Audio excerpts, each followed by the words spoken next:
Hey, what's up, everybody? Hi, welcome.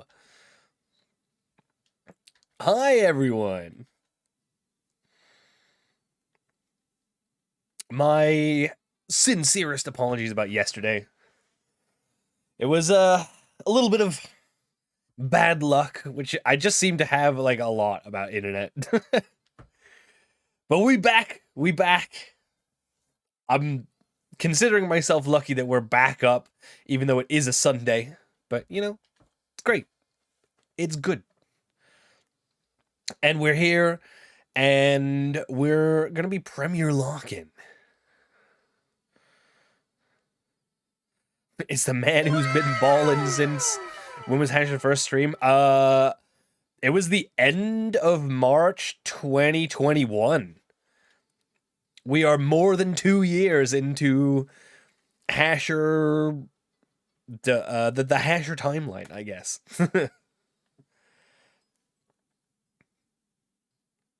Oh, Rocker, that sounds really bad. I'm so sorry to hear that. I hope things do get better.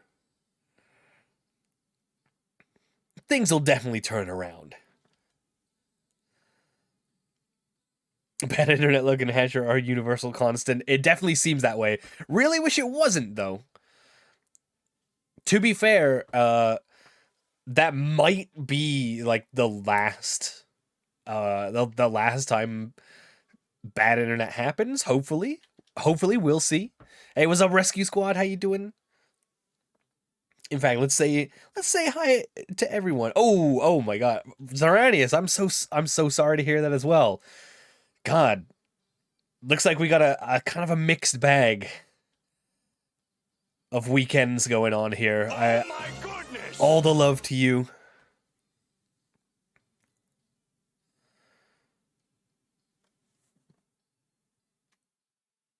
I hope any of you who are having a rough time right now are sticking through it. Sometimes bad things happen, but you gotta remember, bad times are just times that are bad, and they won't always be. Happy 1 year of following? Ayo? How do you know that? Wait, can we? Oh, wait, I think we can look that up, right?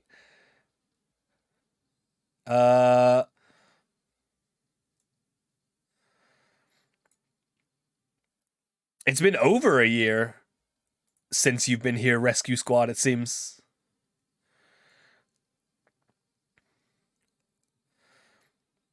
But yeah, I hope you're all doing good. Hope you're having a good weekend so far. I had a little bit of a barbecue earlier, a little bit of a cookout. I was grilling up a storm, getting those hot dogs, you know? We were dino grilling, hell yeah.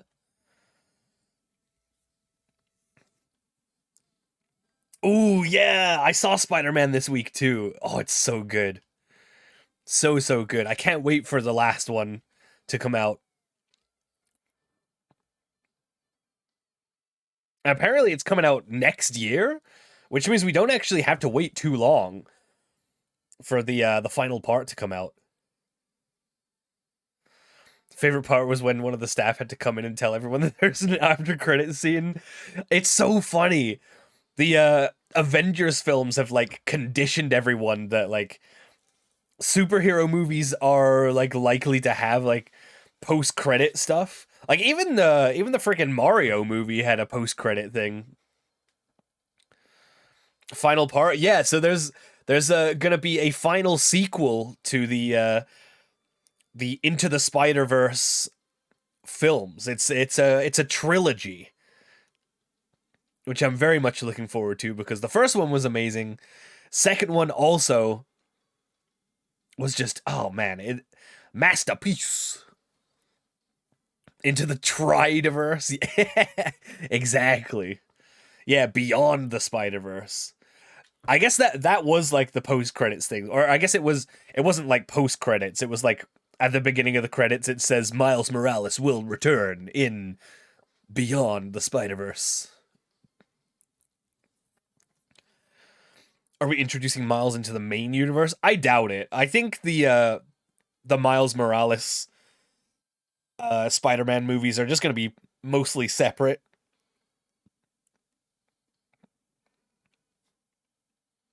I would think so.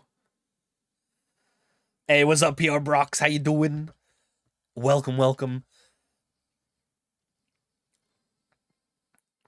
Your PTU character has a concussion? Eh? That can happen? Huh. Been out of touch with the MCU since Endgame. Kind of the same, honestly. I did see the Doctor Strange film. The Multiverse of Madness, but other than that, I haven't really, like, seen anything else since Endgame was out. For the Ammonite clock. Isn't it so cool, though? I love this room. It's so great. Ooh. Something that came up a couple of hours ago that I just caught up on. Have any of y'all heard that the top 4 Korean VGC players got disqualified, like, all at the same time yesterday? It's a crazy story. If you like don't keep up with like VGC, like I don't really, but ever since I, like, you know, wanted to start playing VGC a little bit, basically post like getting involved with Fluffy Barrage, I've been like trying to keep up with a little bit. So if you haven't been following this, it's a crazy story, right? So here's the kind of the gist of what's been going on, right? So the Korean VGC scene is kind of whack. Is like the only way to really like sum it up. It's kind of whack. They haven't had in-person tournaments since 2019, which, like, yeah, to be fair, a lot of countries haven't had in-person tournaments for a while, you know, because, like, COVID was happening, there was lockdowns and stuff, so there was a couple of years of VGC where the only tournaments were online, right? But even with that happening, every other country has had in-person events come back. Like, most countries had VGC events starting from January this year, right? Because we just had Scarlet and Violet drop, and the first Scarlet and Violet VGC event started January this year, right? And, you know, they're to, like, get qualifications for competing in the World Championships and everything. So Korean players are, like, seeing people going back to like in-person events, and they're wondering, like, hey, what the hell is happening, right? It was Metronome, right? Yeah, we'll get to that. We'll get to that. So, like, there's a lot of things, there's a lot of factors of why this all happened, right? So apparently in Japan and Korea, the way that you qualify for Worlds, like, currently is if y'all are aware of the global, like, mega battles that, like, they're like events that happen in game. You can basically, like, battle on in these online tournaments, and the top placing players out of these tournaments essentially qualify. Like, there's like a couple of these events, right? And the top players out of the first one qualify for the next qualifier, and then out of that second qualifier, the top players out of that qualify for, like, the World Championships and stuff. Hey, Kobla! Yo, thank you so much for the 19 months. Thank you. I appreciate you continuing to be a subscriber, Saurus. Hell yeah. But yeah, so this is, like, the only thing that Korean players have had, right, is these online events. And so this is what happened last year with how they qualified for Worlds, right? And there was a little bit of a snafu last year, I think. I'm just trying to recall everything that I've like seen. Um, and apparently there was like an issue last year about something, and they like no one really likes this system because like you would rather not like qualify through this like weird like on it's not even really a tournament. It's like basically you play like a number of games, and then like the the players that do the best over these certain number of games in this online event basically get qualification towards worlds, right? So it's not even really like a tournament. And also the weird thing about these events is like anyone from the world can join, but only Japanese players and Korean players are actually like in it for like stakes, right? Like people from like the US and Europe and wherever can also join in these tournaments, and they're just basically playing for like online leaderboard points. But for Koreans and Japanese players, these actually are like high stakes events because it's how they determine how they go to the world championship. Yeah, it's kind of like the Duelist Cup. Yeah, it's a little bit. Except they do something that I think is like actually very smart. And they limit the number of games that you can play in total. And so your rating goes up if you win, and it goes down if you lose, right? And there's like a finite amount of games that you can actually play in order to like boost your rating. So the players that have the most like the best overall like win-loss ratio over these games that are limited to a certain number. I don't know what the number is, but I think this is definitely something that like Duelist Cup, Kaiba Cup should definitely like implement. Just put a cap on the number of games, right? So when does the villain reveal themselves and their plot that's tied into the tournament? This ain't Yu-Gi-Oh! But so yeah, basically that's how their qualification system works, and no one really likes it. I don't blame them. I would rather have just like an actual tournament, but that's just the way it is. So they had this system last year, and there was some sort of, I forget what it was, but there was some sort of issue that happened, and they basically said to the people impacted by this issue, hey, we're sorry that this issue happened. As an apology, we will let you skip the first like the first leg of these tournaments next year. So you don't have to play in the first qualifier. You can skip straight to the second qualifier. And people were just like, "Oh man, that means that they're confirming that next year they're going to use this same stupid system that no one likes." So they were already pretty upset about that. And just generally there's not like a whole lot of communication for Korean players. No in-person events, no nothing really. And it gets to like March this year, and they finally get communication on how their world's qualification will be. And yeah, it does turn out to be these weird qualifiers, right? These in-game events, essentially is what they're gonna have to sit through again. And so they do them. They get their like top 16 players who all qualify to play in the World Championships, and the top 4 of those players, because they've done so well, they not only qualify for Worlds, they also get to skip the first day of Worlds and just go straight to day 2 of Worlds, which is like a really incredible advantage if you're them, right? But they're so like disenfranchised by the like the tournament organization and everything to do with how like the Korean VGC scene is handled. They say, well, okay, let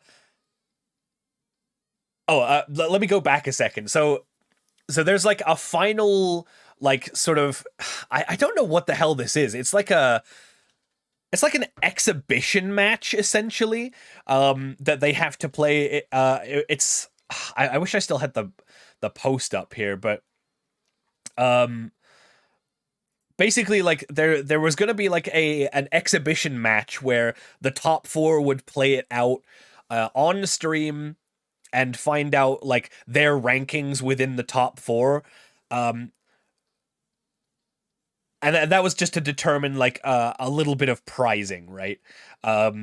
Like for I think basically what it was is like first place basically gets their like flight and accommodation paid for, and the rest get like accommodation but no flight, and then like fourth place like only gets the accommodation or only gets the flight but no accommodation or something like that. Basically it was like I don't know.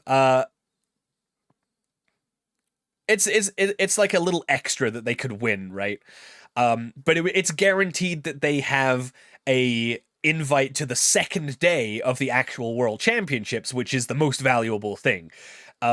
So they got together and they basically said, "Look, we're not happy with the current state of VGC. What if we put together like a little protest and we all just play a team that has 6 Pokemon, their only move is Metronome."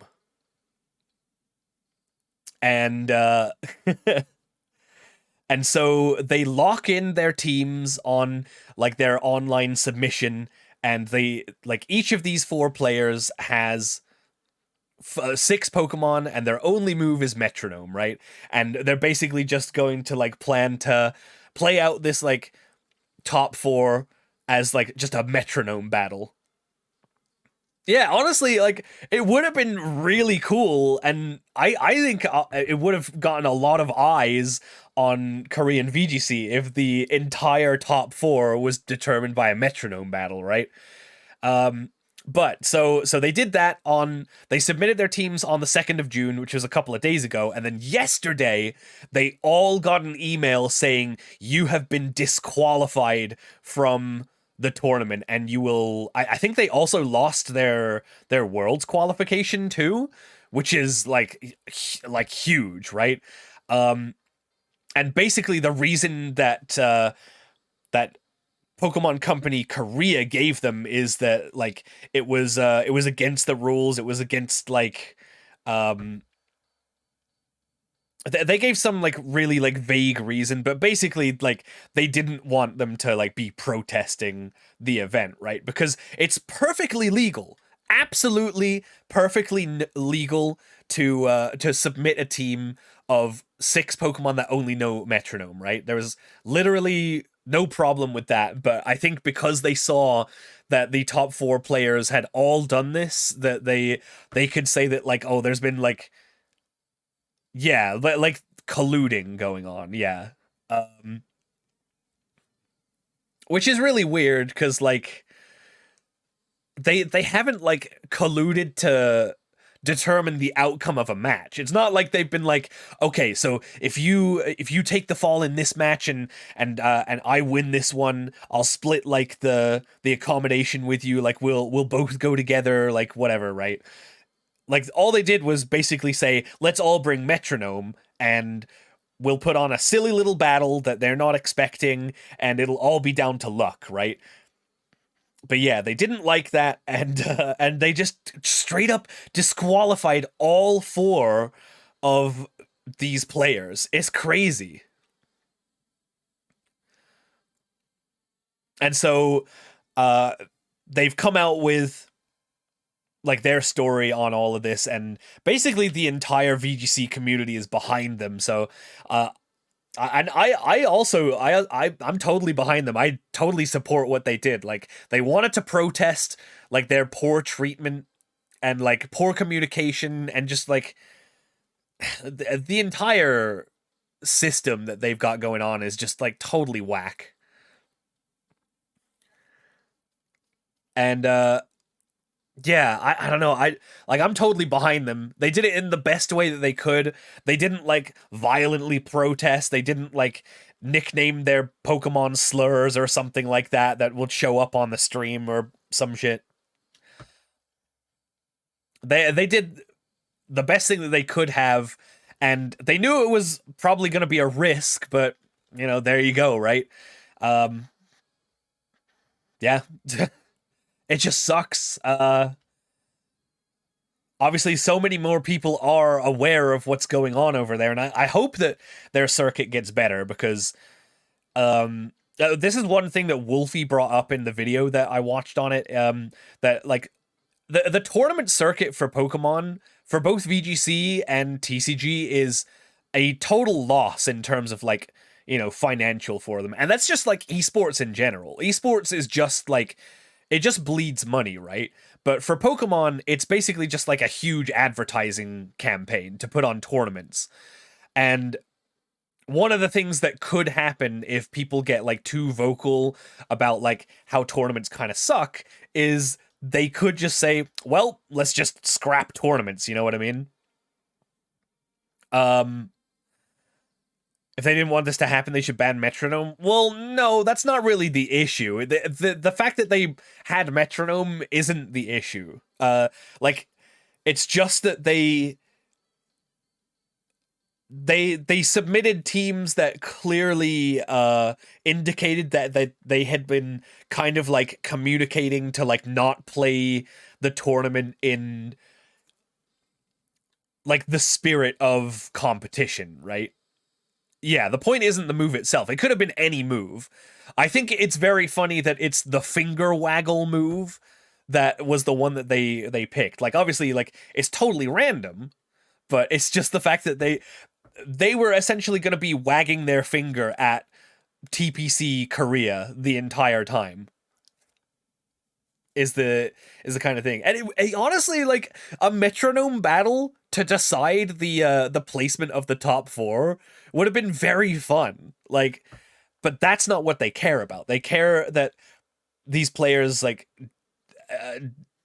I guess, like, dissent with how things are being handled, and they don't like that. But yeah, like I was saying, like, one of the things that Pokemon could do is just like completely cancel tournaments because, like, you know, it's not gaining them money, like, you know, by themselves. But I think like that would be a really dumb move for them to do because so many people do play this game like for the competitive side of it, and if they did like get rid of like official tournaments, I think that would lose a lot of players. So have everyone use focus, miss, best luck wins. Yeah, exactly. It could have been anything. It could have been like literally everyone uses like dynamic punch, like 50% accuracy. Let's see what happens. We'll just flip coins, right? Regular Pokemon is a game based on luck anyway. Why not at least let the metronome battle slide? Well, okay, I would say that's not exactly true. Pokemon's not a game based on luck. There's an element of luck to Pokemon, and one of like the big skills in VGC is, I guess, like playing in a way that mitigates the effect that luck has on your battles, right? Reducing the impact that luck has on your battles in Pokemon is like the whole kind of point. Yeah, a big I wouldn't even say it's a big factor, honestly. There's an element of luck, but it's not even a big factor.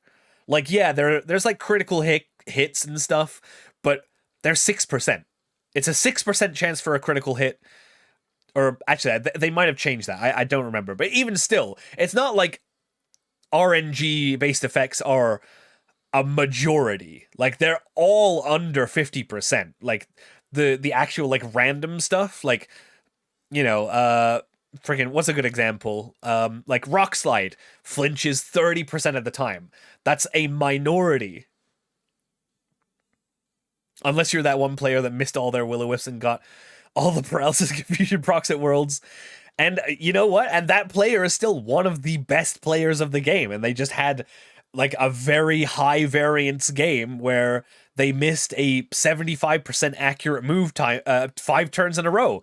That can happen. You can get a 25% roll 5 times in a row. It's a low chance of it happening, but it can happen. It can absolutely happen. But to say that luck plays a big part in Pokemon, I would disagree with that. Pokemon needs pity procs. I do think like some of the battle system does need like a little bit of an overhaul. Like I think the freeze mechanic is the dumbest thing ever because it's only random. I think that should just be completely removed. I really liked the frostbite mechanic that they had in Legends Arceus that replaced freeze for that game. I thought that was really good. I do agree like pity procs should be good, and I also don't think that moves should hit criticals the first time that they are used. Like the whole point of a critical hit is like that you're hitting like a weak point. I think like it should be at least like a really really low chance to get a critical on your first like a first like use of a move. I think if you like use a move like over and over, then your chance to get a critical should get higher every time, because it's like, you know, if you keep attacking with a move, like it makes sense that over time you would be hitting a weak spot, right? Frostbite should have replaced freeze. Yeah, exactly. I totally agree about that. Bringing something unusual and fun could always bring a lot of attention to tournaments. Take a look at the one player who brought Pachirisu, for example. Okay, well, so the thing about Pachirisu is I was actually there. I was at that World Championships. I was playing the TCG as a competitor at that World Championships. Now by the time the infamous Pachirisu game was played, which was the finals of the VGC, the very last battle of that tournament, I was already out of contention. So I was in the crowd in that game. There's a possibility that in the recorded game that's on YouTube, there is a possibility that that young Hasher Brown, the TCG player, is in that audience there. And yeah, so Pachirisu wasn't just a guy bringing something like uncommon just because. Pachirisu hit a very specific niche that only Pachirisu could. And it wasn't even like unknown. Like from what I understand, the best players back then all knew like Pachirisu like was technically viable, but like needed the right team kind of thing. Hi Noka, how you doing? And hi Minako, welcome in. How you doing? People think that all variance is equal. 75% means 75% across the board. However, if you use a move that's 75% accurate and you hit it, you are less likely to hit the second time than the first time. I don't think that is how probability works. I don't agree with that one. If you use a 75% accurate move twice and the first one hits, how likely is the second one to hit? 75%. It's still 75%. That's how probability works. It doesn't stack. The meme and excitement that exploded from just that picture. Yeah, like, I love that people loved the Pachirisu, but it's not like he showed up to Worlds with Pachirisu on his team being like, Pachirisu's my favorite Pokemon, and showed up with like a moveset like Thunderbolt, Discharge, Thundershock, and Quick Attack, you know? Like it had a very specific moveset, EV spread, item, nature, ability, and that's how it was able to do well. It wasn't just that like he was using Pachirisu just to be different. Hey, welcome, Chaos. How you doing?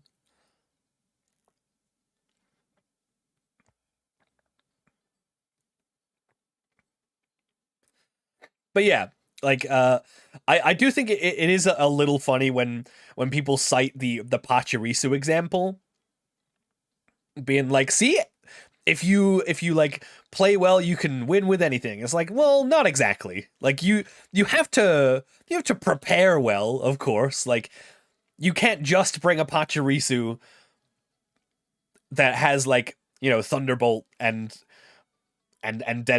just like hope that you do well. Like that Pachirisu didn't really have damaging moves. It was a fully support Pokemon. It was like Super Fang, Nuzzle, and then the big one was Follow Me. It was one of the few Pokemon in that like pool that got Follow Me, and it coupled that with its Volt Absorb ability. And the whole point was that it was partnered with Gyarados on that team, and it could just use Follow Me to redirect electric types away from Gyarados and also heal itself up. That's a really specific niche that only Pachirisu could fill in that particular metagame. And yeah, it paid off, and in no small part because it was played by one of the best players in the world. Like Sejun Park, he was not like a one-shot wonder. The big story from that tournament wasn't Pachirisu being used on like a fully competitive squad. It was like Sejun Park finally winning a world championship, because for the past like 3, I believe, Sejun was in the top 8, like top 16, top 8 of like every worlds like years before. Like he was one of the best players that like never got to actually win the tournament, right? But he kept coming back, and finally in 2014 he got the big win, and it was just the icing on the cake that he was using Pachirisu, which was like sort of an uncommon pick. He was also a player that spoke up about the Korea situation. Yeah, exactly. It is kind of funny that Sejun Park is now a TCG player, so he could perhaps become the first ever VGC world champion and TCG world champion. I think that would be really cool if that ever happens. But yeah, so that's the whole Korea disqualification situation there. Uh really really kind of wild. I really hope things do get better for their players over there. Uh it's I would not like to be a Korean player of VGC. I don't even know how like their TCG scene is, because like I as a former Pokemon TCG player, like on the actual like competitive side of things, I am still sort of invested in like how things go on like competitive Pokemon TCG. Um, but like yeah, VGC over there sounds awful, and I would, if I was in Korea or Japan for that matter, I don't know if I would be that interested in playing VGC. An important reason that Pachirisu won Worlds is that the power level was lower at the time. Yeah, there was also that. Yeah, because it was the first year that X and Y was out. So like a bunch of like legendaries were not allowed in the pool of Pokemon. It was basically like the Kalos regional decks only. And like the big like Pokemon at the time was Mega Kangaskhan. And one of the other cool things about that tournament was like Mega Kangaskhan was dominating the VGC scene around that time for so long, like the entire season. But it got to Worlds, and everyone was like so prepared for Mega Kangaskhan that it didn't, like, not a single team using Mega Kangaskhan made it into the top 4 of that tournament. I thought that VGC was still Gen 4. Oh no, that was Gen 6. That was the first time that megas were a thing. Yeah. Man, what a time. What a time. I also said black and white. Did I? I don't know why I would have said black and white. Although I guess I was playing Team Plasma cards in my deck for that tournament. I don't think I said that though. Even with legendary, some Pokemon can fill a role that no legendary can. I mean, that's true, but when the legendaries are like, there's so many legendaries that are like just way better than regular Pokemon. Like it's a much harder to find a niche when the metagame is full of legendaries. When Russian Keldeo was super big. Oh yeah, I remember Russian Keldeo. Yeah, I was playing a team plasma deck for that World Championships. I did all right, but I did not break into the top cut, unfortunately. Um, I actually like almost I almost kind of like threw that tournament. I had a really bad round one, and then in my second round, uh I totally threw a completely winnable game just out of nerves. But I was able to bring it back, and I finished with a respectable record. But I'll always like kick myself for not playing my absolute best that tournament. Yeah, exactly. Oh yeah, and with Pokemon Home coming out now for Scarlet and Violet, everyone's just like, "Oh God, Regieleki is now gonna be in VGC." I hate that thing. I I don't really have an opinion because I never played Sword and Shield VGC. So I mean, who knows? I mean, like trust the experts. Even the best players of VGC hate Regieleki, but apparently it's been nerfed. So hopefully there's room for some other Pokemon to do well.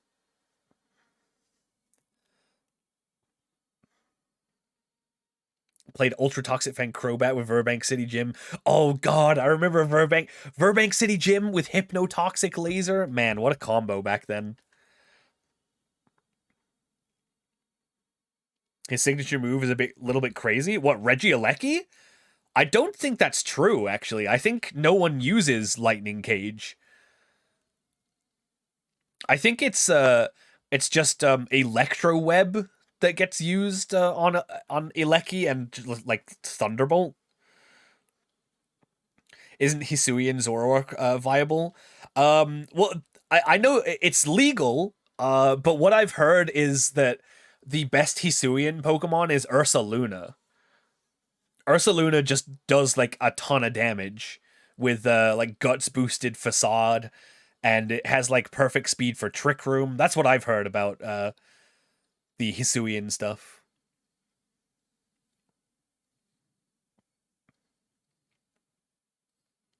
Anyway, speaking of Pokemon, we're here for some Premier Lock today. We're continuing run number 8. We had a really good first session the other day. We unfortunately did lose one Pokemon to Team Galactic's Mars, but other than that, we've been having kind of the perfect run so far. We got 2 new cards from Animation Chronicle. We'll save that for a Yu-Gi-Oh stream. I did see oh yeah, it's the Photon Delta Wing and the ring announcer card. They're doing they're doing that thing again where they say this card is always counted as a whatever card. It's just like I hate that. I don't know why that makes me so annoyed. Like just put the name of the thing that you want it to be in the title of the card. There's no reason to like put a little clause in the effect text of the card that clutters it up that says this is always treated as a whatever. I don't like that. I don't know. I'm probably complaining about nothing, but I don't know. Harpy players and shit. This stream is also treated as a Yu-Gi-Oh stream. Yeah, I don't know. It's not my favorite. Like the whole point of an archetype is to have like a tag, like an identifier that you can easily look at and say like, oh, this is a Sword Soul card. This is a Scrungus Warrior card. I'll put that in my Scrungus Warrior deck. Like I don't like there being a a piece of text in the effect text of a card that says this counts as a Scrungus.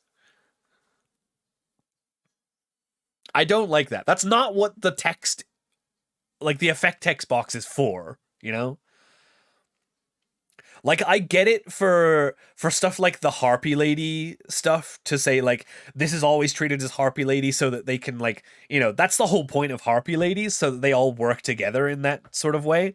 But like these all these new cards coming out is just it's just so weird. Like the worst one, right, is Barian Untopia that came out like it's fairly recent, and it has a piece of text that says this is always treated as a Barian's card, like Barian apostrophe S, and it's just like, excuse me, why wouldn't you just call the card Barian's Untopia?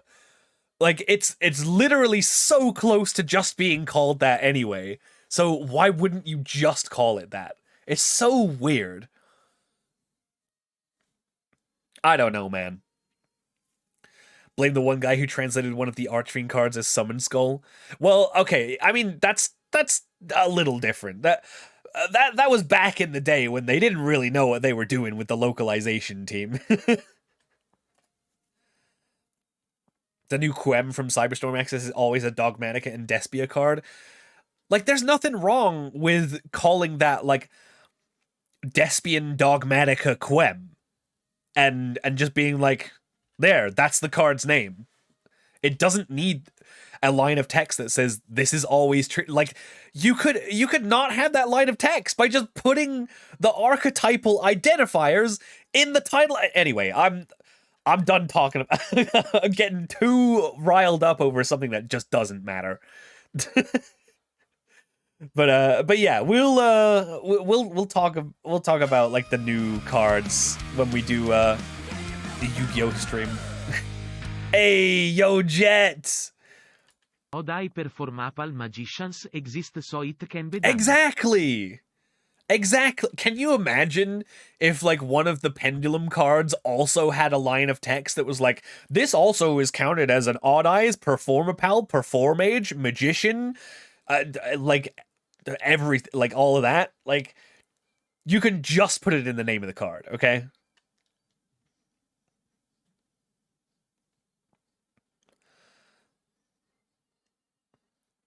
I don't know.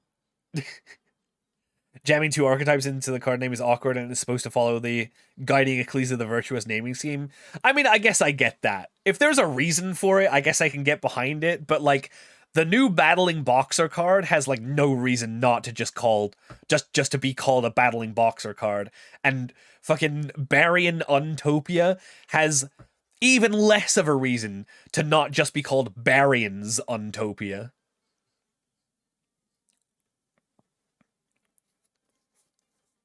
Anyway, it's time for some Premier Lock. Let's play some Pokemon. But yeah, we will be playing some Tag Force 6 this week coming up. I was really excited to play that yesterday. But things happened. Didn't get to it, but I'm really excited to play some of that with y'all. I took a look through what you start with on that game, and it looks kind of cool. I hope we get to get some good stuff out of that. Anyway, time for some Pokemon.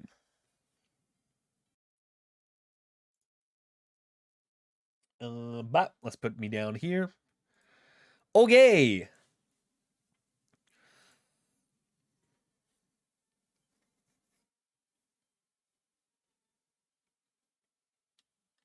Okay.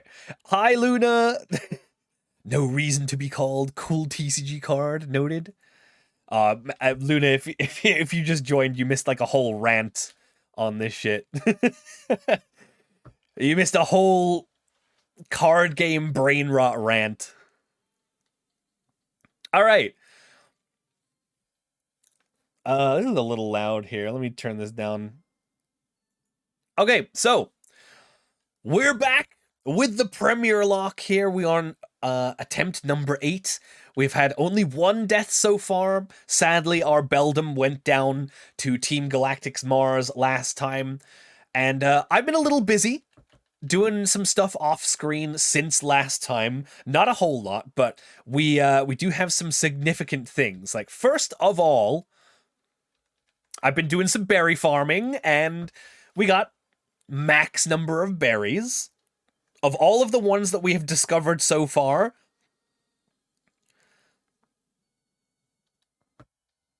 basically what I have just done is I went in and edited the bag. I think anytime that we find a berry, we could spend like a million days farming berries, or we could cut out the middleman and just like put 99 in the bag. But what I have done without editing the file at all, I have been spending a lot of time at the honey tree, and I have farmed some leftovers from Munchlax. We have Covet on our Umbreon, which allows us to steal the held item from an opposing Pokemon. And so we have, I've been getting the 10% Munchlax encounter on the honey tree, stealing its leftovers, and then dipping. I have 5 leftovers now. I did not go for the 6. We got 1 on Umbreon, and yeah, basically, I didn't go for the 6 because I figured, we're probably never gonna need like 6 leftovers at the same time, right? The max we'll probably need is probably like 3 or 4, but I got 5 just to be safe. But we should always be using like other items, But yeah, and so I did that 5 times. In fact, actually, I did it 6 times because the first time that I did it, the first time I actually got Munchlax, I forgot to take the item off of Umbreon, so my Covet didn't even work. So I had to actually hit the 10% Munchlax 6 times to get 5 copies of leftovers. Whereas Tulin, so we do have Tulin in the PC. And, Tulin is safe, don't worry about it. But the reason why we are using Swede Lemon is because it's shiny.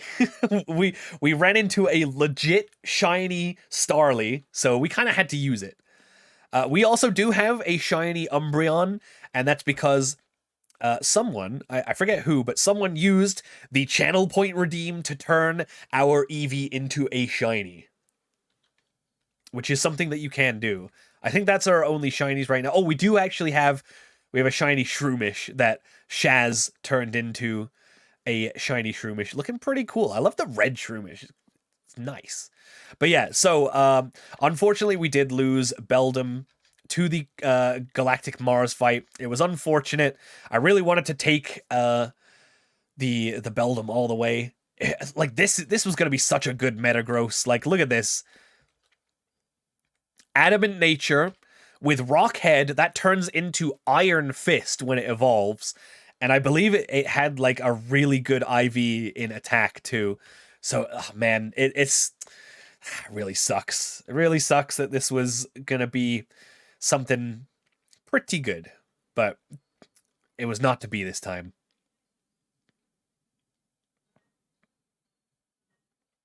But this is our current team that we're going with. We got our Umbreon this time around. We have Grotle, we have Marshtomp, we have Monferno, the usual suspects, and we have our shiny Staravia on the team with Intimidate, which is pretty good, although we haven't really used it yet. Pseudos are unfortunately kind of due to until stage 3. Yeah, I mean, I think Metang was probably usable just because it's a steel type. Like, its typing is pretty good, so I wasn't going to be too upset using Metang. And its move pool is already amazing because you get it with Iron Head and Zen Headbutt.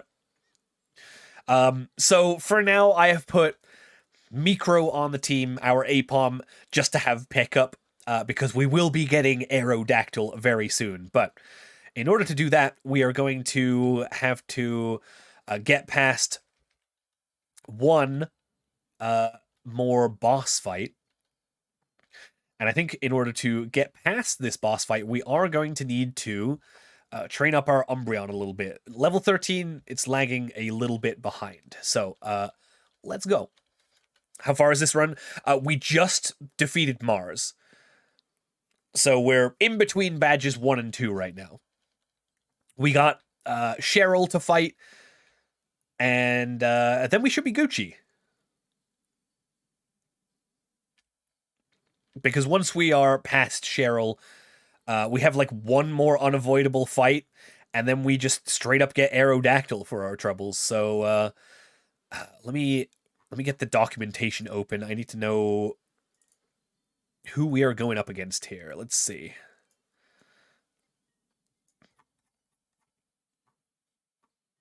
We got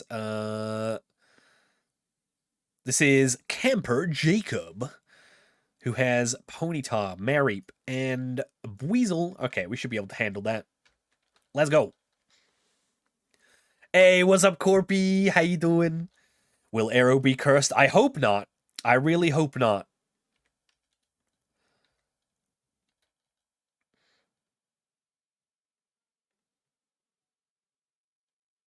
Hey, Beru! How you doing? Welcome in.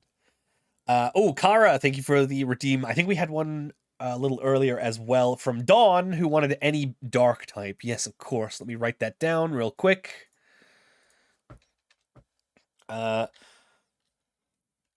Dawn.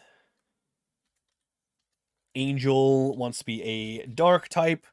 And Kara. You know, we do already have one called Kara, so I'll call this next one Suzume for anything. Just don't run into enemies with birds. That's going to be inevitable, unfortunately. We are going to be running into birds. Did we honey tree? We did honey tree for this area, yes, I believe. I can't remember what we got. We got some sort of bug. Can't remember which one exactly. But it was some kind of bug. I'll check my PC. Oh, look at that. We got the leftovers. That's going to come in so clutch. This is the one thing that we haven't done on any previous run that is really going to elevate our game this time. We have as many leftovers as we could possibly want, and we're going to make it work. Hey, yo, Toby! Coming in with the shiny redeem from Monferno. Okay. All right, yeah, we can do that. Okay. Quick save.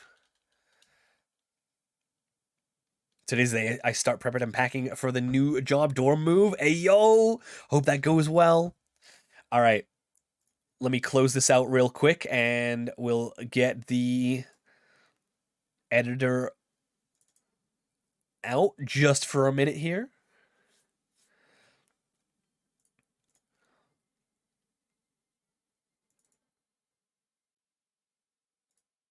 All right, Monferno. You are now shiny. Let's go. We'll set that and export. Sweet.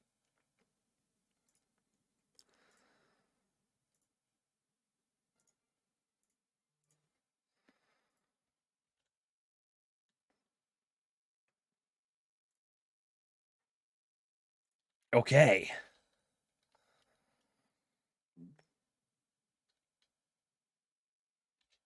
Let's check him out. Woohoo! Yo! Let's go! Oh my god, it's got 1 experience until the next level. That's crazy. What save editor? We're using PK Hacks because PK Hex does not work on ROM hacks. So spicy, the pink ape.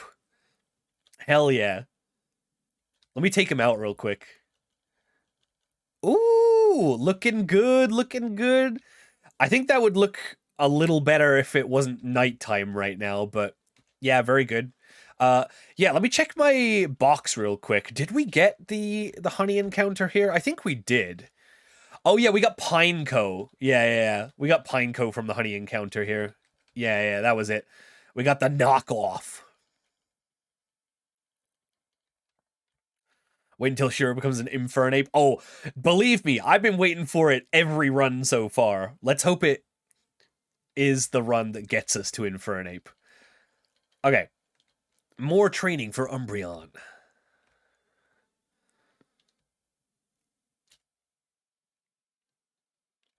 Hi, Boomba. Yeah, we got attempt number 18, going strong. We got Bulk Up, that'll come in handy. Okay, who are we going up against next? We could go up against the Flower Girl. Aroma Lady. She has Chikorita and Bulbasaur. Easy. Oh, okay, never mind. We're going up against the Hiker. Okay. Hiker Man. Diglett. Oh, this better not have Arena Trap. Okay, it doesn't. Nice.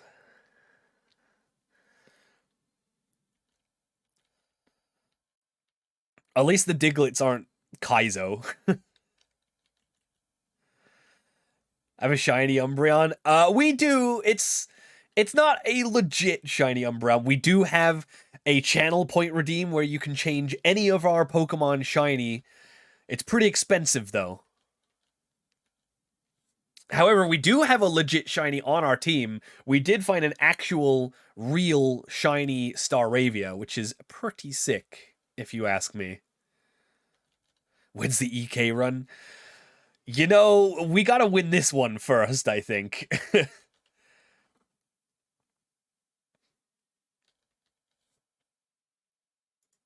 But I would love to try out Emerald Kaizo. There's a lot of ROM hacks I want to try out. Like, I definitely want to try out. I know like Drayano's working on a updated version of Heart Gold and Soul Silver right now, so those should be out like sometime this year, I hope. I've never played Storm Silver or Sacred Gold, but I'm holding off on doing that for those like new revamped versions to come out.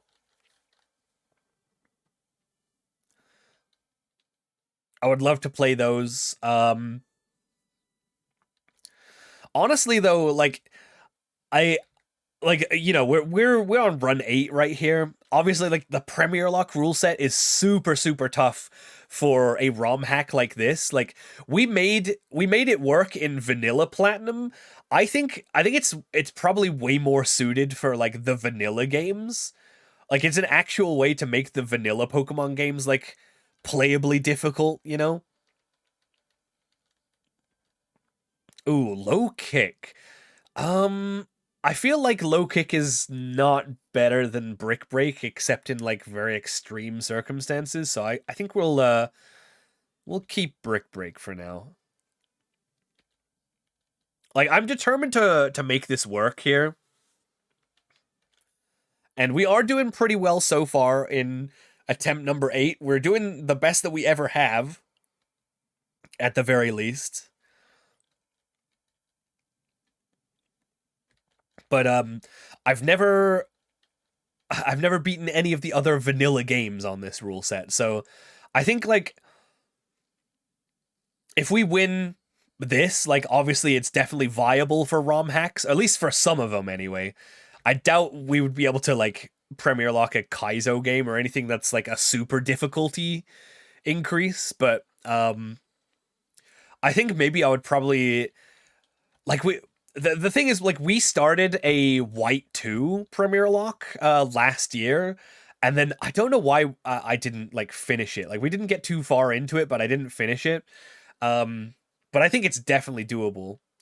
What was the strat for Mars? Literally the same strat that we did, except this time we had Umbreon to take care of the Bronzor, so that made the fight a lot easier. The only reason why we lost Beldum is because I was like when the Perugly came out, we used Groddle to hit it with a couple of bulldozes so that it would be slower than Monferno.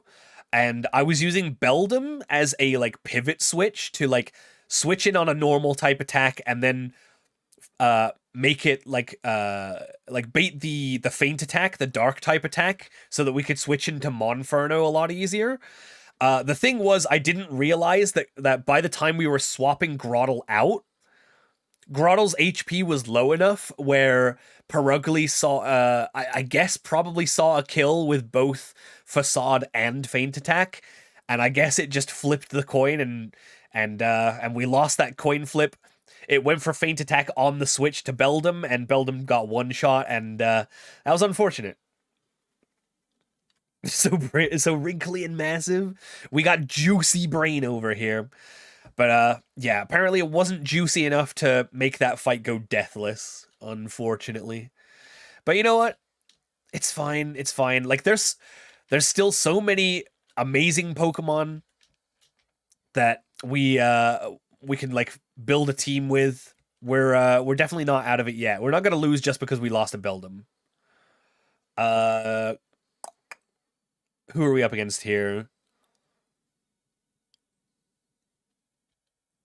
Who's this?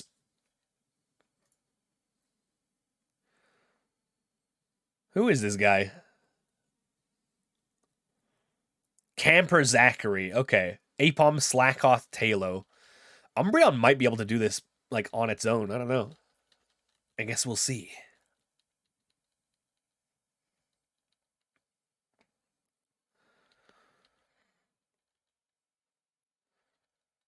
Ooh, if it keeps going for pursuits, we're totally fine. Yeah! Nice crit. Definitely mattered. That's just the difference between you and I. Camper, what's your face? Zachary? What was his name? I don't know. Ooh, we're getting Feint Attack here. This is the same strength as Bite, but it never misses. So I think we gotta take this just in case of, like, double teamers or whatever.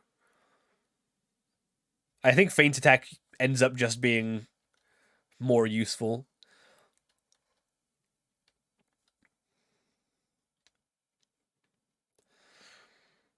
They did actually buff Umbreon's level up moveset in this. It gets Crunch at like level 28 or something. It gets Play Rough, which is also super cool. In the save file. We're not doing anything unethical with it though. To be fair.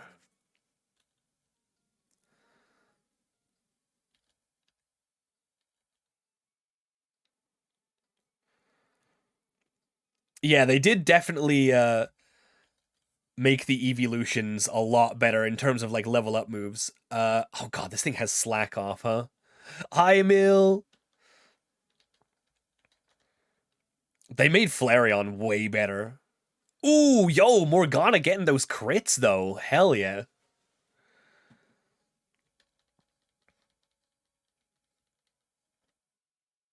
And we got Talo coming out. This should be fine. It is faster though. Damn, look at how defensive Umbreon is. That's crazy. Still only one death? Yup. Still only the one. Poor Beldum. But it's okay. We will soldier on for Beldum.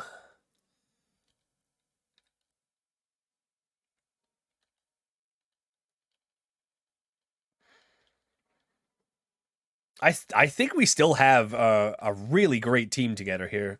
Who does this guy have? Ooh, this is the one with all of the fighting types, I think, right? Oh, no, never mind. I'm looking at a different one. This is the guy with Shellos and Onyx.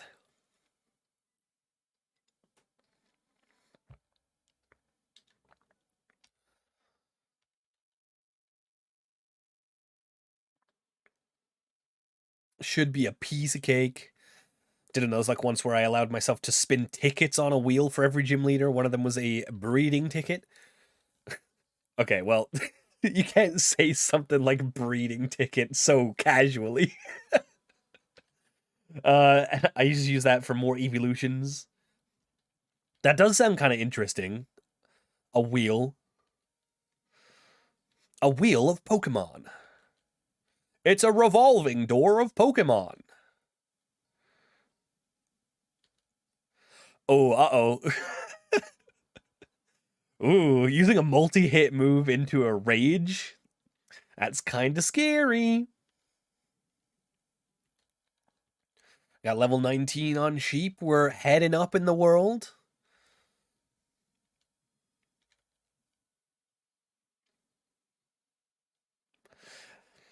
We do have Sweet Lemon here, and I know it's a legit shiny and all, but it feels really not as useful when we know we're getting Aerodactyl like in 10 minutes. Okay, this is shoot. Well, I was gonna say this is the girl with all the fighting types, but I wanted to swap out Umbreon from the first slot, but that's fine. That's okay. We'll just use Groddle.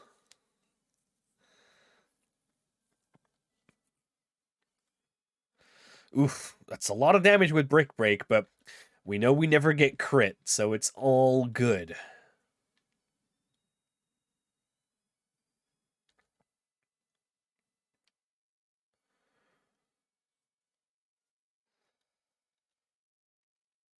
That is such a nice thing about Shell Armor. Just knowing that we never are able to be crit. It's such good peace of mind, you know what I mean? We are at half health, and this might have some special attacks, but I think we'll still be fine. Force Palm. Ooh, that does 15. We should be alright to take another one, especially after leftovers. Faint, ah, you fool! Umbreon's really good for one specific fan, Tina Cheese. Yeah, I know exactly what you're talking about. I've been looking it up. I'm glad we got a good Umbreon, or rather a good Eevee to make into an Umbreon because I'm excited to use that strat.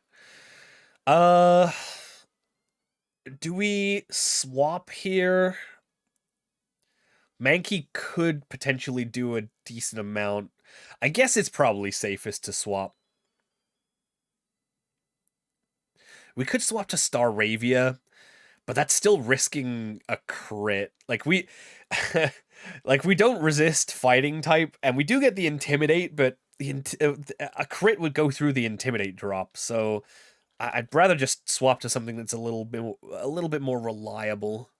Oh, yeah, and it's using Karate Chop, which is a high critical hit ratio. So yeah, I think this was much safer.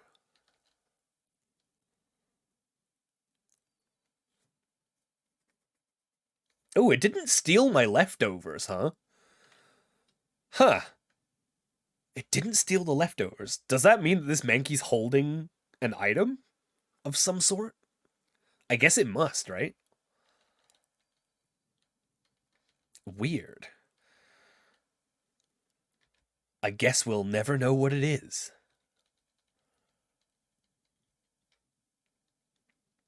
And before Scope Lens?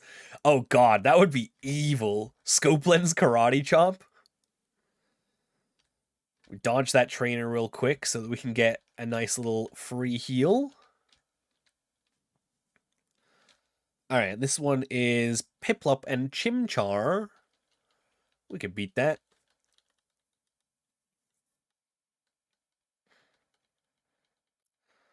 Go, Morgana. Ooh, it's doing Bide.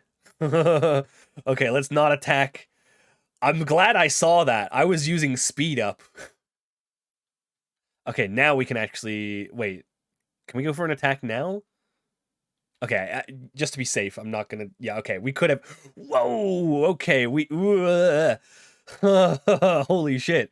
Piplup, calm down. I'm gonna swap out just in case. Whew. Bide is crazy, dude.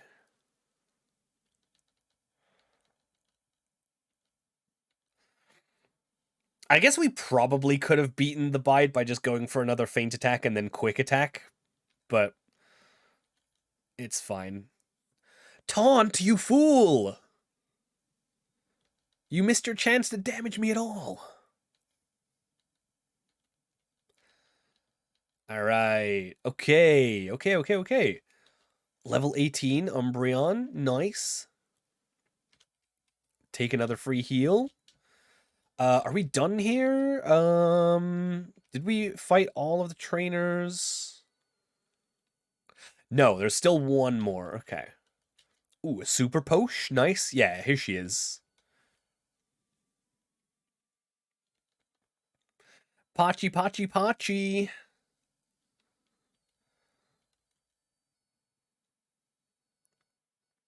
Oh, that does nothing, dude. Umbreon's such a tank.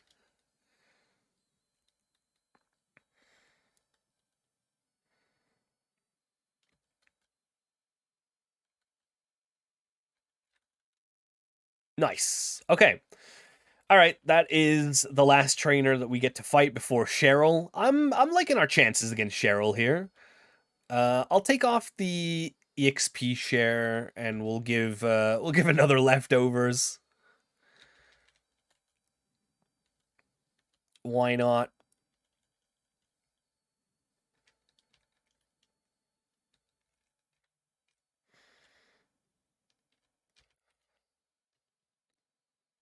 Okay, and you know what, chat? It is time for a boss fight. You know what that means.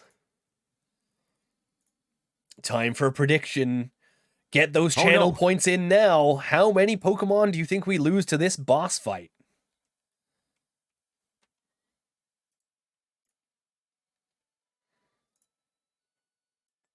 I don't think Cheryl has ever been a problem for us so far. But you never know.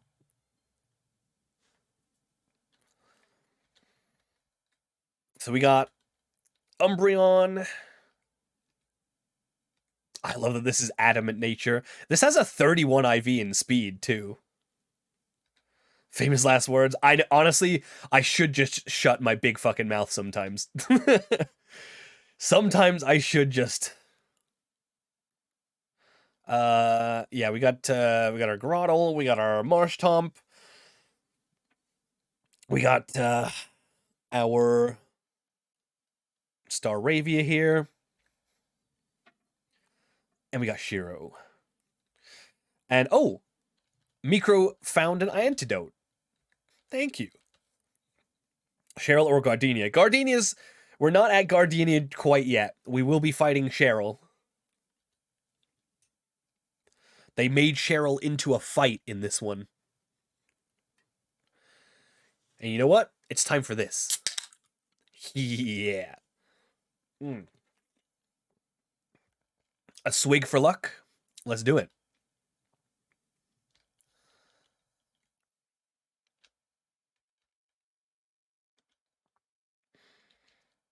Cheryl's actually kind of tough. Yeah, she has a couple of problematic Pokemon for sure. But you know, we'll do our best here. I think we got a good team for it. Here she is. Hello, my name's Cheryl, and you are? Okay, so your name is Hasher. I'm sincerely glad to meet you. Are you a strong trainer? Sorry to be so sudden, but may we have a battle so I can test your strength? I guess so. All right, here we go.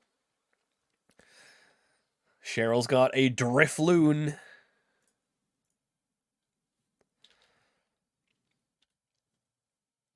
I think the best thing about having a... Wow, that was a crit? Okay. If that's all we take from a crit, we are totally fine here.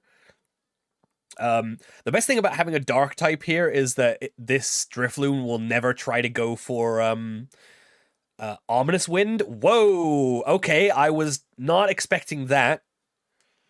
The Makuhita switch? Hey, yo? Since when do they switch in this? Can I do the Cheryl voice again? She's got more voice lines, don't worry, it's coming up. Alright, Grottle, you can take this.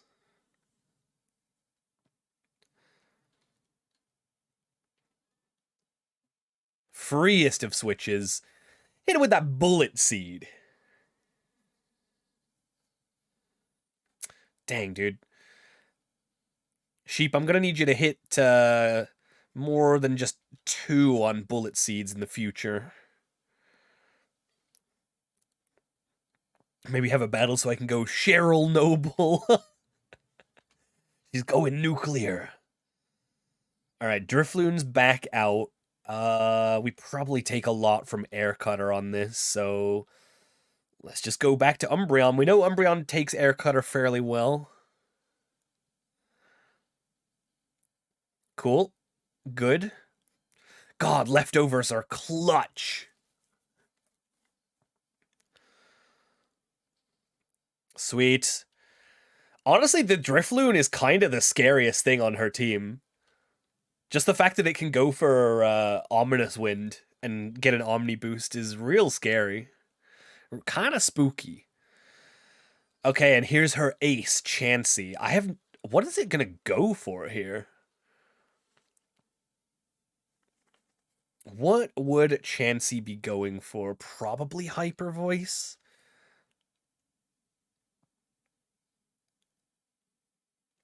This thing has Hyper Voice, Ice Beam, and Thunderbolt, and it also has Soft Boiled. We need to get Monferno in here, and we can probably one-shot it with Brick Break. But I don't really want to swap into Hyper Voice or Thunderbolt.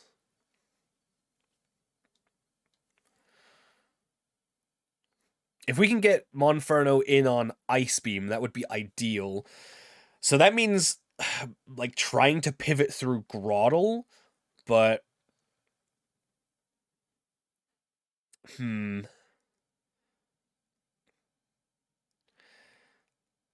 mean, okay, here's the thing. Does Chansey even kill on a crit Hyper Voice here? It could. Without, like, doing the actual calculations, I don't know for sure, but I would be a little bit concerned. I'm pretty sure Umbreon lives a hit no matter what, so we could just take a turn here and figure out what it's trying to do. Okay, it's going for the Hyper Voice. That's to be expected. Oh my god, that was a crit. Okay. Yikes. All right. Well, we knew that we lived a crit, so at least that's good. But it might be going for any of its moves now. It might see a kill on any of them. I think we are probably safe to swap into Groddle here no matter what. Just the fact that we have Shell Armor means that we are never crit on Groddle. So even if it goes for, like, the random Ice Beam here, we should be okay. Ooh, okay, but if it does go for a random Ice Beam, that'll probably put Groddle into a range where it just might go for a random move again.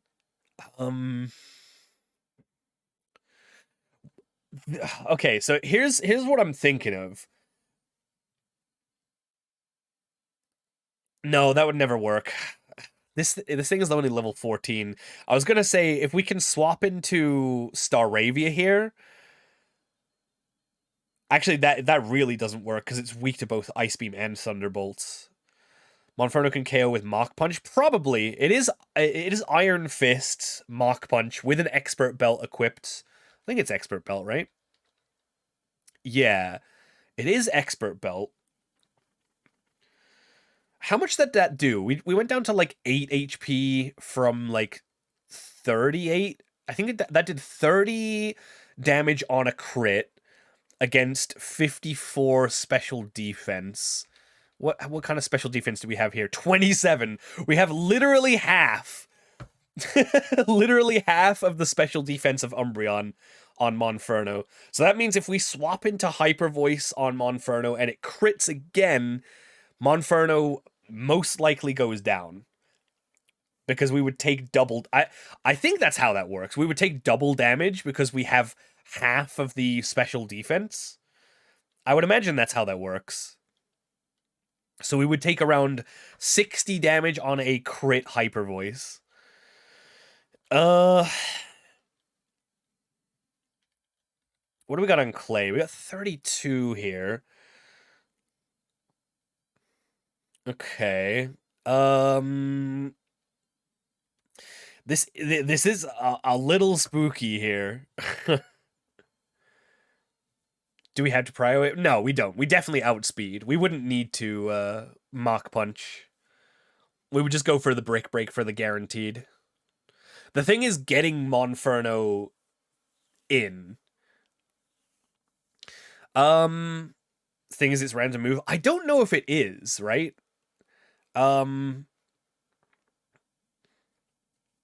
I feel like this is still Hyper Voice. Like if we work backwards, Hyper Voice crit did 30 damage, right? Which means a normal Hyper Voice does like around 15. And I think non-stab Ice Beam and non-stab Thunderbolt don't do 12 damage here. It would be very close. It could still be a random move, but it's like almost like it isn't. Either way, we have to swap here. I think the safest swap is to Clay. I think that's got to be our safest swap, right? We swap to Clay, and then honestly, maybe Bulldoze gets it from here. Off of an attack of 39, attack of 35. This is a little. I think this is still our safest switch, though. I think we got to go Clay. Oh, okay. Well, that changes things. What the? Huh? She went for a super potion in green HP? Huh? That's wild. That's crazy. Okay. She knew we would swap and talk. Wait, she did what to me? I mean, I wouldn't say no, but she predicted. The AI predicted the switch. Crazy. Well, I mean, I guess at this point, this is still probably Hyper Voice, right? But this never goes for Thunderbolt no matter what. Okay, yeah, it's still on the Hyper Voice. And it does about 20. So after leftovers, we... Ooh, that's tough. That is tough. I think we are dead to crit Hyper Voice. But I don't think we have a swap here.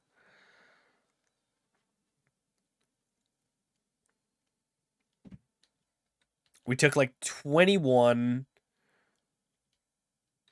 on 30. Let's see, what do we have? Oh, 18. Yeah, no, never mind. High roll crit. Yeah. We are in danger here for sure. What's Groddle's special D? 31. Okay. Groddle's special defense is like 1 point off of Marsh Tomp. As long as this is always going for Hyper Voice here, the swap to Groddle is always correct. So I'm going to go for it. Swap to Groddle. Okay.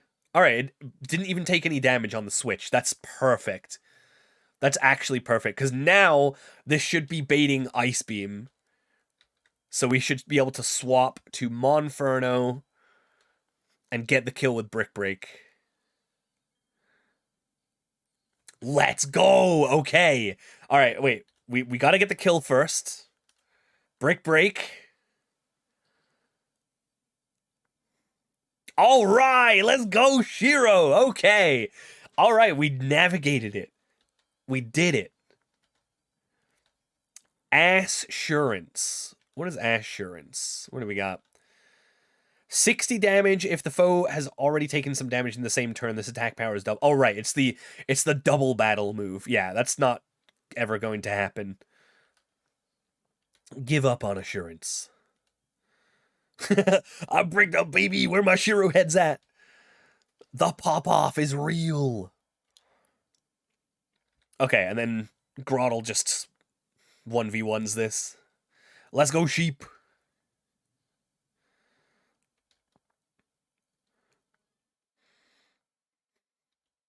Hit me that bullet seed. Hit me that 5-hit bullet seed.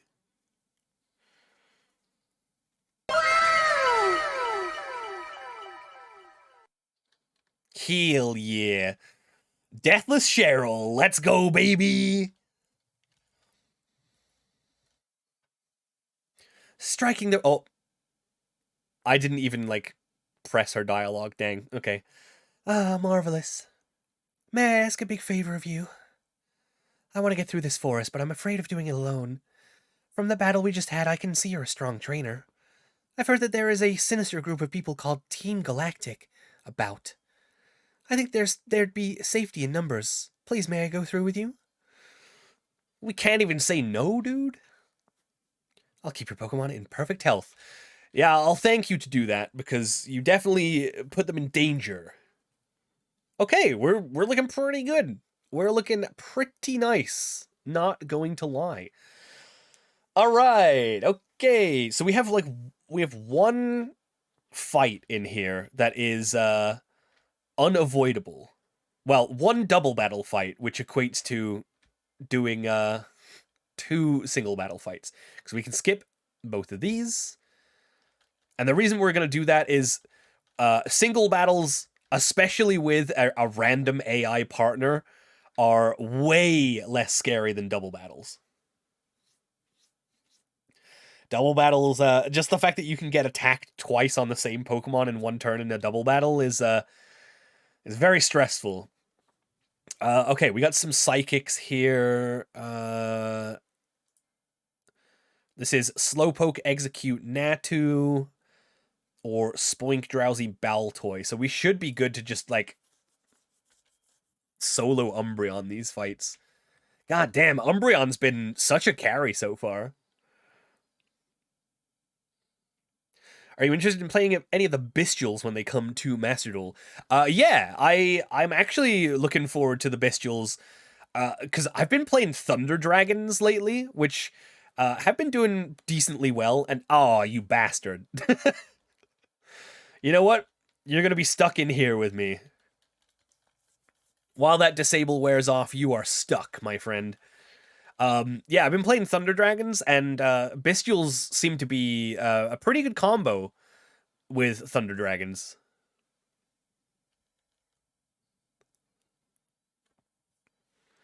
What do Bestials do? So the Bestials, they all share an effect that says you can activate their effect in the hand. Did it? Hang on. Did the disable wear off? Okay, no, it didn't. Okay. They have an effect that you can activate in the hand, which banishes a light or dark monster from either graveyard and then summons it to the field. And that effect can be used as a quick effect if your opponent has any monsters out. So they're going to be really useful versus Tearlaments. Wow, we're still disabled? Hello? The 6-turn disable? Yeah, so the good thing is that Bestials are basically the ultimate hand traps versus Tearlaments. The bad thing is they are the ultimate hand traps against any light or dark deck that needs stuff in the graveyard, which is going to invalidate a whole lot of stuff while people are using Bestials to counter Tearlaments, which is an unfortunate side effect. Another unfortunate side effect is that the ban list basically did nothing, and Tearlaments is still going to be the best deck, and they will also be using Bestials. So be prepared for that. Like Dragon Link? Yeah, Dragon Link with Bestials is like the strongest Dragon Link has ever been. And then they all have their own like individual effects. Like Magnamut just searches any light or dark dragon during the end phase of the turn, which is kind of crazy. And then I think Druis Worm is if it goes to the graveyard, you can send any of your opponent's monsters to the graveyard. And then there's a couple of others that I forget, but those are the 2 ones that they have like pre-hit to 1. Because they're so strong. Man, Umbreon's killing it. Let's go, Morgana. What's the lion-looking one? I can't remember. Is that Saranir? That one, I think when it goes to the graveyard, you get to send a branded spell trap from deck to grave, which is not as generally useful, but it's still very good, especially in branded decks.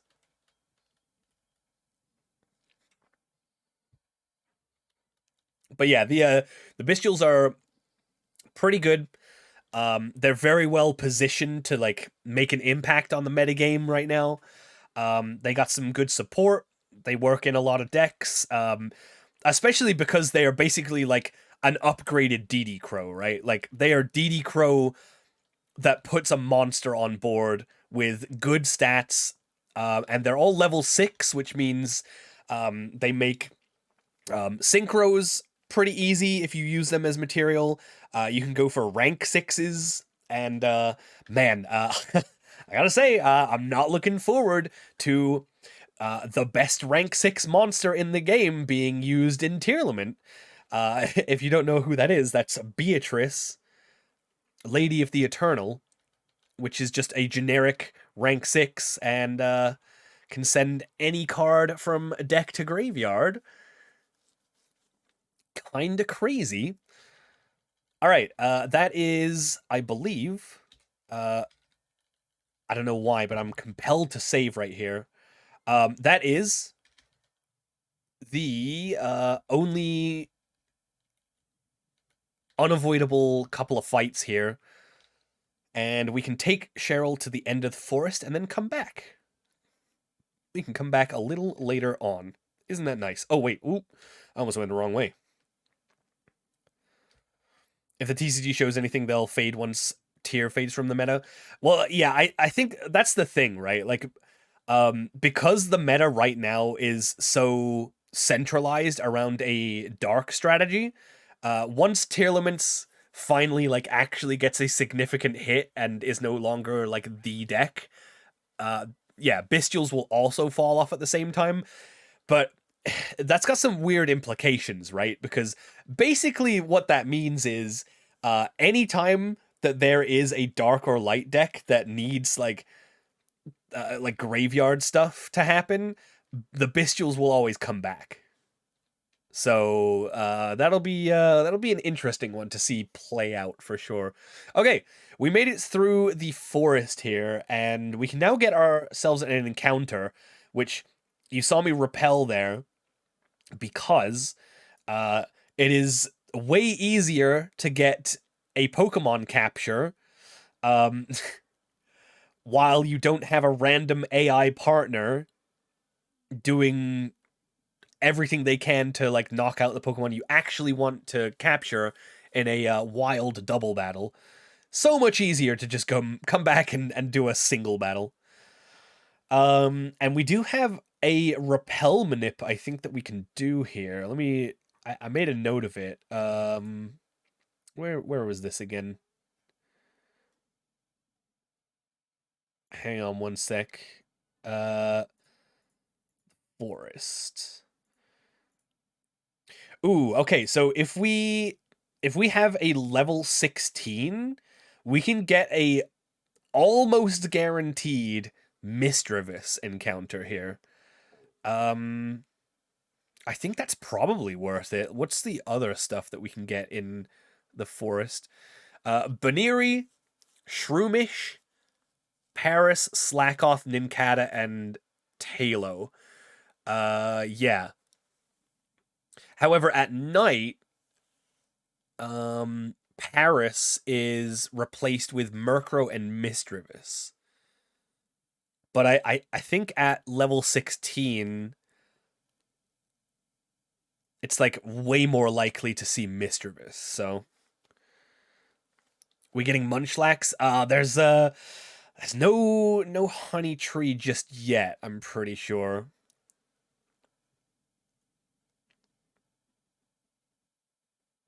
Yeah, maybe soon though. It could happen. But yeah, Misdreavus could be good here because Misdreavus is Ghost Fairy in this game. Is a decent option. I don't know how likely we are to use it, especially because the Duskstone is locked behind Gym 3. But I guess it could be a good option. Like, unfortunately, there's no reason to delay the encounter here. So, also the other issue is we don't have any level 16 Pokemon. So we might just have to raw dog it and just see what we get. But we'll come back. We don't have to get the encounter right now.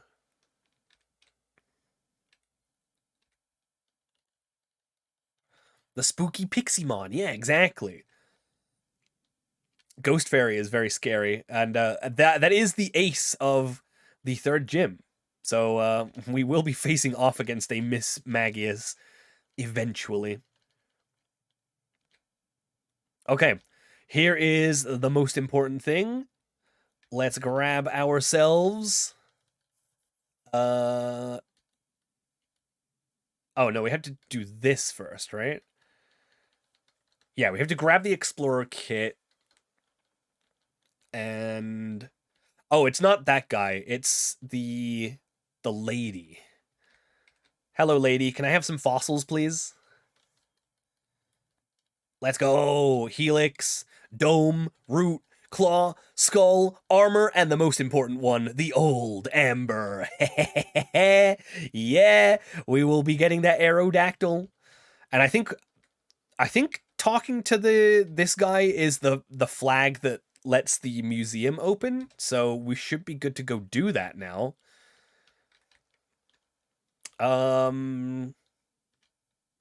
Yeah.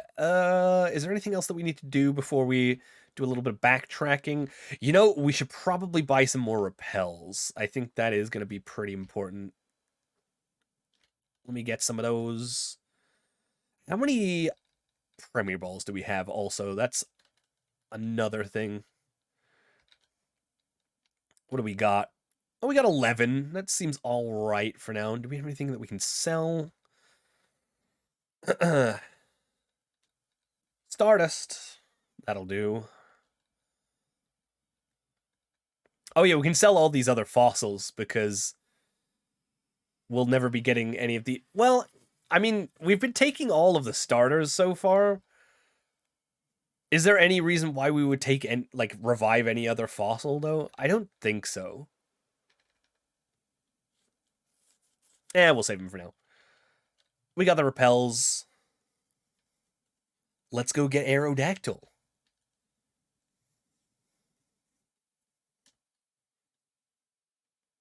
Found some torrential tributes for 35 cents. Oh, I'd get them.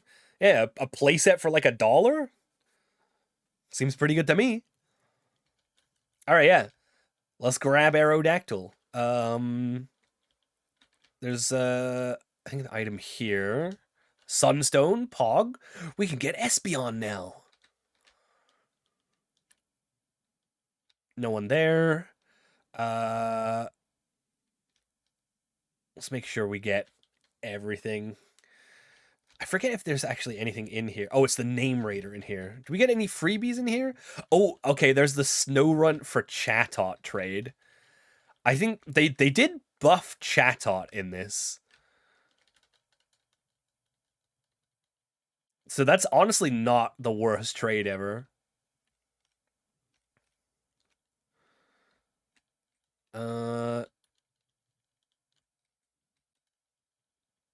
Okay, I think that's everything that's in here.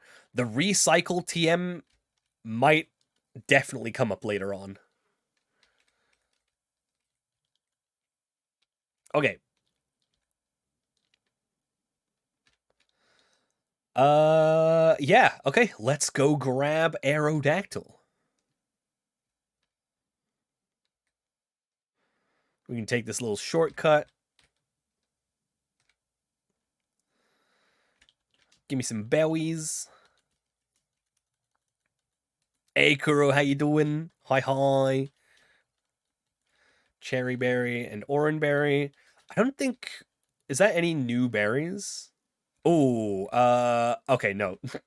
These ones do literally nothing. We don't need to dupe those. Silver powder, Pog, Sleep Talk. Ooh, okay. We should definitely keep in mind like rest sleep talk stuff for sure.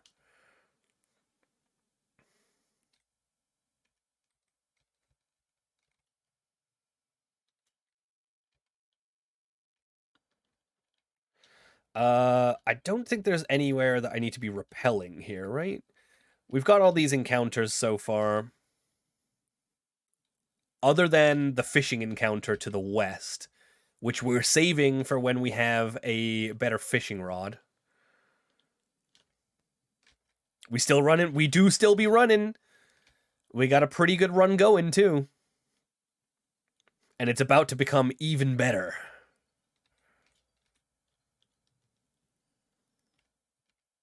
All right, Micro, thank you for your service.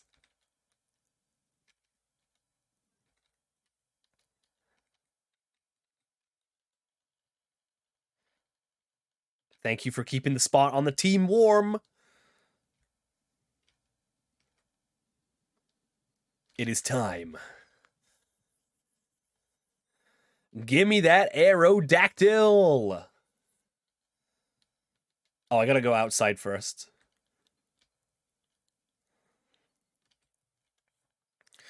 Imagine if you had to go, like, you go to McDonald's and they're like, I got your order, but you had to go outside first. There it is, Aerodactyl, let's go! All right, and we have Grey Graves once again taking the name of our arrow.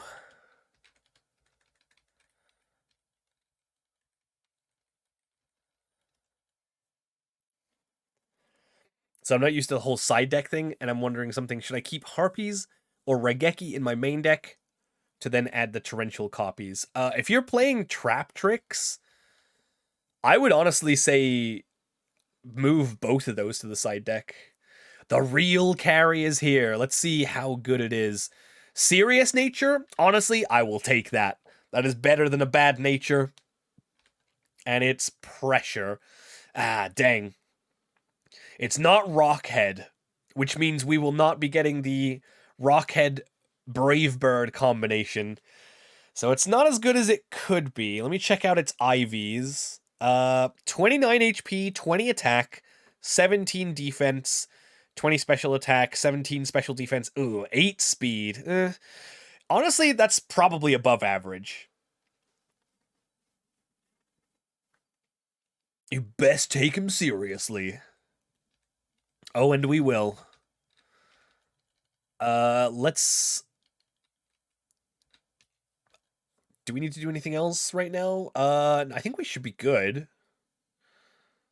Yeah. We do have 2 flyers right now, and we have one clearly better one, so... there is that. But honestly, this team is coming together. Did you know Umbreon can learn the move Synchro Noise? Didn't we go over exactly that last stream? I don't remember if it's you that brought it up, but someone definitely did. At least Aerodactyl kills birds. True. We have our bird killer on deck. All right, let's head back.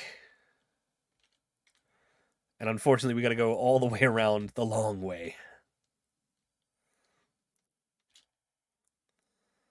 Finally got that Umbreon. Hey, Clay!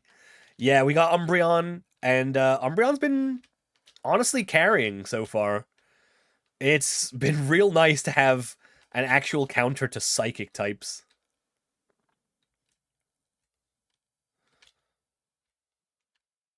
Oh, hang on 1 second. Did we get the TM over here? We did. Okay, cool. Just checking. That one will be important later on.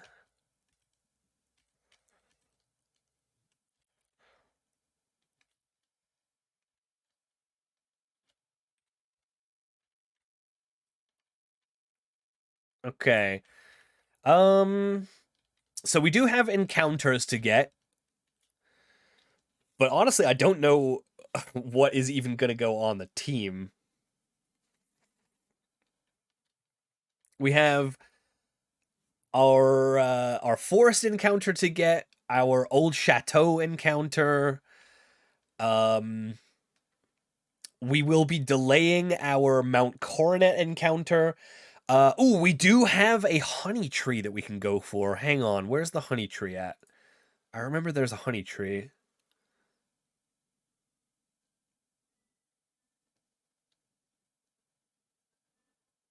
Yes, there it is. Okay. Oh, this could be big. This could be big. Route to... Where is it? 211. We could get a honey tree encounter. I guess I'll buy a few more Premier Balls just in case we need them.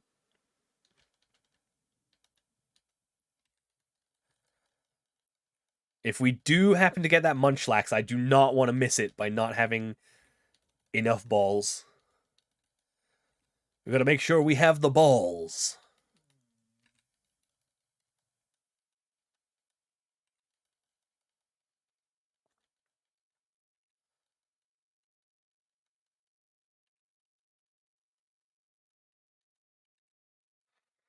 Favorite evolution?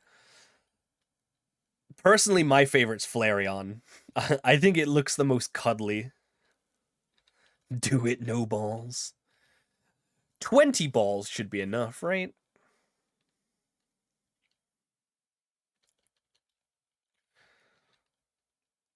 And let me check. Do I have any Pokemon in the PC that might make capturing something a little easier? Let me see. The thing that's a little tough about Munchlax is that it does have leftovers. Which means, I guess we could solve that by using Covet and stealing it away first. That could be something. Do we have anything that has, like, Stun Spore or... Poison Powder is not what we're looking for. Let's see. Not self-destruct.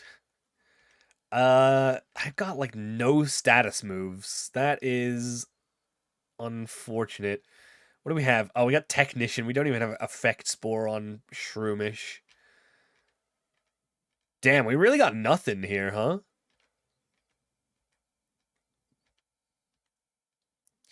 Nothing at all that's going to make this an easier capture. Alright, we're just going to have to... We'll just have to see what happens. The best thing that we can do is steal its leftovers away so it can't heal, I guess. That is if we do run into the Munchlax. We'll find out, I guess. We'll see what happens. Oh, it's Chat! Hi, Chat. Hey, Asher. You came to see the Pokemon statue, right? I'll take you there. No, not at all. I actually really don't. So, this is Eterna's Pokemon statue, shaping our world, our time and space in an intertwining spiral. Revered in Sinnoh are the Pokemon of time and space. Sinnoh's myth, its truth needs investigation. Pardon me, stand aside. Easy way to become a great trainer? Alright, listen close. Make certain all your attacks hit. Avoid enemy attacks for sure. You do that and you never lose. You'd be the invincible trainer. You know what? We should try that sometime. Imagine never getting hit by a single move. That'd be crazy. Ooh, you know what? Let me put a leftovers on our Aerodactyl. Oh, look at that. Oh, we need to show the lady that we have Aerodactyl. Ah! It's a different lady! Oh my god. She's here. My wife. Ooh, that device you have. It is a Pokédex? Wow, it brings back some memories. Pardon me, but what's your name? Oh, hello, Hasher. I'll be sure to remember that name. Oh my god, chat, she's gonna remember my name. My name's Cynthia. I'm a trainer just like you. Just like me, huh? You wouldn't happen to be a champion now, would you? Because, if you were, then that might mean that you maybe aren't just like me. Maybe telling a little bit of a fib there, Cynthia. I've been studying Pokemon mythology lately, just out of curiosity. Here in Eterna City, there's a statue of an ancient Pokemon. Have you seen it already? According to myth, it was an extremely powerful Pokemon. Who knows? You may encounter something like it while you're traveling with your Pokedex. Oh, I know. Try using this. It should be helpful. Better hydrate. Well, hey, it's the fun drink, so it's not actually hydrating, but you right, though. Oh, delish. Remember the hidden move, blah, blah, blah, blah, blah. That's actually not even true. Oh, there's one last thing. Please give my regards to Professor Rowan. Yeah, we literally do not need to use HM Cut in this. Oh, Toby coming in with the hydrate. Thank you.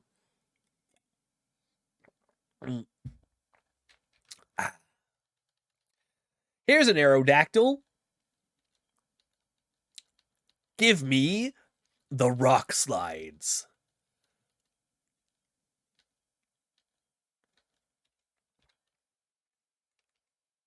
And let's now immediately power up our team. Not only Aerodactyl can use Rock Slide, we can teach it to Clay, too. We definitely never need Roar.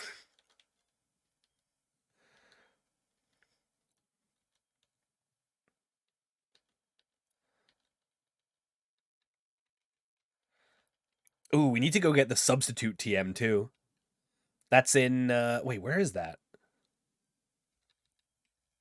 Oh, it's in the Old Chateau. Yeah.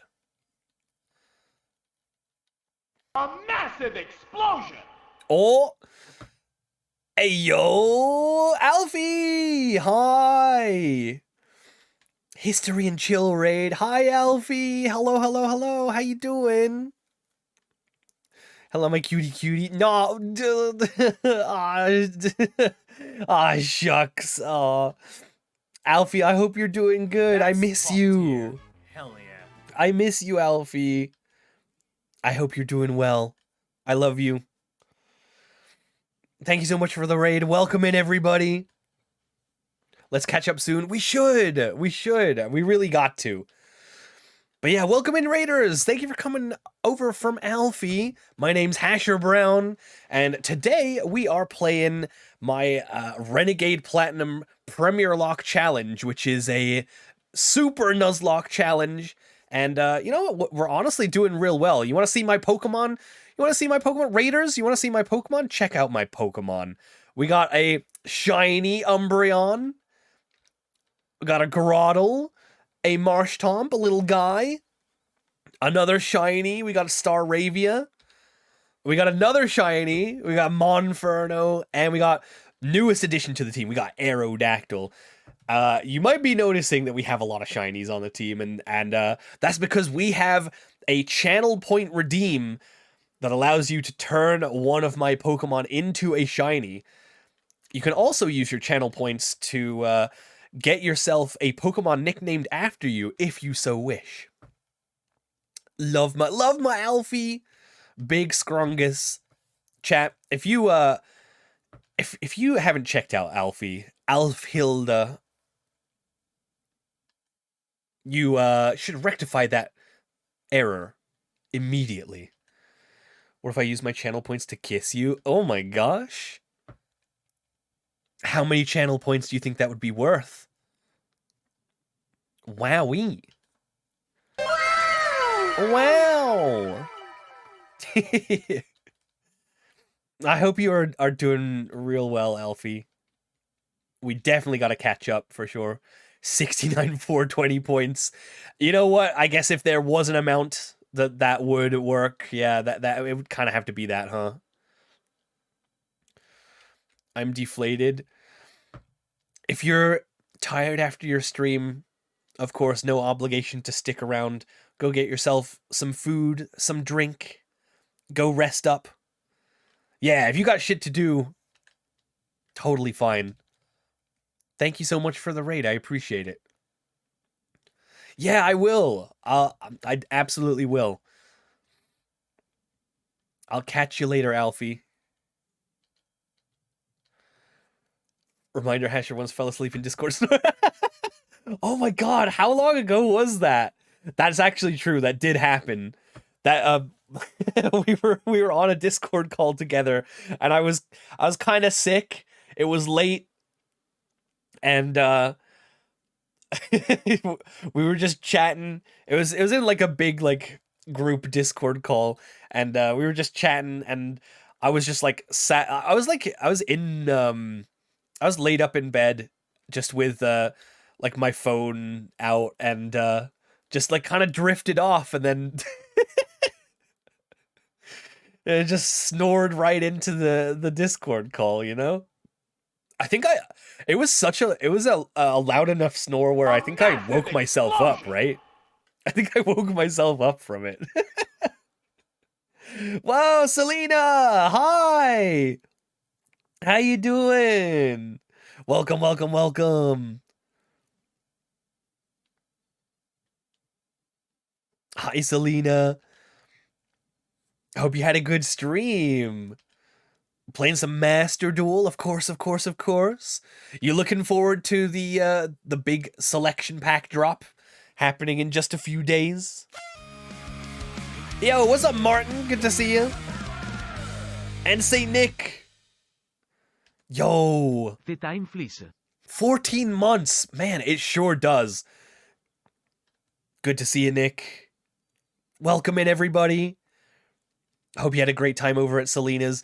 We're doing the Renegade Platinum Premier lock today, and we're honestly not doing too bad. We've only had one death so far, and we got a pretty good team together. We got look at this. We got some shinies too. We got Umbreon, we got Groddle, we got Marshtomp, we got Staravia, we got Monferno, and the newest member, we got Aerodactyl. Not looking too shabby. Collage of the kitchen pantry. Yeah, we had a couple of raids in a row. Very much appreciate. But yeah, you're just joining me, continuing the adventure here. Oh, I have to get past this trainer, and then we might possibly be heading into a potential encounter with one of my favorite Pokemon ever. Gib Morgana.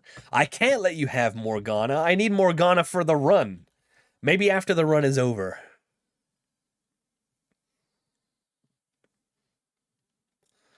Hey, it's all good, Apollo. No worries.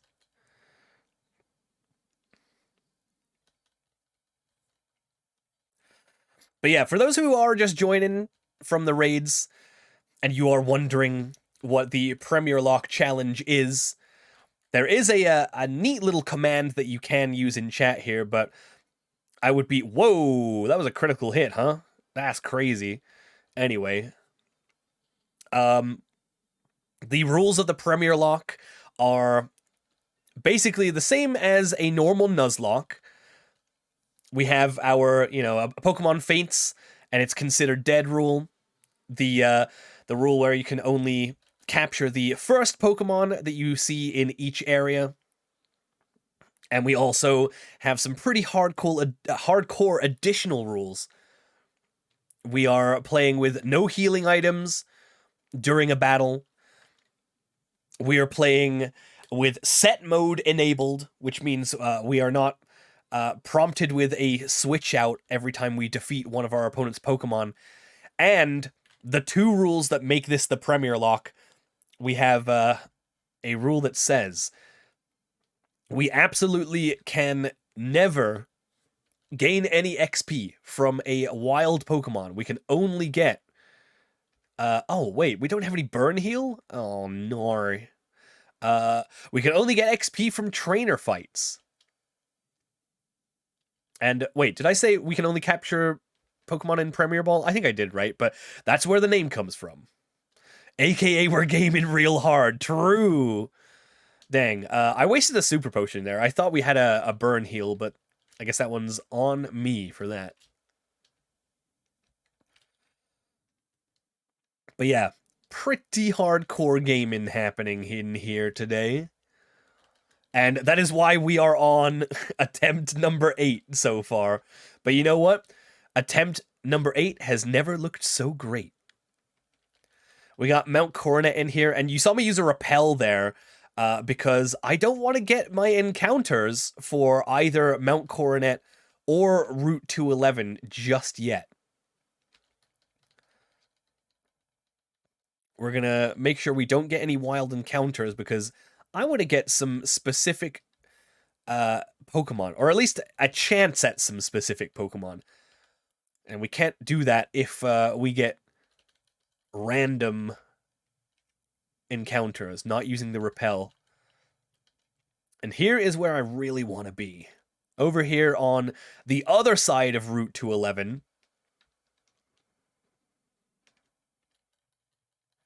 we can grab ourselves a Firestone, but most importantly,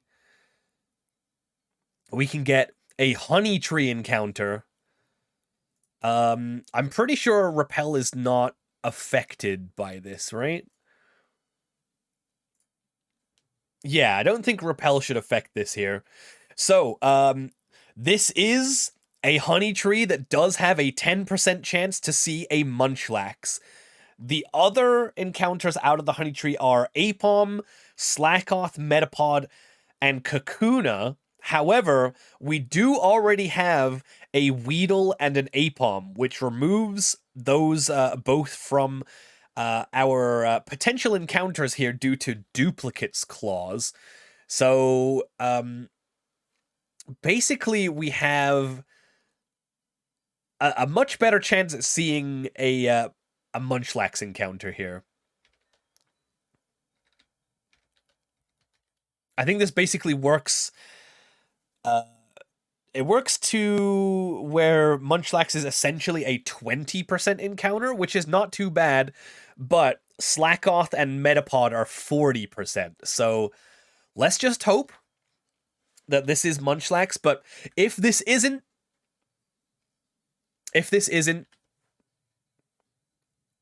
we can always get a chance at Munchlax later on. Need to end the... Oh, wait. Oh, I forgot to do the last prediction. You're right.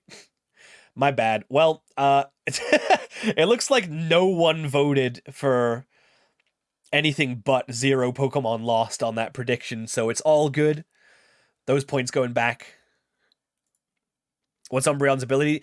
The Umbreon's ability is Synchronize, which is actually gonna come into play here. Because not only does Synchronize pass on a burn, poison, or paralysis to the foe, if you didn't know, Synchronize has a effect on the overworld as well. What Synchronize does is it gives you a 50% chance that a wild Pokemon will have the same nature as your Synchronized Pokemon. And do you want to see what a nature my Umbreon has? Adamant Nature.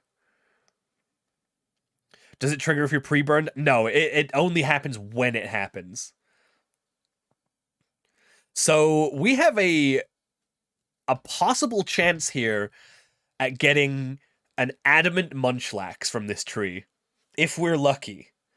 We have to get the 20% encounter, and we have to get a 50% Synchronize on that. But we'll see if that happens. We'll see. But let's do it. Let's use the honey. Here we go. There's a sweet scent in the air. Slather the honey.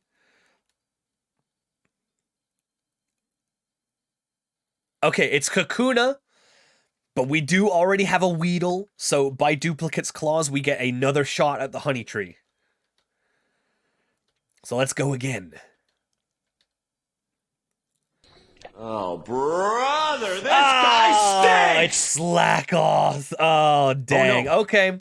Well, you know what? Slackoth isn't even terrible, but it's not Munchlax. It is not Munchlax at all. But we'll still get this. We will still get this.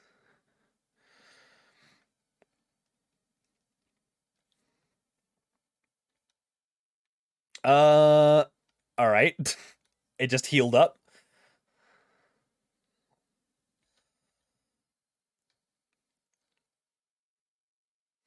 Encore.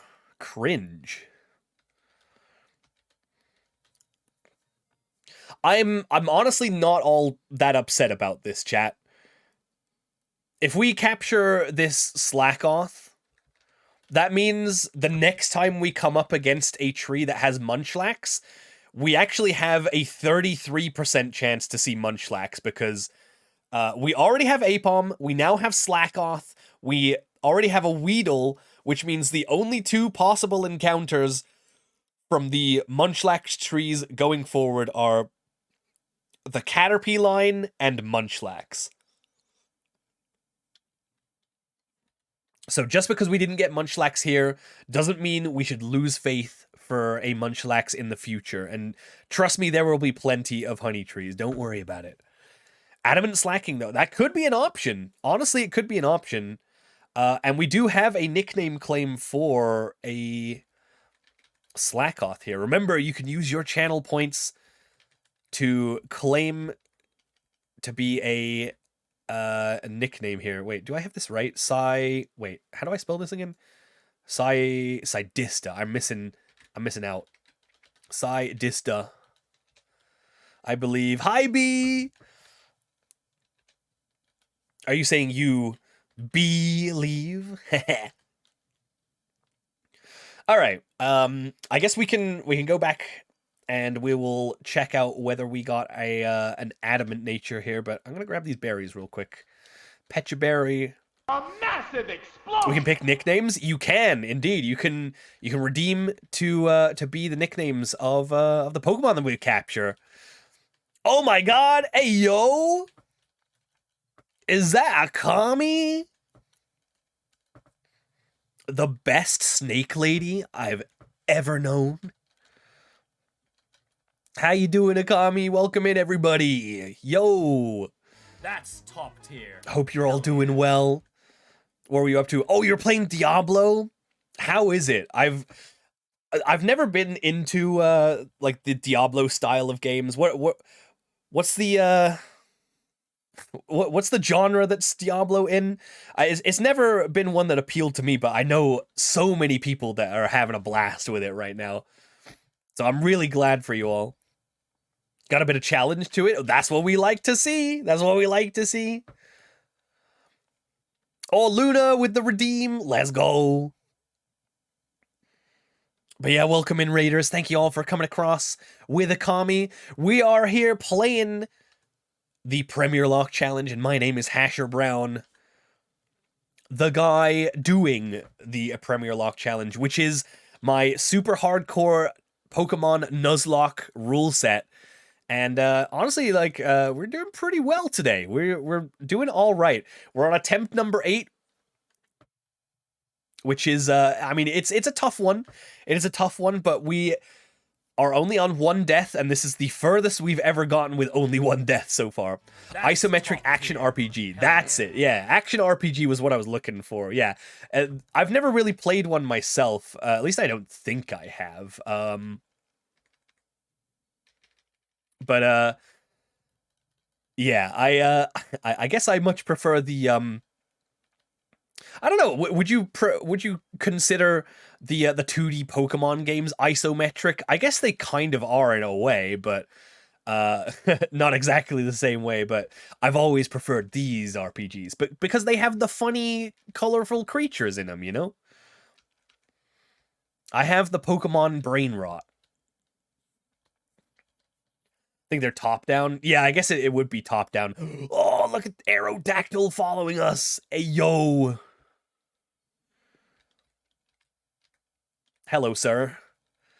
Want a shiny Mareep? Hey, yo, on SV? I would be delighted. Akami's just... Akami's just supplying me with the shinies on Scarlet Violet. I already have a Great Tusk shiny from you. You're just like the shiny dealer. You want 2? Whoa. 2? That would feel very greedy. I might have 3. Oh my god. I mean, you don't have to give him away like that, but I mean, if they're going, I mean, want to get some shinies? Hey kid, you want to see some shiny Pokemon? Tell you what I want, a modern version of Colosseum. Oh man, if they come out with a modern Colosseum, I would absolutely love that. Oh, let me note down Luna on my nickname list. Need foods, let's hang out. We should. We definitely should, Akami. I've been a little lax on doing like collabs lately. Although I gotta stop being so hard on myself because I was like sick for like 2 weeks, so there was that. But no, we definitely should. Absolutely. Hey Olivia, how you doing? Welcome in. Let me note down Luna here. Luna Amari. We gotta pick a real cute one for Luna for sure. Pawful's here too. Hi, Pawful. That's my bestie Pawful right there. I want Stadium Coliseum Battle Revolution remake with Hasher voicing the announcer. Well, according to Pawful, I already sound like the Pokemon Stadium announcer anyway, so... Get me in there is what I'm saying. Pokemon Stadium 3, that's all me, baby. Ow! Well, why the Nuggy, though? Keep that on your plate. Pawful's Cat in the Hat? Pawful wear hat? Which hat Pawful wear? Alright. So we didn't get our Munchlax. Oh, let me check out what's my nature on Slackoth. How's Slackoth doing? B getting in for a nickname, hell yeah. B2BR. Oh man, if we get a Combee or a Vespiquen, that will be perfect. Let's check out Sidista. How good are you? Ah, serious nature. You know what? We'll always take a serious nature because at least it's not a bad nature, you know? And yeah, of course it has Truant. Akami getting in for a Sneck, of course. If we get a Arbok or a Seviper, we know exactly where that name goes. Geodude. Oh, true. We have already had a Geodude, though. Maybe I could make an exception if we get a Graveler, though. Maybe. Yeah. Sidista's doing some serious slacking. Honestly, though, slacking... Or at least, like, even Vigoroth wouldn't even be too bad. We still gotta get our encounter in the forest and in, what's it called? The mansion.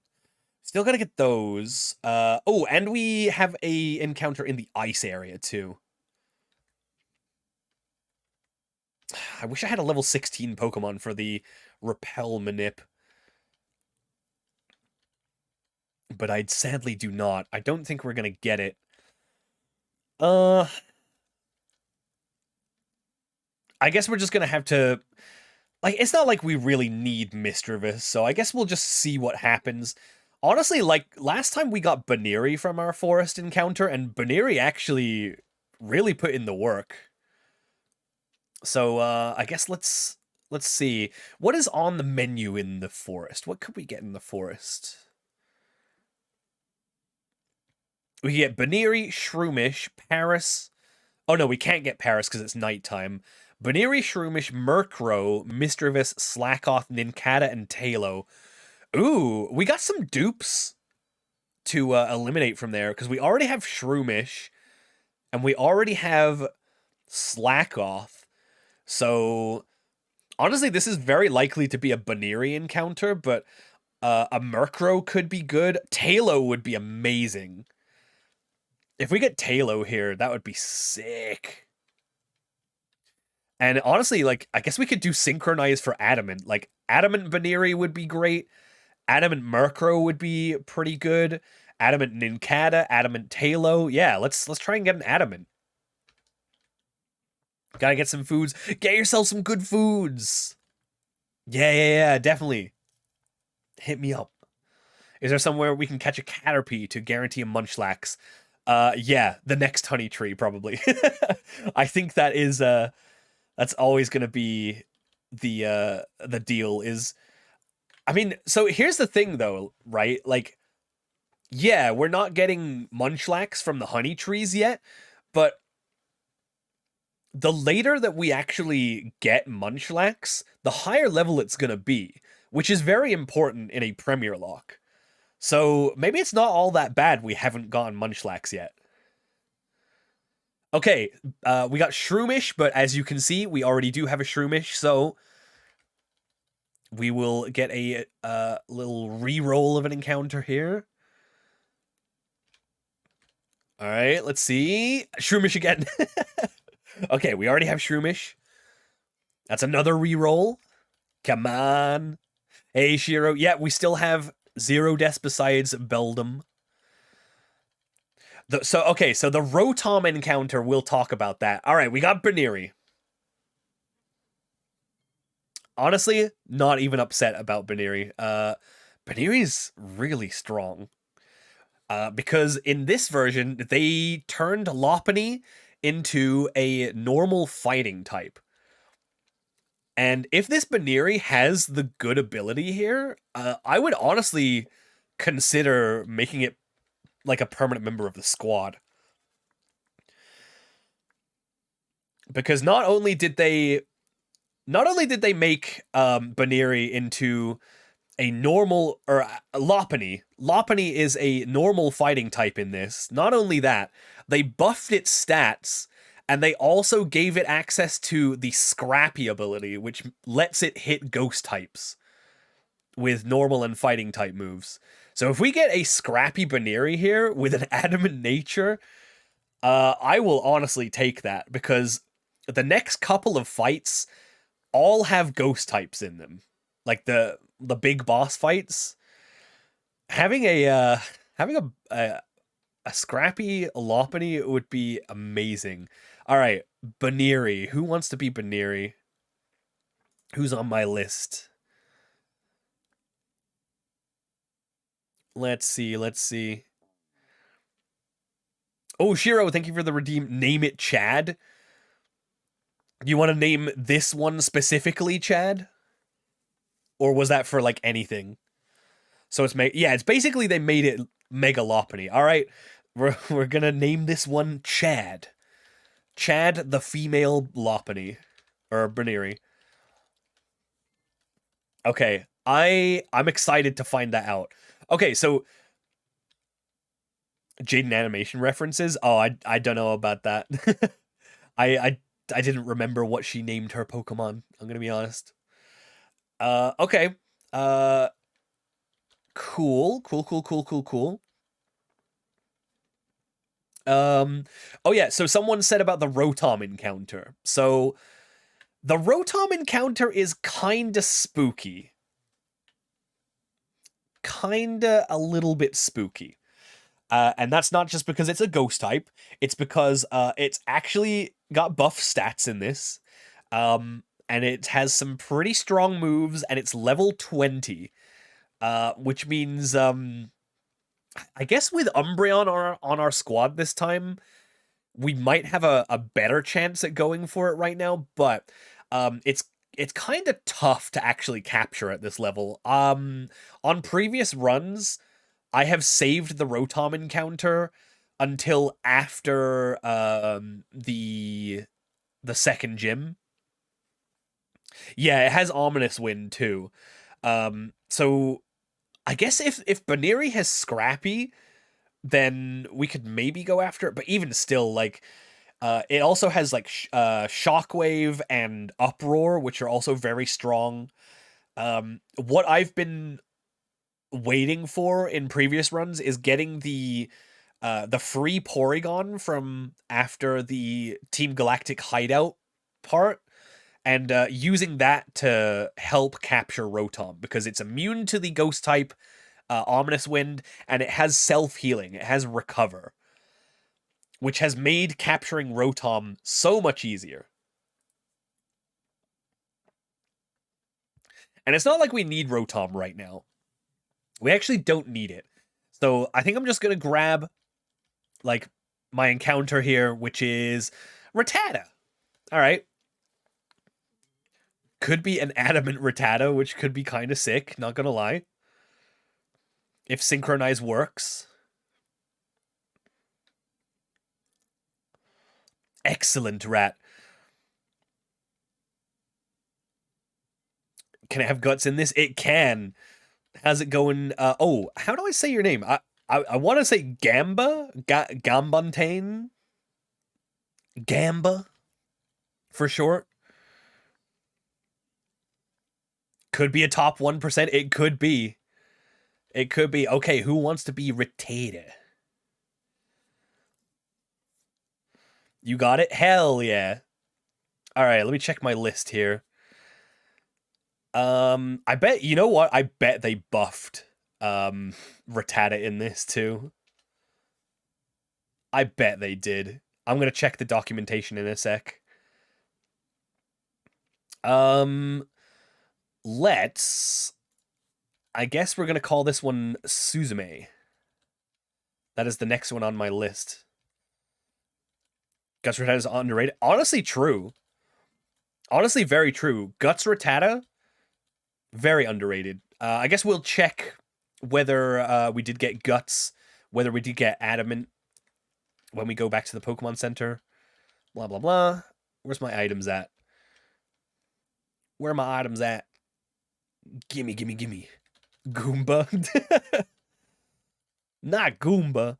Can Rattata learn Facade? I bet it can, but I would need to get the TM for it first, which I don't have. I would imagine it definitely gets it. You know what? Let me check the documentation real quick. I need to see if they made any changes to Rattata. Pokemon changes. All right, let's find out.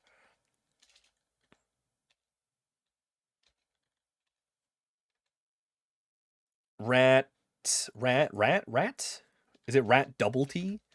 There we go. Rattata. Okay, they did buff Raticate. Oh my god, they mega buff Raticate. Holy shit. Okay, so you want to hear about this? You want to hear about the buffs to Raticate? It does get Guts in this. It also gets Hustle as its other ability. It no longer gets Runaway. It gets Hustle or Guts. And here we go. 55 HP is the same as vanilla, but its 81 base attack stat has been buffed to 97, 60 defense has been buffed to 70, 50 special attack has been taken down to 45, 70 special defense has stayed the same, and its 97 stat in speed has been buffed to 113. Holy shit. Can you imagine? Can you imagine this thing with Guts on 113 speed? It only gives me the level up moveset here, and it doesn't have Facade on here, but I bet Facade must be like a TM at some point. It also gets Sucker Punch and Flame Wheel as level up moves. This thing could be a monster. Oh, it gets Swords Dance too. Whoa, okay. That could be kind of sick. We are kind of swimming in a sea of potentially insane normal types. So, I guess we will see what happens. Ain't that faster than, like, Latios? Yeah, maybe. I don't know Latios' stats off the top of my head. It might be, like, base 90 or something. Which means it's probably just better than Latios as... even in, like, vanilla, in terms of speed. Alright, that's really important. We got the TM for Substitute. I just know Purugly's faster. Oh yeah, Purugly's like base like 110 speed or some crazy amount like that.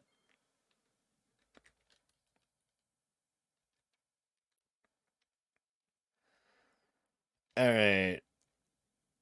Let me grab a rare candy, also very important for the end game. Because we're definitely getting there this time. Holy shit, have we had 3 Shuppets in a row? 4 Shuppets in a row? Wait a minute. Hang on a second here. That's a 10% encounter. We've had 4 in a row? Are you crazy? What the shop? Did you know Sawaddle has a higher attack stat than Onyx? I did know that, actually. The amount of Pokemon that have a higher base attack stat than Onyx is more than don't. Hey, Dawn, it's going good. It's going pretty good so far. Can't complain. There's another Rattata. Okay. Get me out of here. All right. We're good. We're done with the old chateau. Oh my god, Baneri, please.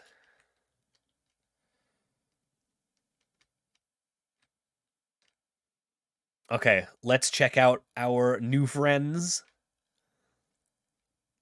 Let's see, let's see.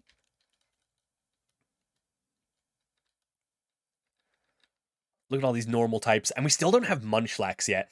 I'm pretty convinced that we should basically be guaranteed Munchlax if we do all of the honey trees. So we should be guaranteed a Snorlax later on. Okay, we got a Rash Nature. That's not great. That's literally just all bad. And it has run away. Wait, let me check. Let me check Baneri. Does this become Scrappy?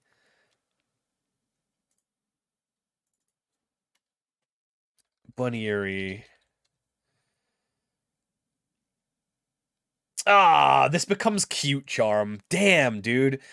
Missed the 50-50 on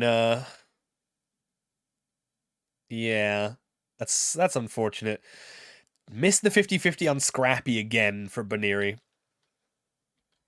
Let's check out Rattata, though. Suzume, what you got? Adamant Nature! Okay, the Synchronize finally procced, and... Oh, it's Hustle! Oh, no! I'm not using that. I ain't using Hustle!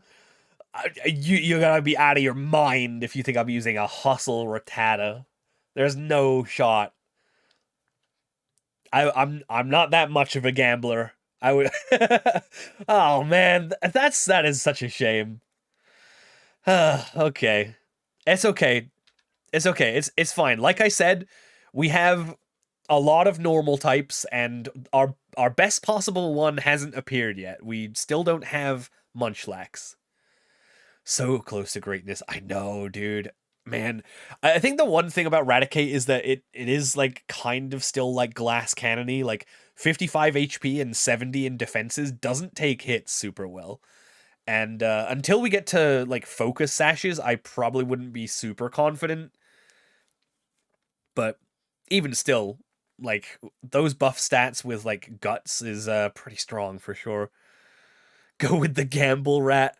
I don't think we're in that bad of a position where we need to go for the gamble rat. I think oh, we still do have one encounter left. We have a potential ice type. Actually, I think it's always guaranteed to be a ice type. So I guess we'll go do that real quick. Wait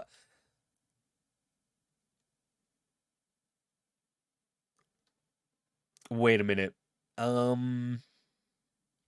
We need a level 21 Pokemon to make it through the cave with repels. So let me level up Umbreon real quick. Oh, Emil coming in for the next ice type. Okay. That's basically going to be our next encounter. All right. Emil for an ice type. Okay. Noted. All right.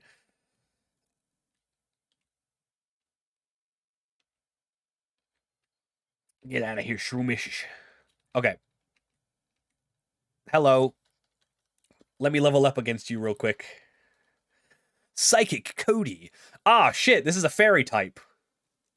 Damn it. We're not super effective against this.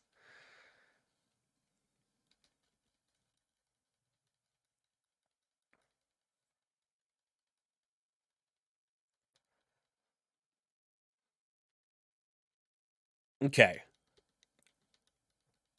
That should be a guaranteed level 21. Mimic? How dare you?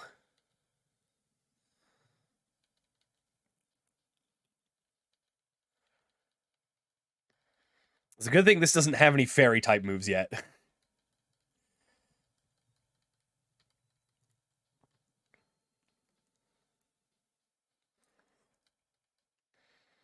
Okay, cool. Level 21.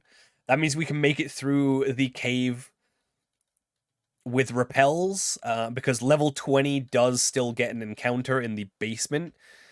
And we will be saving our Mount Coronet encounters for as long as possible, because with a super rod, we get a guaranteed level 50 Feebas when we get there. Once we get the super rod, we're going to get so many water type encounters. It's going to be crazy, dude. How many repels we got? Umbreon just hard carries. It honestly, it really is. Let me get some more repels just in case. Cool.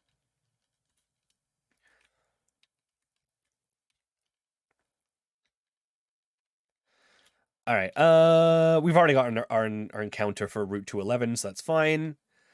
But now we need to put the repel on. Okay.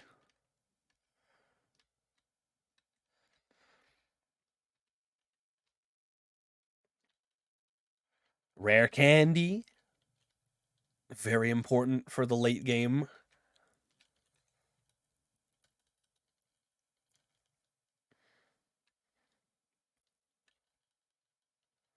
Ooh, soft sand. That'll be good for like Marshtomp and Torterra.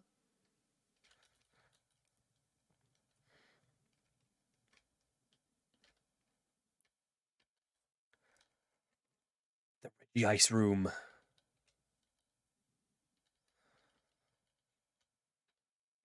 Oh, you know what? Is there a repel manip for this next area?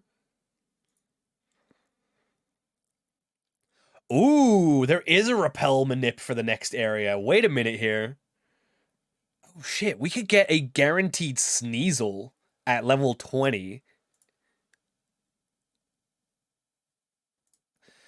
That could be kind of good. I mean, we already do have a dark type though. Kind of hard to justify using Sneasel when we already have Umbreon doing so well. Let me check. What's the other encounters here? Snover, Swinub, Smoochum, Snowrunt, and Sneasel. They all start with S. So yeah, apparently if the only one of these that appears at level 20 is Sneasel, so we could get a guaranteed Sneasel here. Which is pretty good, but that's a tough call. I feel like if we do get Sneasel here, we probably won't be using it. So I'm not gonna repel manip here, because if we have another chance to get Sneasel later on, it'll be at a higher level. Yeah, I think that's probably the way to go.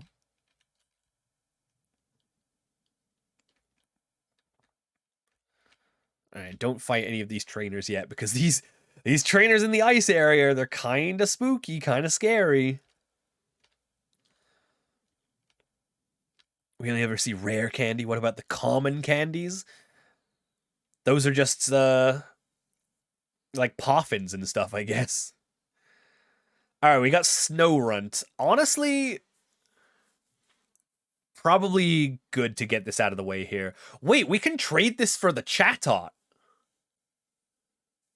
We could trade this if we wanted to for the buffed Chatot in this game.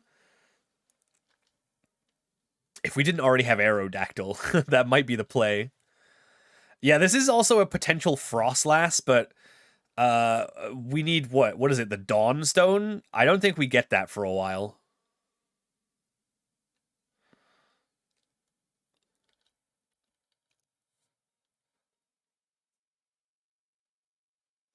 The bird you can make swear. Very true. Oh, it has Ice Body. That's kind of cool. I don't think that translates over to Frostlass, though, right? Is Chatot good? They did buff Chatot. Let me bring up its stats. They buffed Chatot from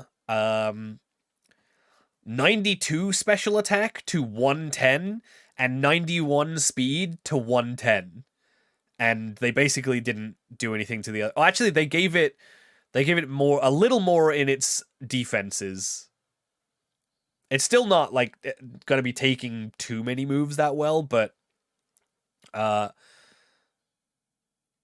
yeah, that's actually pretty good. 110 speed and 110 special attack. And it gets Hurricane in this too. That's kind of cool. Also, keep in mind, it would grow a lot faster too because it's a traded Pokemon. Chatot God now.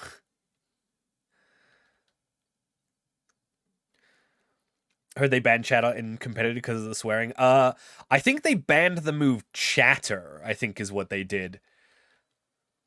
I think that's what happened.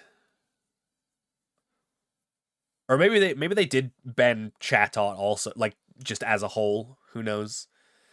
Because like it's because of the move Chatter, right? But that would mean that if they don't ban Chatter, that means that Smeargle could still use it, I think? Or is that one of the moves that Smeargle can't sketch? All right, Emil, you are our Snorunt. I think if we didn't already have Aerodactyl, I would maybe consider doing the trade. But I don't think we need to. Aerodactyl is just too good.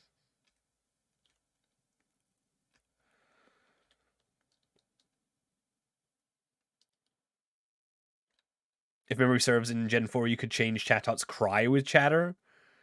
Oh, that's kind of interesting. Yeah, maybe it was Chatot as a whole then. Light Clay, that's good. Revive, that's bad. Well, I guess that's just free money. We'll just sell that. Full Restore. All of Glalie base stats are 80. Well, you might be wrong about that. If they buff Chatot, they probably buff Glalie too. I guess I can look that up. Yes, they did in fact buff Glalie. They didn't do a whole lot to it. Basically, all they did was they changed its special attack and special defense to 60, and then they changed its physical attack and physical defense to 110, and then everything is still the same. So it's still probably not great, but they did buff it, so it's at least a little better. Did they buff Frostlass in any way? I bet they didn't. Oh, they did. Okay. Frostlass, they buffed... oh, wow. Wait, Vanilla Frostlass only has 80 base special attack? I thought it was way better than that. Okay, so they took its attack stat down from 80 to 70, and then they buffed its special attack from 80 to 110. That's all they did with Frostlass in this. I had no idea Frostlass's special attack was so bad. 80 is not good. At least they buffed it to 110 in this one. Huh. I had no idea.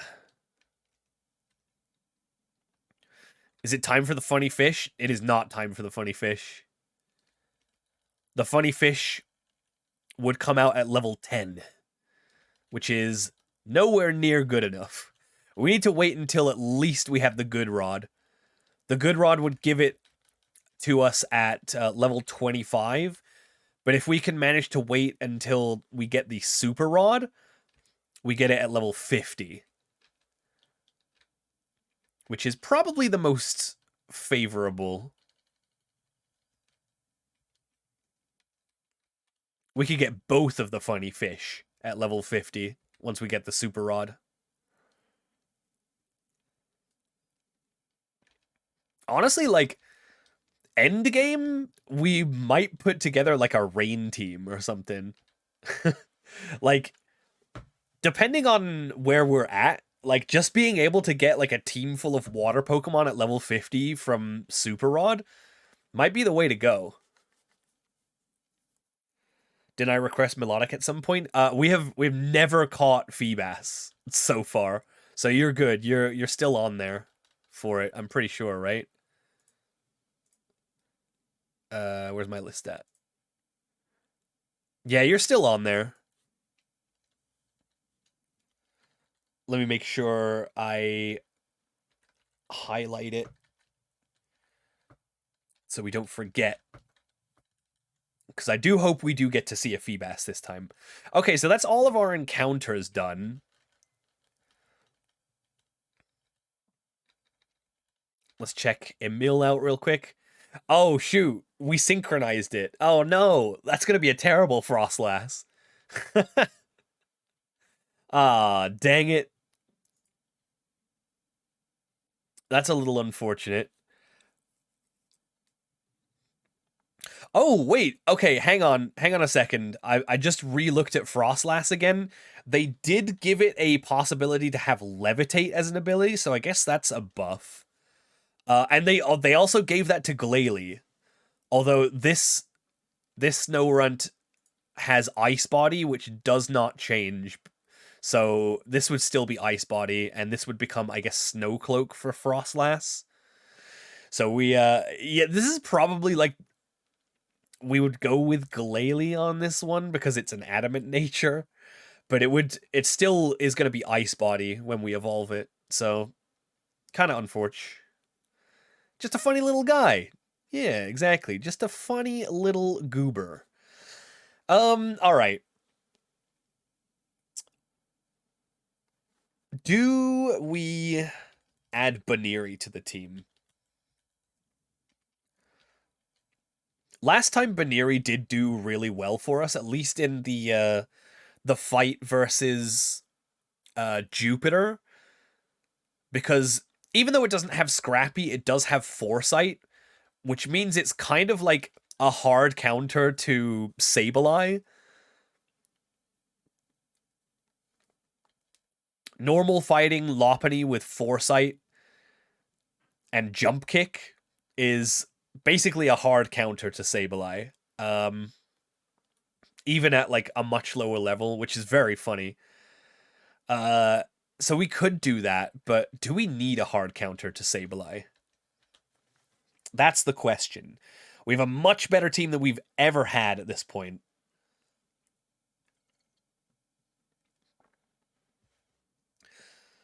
My instinct says maybe we don't.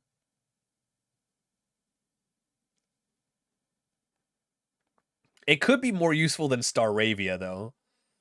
Although I guess Staravia is also just as good because it is a normal type. Let me check. Jupiter's Sableye. I'm thinking like 2 boss battles in the future, but I think that's still worth it. Jupiter's Sableye. Yeah, so Jupiter's Sableye only has Fake Out, Shadow Claw, Shadow Sneak, and Knockoff. And Knockoff is Gen 4 Knockoff. It's like really weak. It's only I think like 20 power in this. So it's really weak. And its other moves are Fake Out and 2 Ghost type moves, which means with with a normal type, we're basically taking like no damage from Sableye every turn. So I guess that's all we really need. We don't need to like hard counter the Sableye. We can just go with Staravia. I think that's fine. And it does have Intimidate, which is good to keep around. So yeah, I guess Staravia's all right for now. We should probably level it up a little bit in that case. But not too much. Maybe what we'll do is we'll level it up slightly.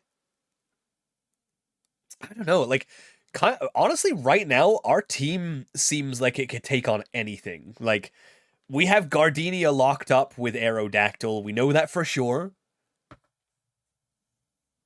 Jupiter is gonna be a little tough. She does have Golbat, Tangela, and Skuntank. Man, the Skuntank is scary. We do have Groddle, which can never get crit by Night Slash, which is pretty good, but it'll still take a chunk from Poison Jab, is the thing. That's the thing. The thing about this Skuntank is that not only is it's pretty strong, it's got Poison Jab and Night Slash. It also has Focus Energy. If this thing starts going for Focus Energy Night Slashes versus us, it's not gonna be good. And our one Pokemon that can never be crit is weak to poison, and I don't like that.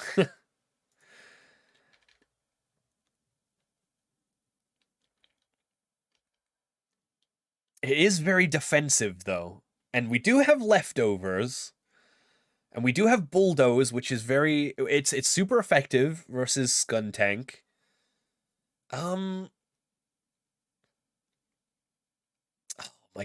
Okay, so this is, oh man, this is kind of where losing Beldum is making itself a problem, because if we had Beldum to like switch to on a poison type attack, that would make things probably a whole lot easier.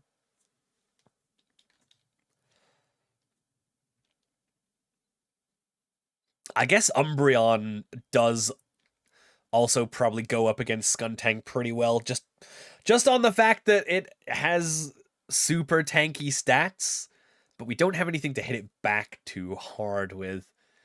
I guess we'll go with this team for now. This seems alright. I don't see why we need to switch anything up.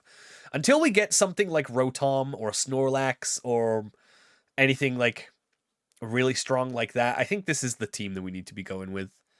Ooh, we do also get Togepi after the Galactic fight, and Porygon too. Ooh. Okay, yeah. That's gonna make things tough. Once we start getting like Porygon and Rotom and a whole bunch of stuff, that's gonna make deciding what's actually going on the team very tough. Okay.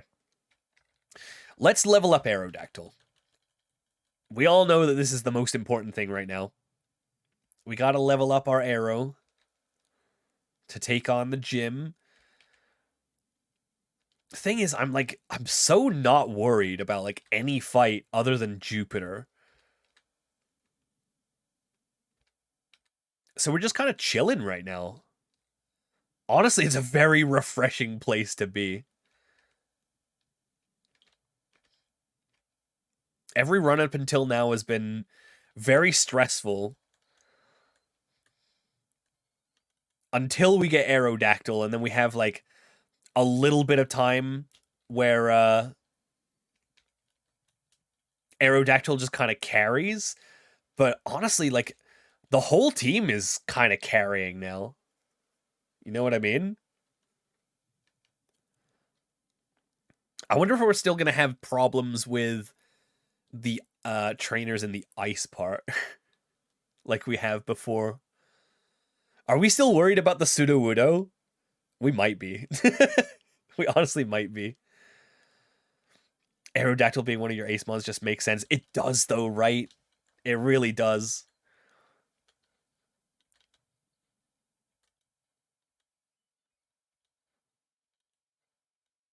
Okay, cool. Be prepared for me to speed up through all these fights, because there's just like no reason for me not to. Oh, I see an item over there. Give me that. Netball. Don't go into a double battle. Oh my god. Aerodactyl just decimates everything in this area. It's nuts, man.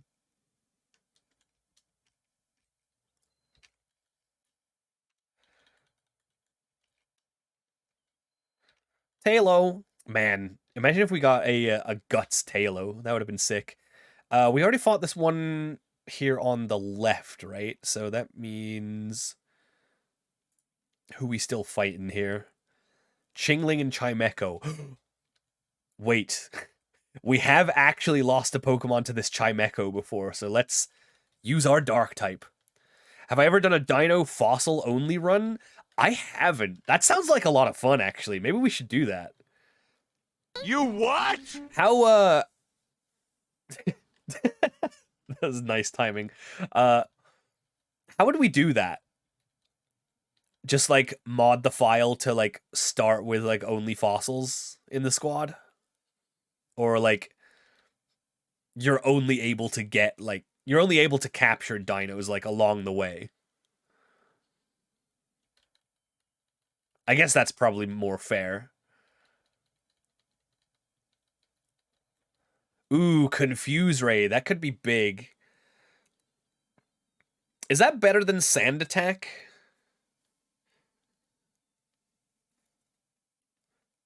I feel like Sand Attack is more useful. Like, Confuse Ray is just, like, RNG. And I guess Sand Attack is also, but I feel like Sand Attack is better. Most games don't really have Dino Fossilmons available, so doing like an Egglock probably makes the most sense. I guess it depends on which game we choose to do it on, right? Like in Kanto, it would be really easy because I just pick Bulbasaur. Does Nidoking count as a dino? Nidoking, Nidoqueen? They're like dino, like rabbit things, sort of, right? I don't know. Yeah, I guess we would need to like look at what's available. Yeah, I'm not gonna learn Confuse Ray. I think Confuse Ray is kind of cope. I don't think we need it. Okay, so this is... Oh, there's the Misdreavus. This is all of the all the trainers in the forest done.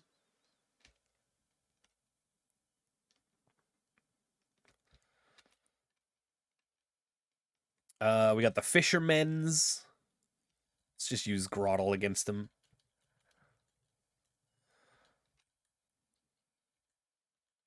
Let's go, sheep. Oh, what are we learning? Mega Drain. As much as I would want a healing attack, it's only 40 base power and it's a special attack, so let's not do that. We'll give up on the Mega Drain for now.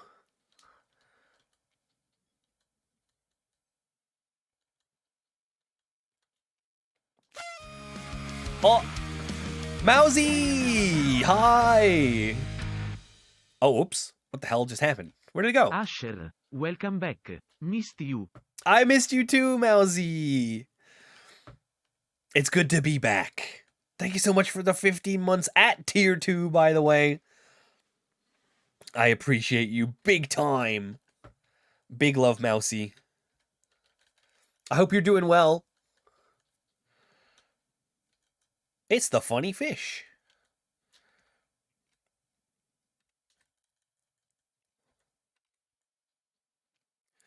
You know, I should probably put a Bullet Seed in the first slot for Groddle, huh? I don't know why I haven't put its stab move in its first slot. I've done that for almost everyone else on the team. Just playing D4. Man, you and everyone else, I hope you're having a good time with it.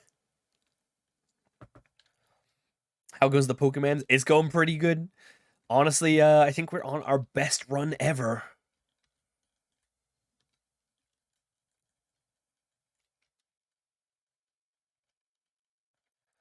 Hey, Roxas. What does the lemon say when he picks up the phone? Yellow? I guess it would have to be a ripe lemon. Do you know why ducks have tail feathers? To cover up their butt quack. Chat, if your butt is quacking, go see a doctor. You got this. Thank you, Mousy. I hope so. I hope this is the one. It's feeling like it, although I guess it's felt like it before, so who knows?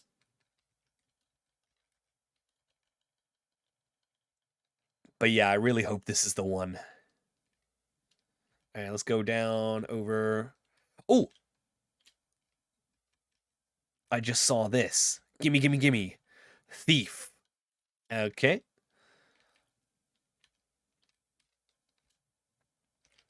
We might be able to use that. We already do have Covet on Umbreon, at least for now. Man, once Umbreon starts learning some choice moves, it's going to be over. Great Ball, Pog.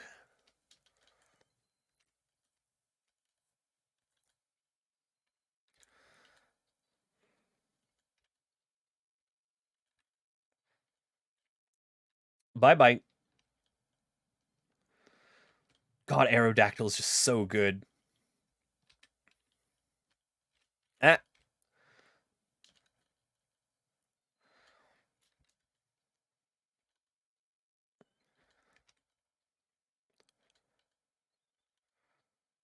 Nice. Okay.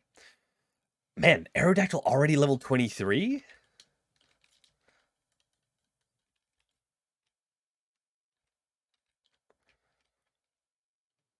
Very Pog. Okay. Gotta put that repel on.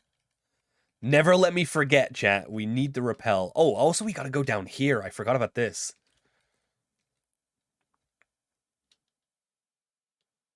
This part is important.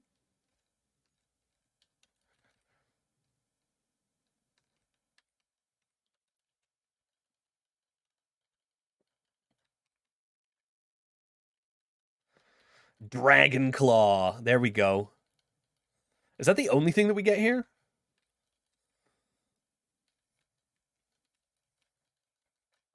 I guess so. Still, though, Dragon Claw TM, pretty useful.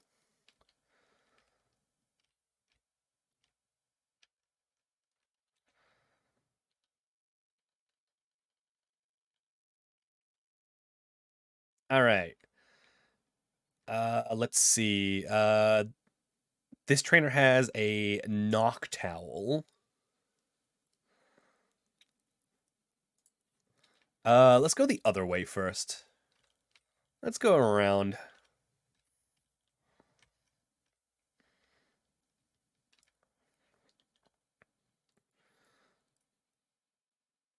Who does this guy have? Oh yeah. Ninjask. Goodbye. It's just that easy. And we get the Psych Up TM. All going good. We get a nice little Aerodactyl mirror match, except mine has Rock Slide, so we always win.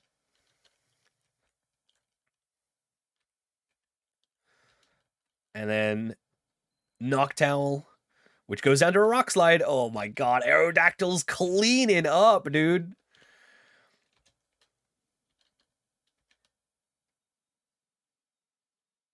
We can honestly go on to the ice area next. There are some tough fights there, though. I think we got it. I think we can manage.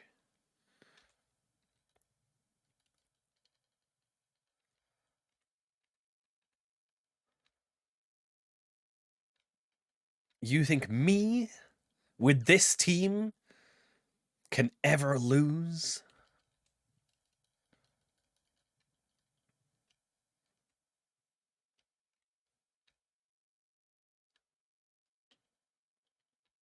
That battle ended faster than Ninjask itself. So true. All right. We got this guy with Porygon and Vigoroth. Should be pretty easy here. Ace Trainer Blake.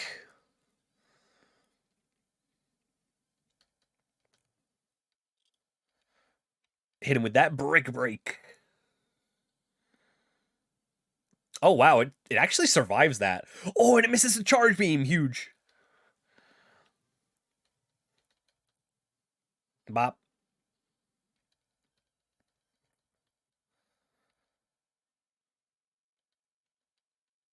Cool, cool, cool, cool, cool.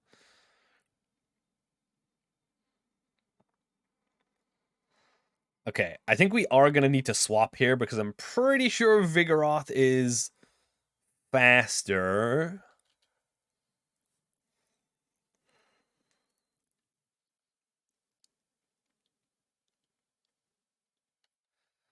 And we should just get this in a couple of aerial aces.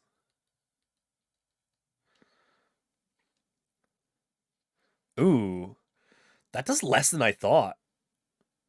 Oh, the defense drop, though. Not feeling good about that. I think we gotta swap Gray out just to be on the safe side here. Let's bring in Grottle. Grottle the Reliable. Yo, dude! Excuse me! Holy shit. Okay, wait, that did 22, and we got another defense drop? We should be fine here, because we can never get crit. Yikes, man. Is this holding like an Eviolite or something? What's going on? Holy.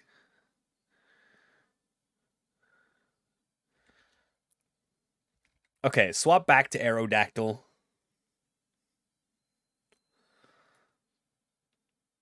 Okay, nice.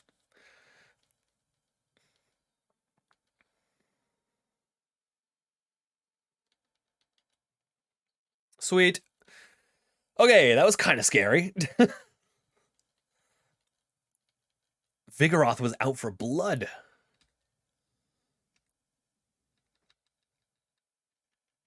Oh, we are not prepared with potions, huh?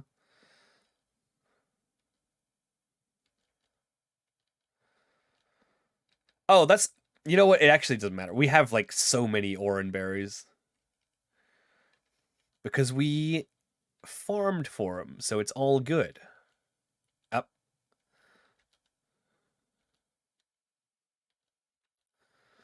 I forgot about that. We basically have unlimited healing. Because we can just farm for more berries.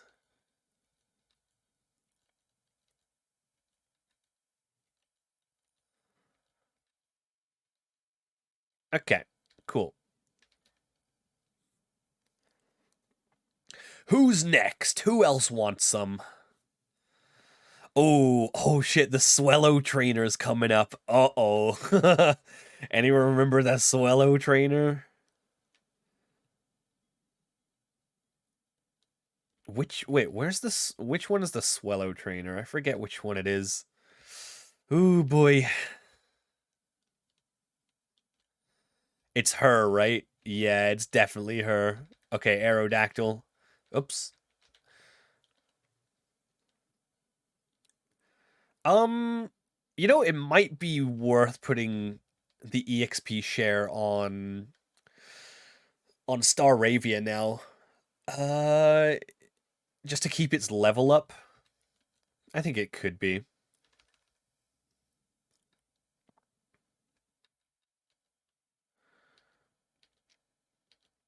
I don't want to let it fall behind.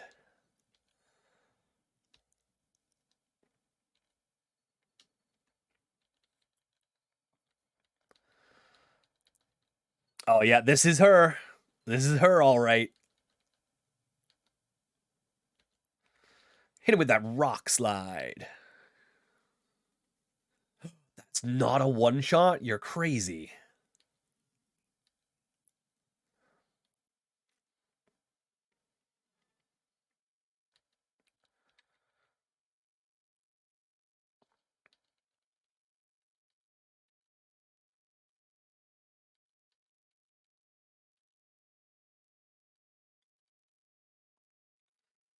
Okay. Gotta be careful here. Because this guy does have reversal. So I'm not gonna hit it with rock slide just yet. Oh god, the double team. I forgot about that. Okay, Aerodactyl. If you were ever gonna hit a rock slide, it has to be right now. Uh-oh.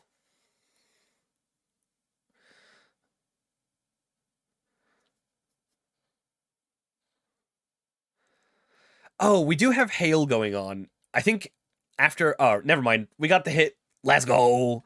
I was gonna say, after one more hit of hail, we can pretty much guarantee that we kill with aerial ace there, so it's all good. Okay. Good stuff. Then we got an ice trainer coming up. Hello, sir.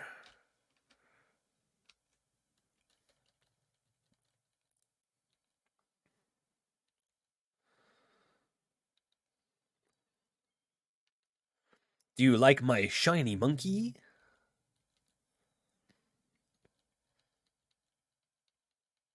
Rude.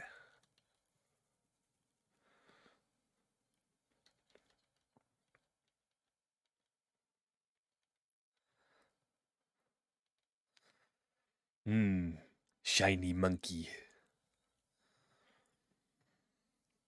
Brick break on this one in case it has thick fat. Let's go.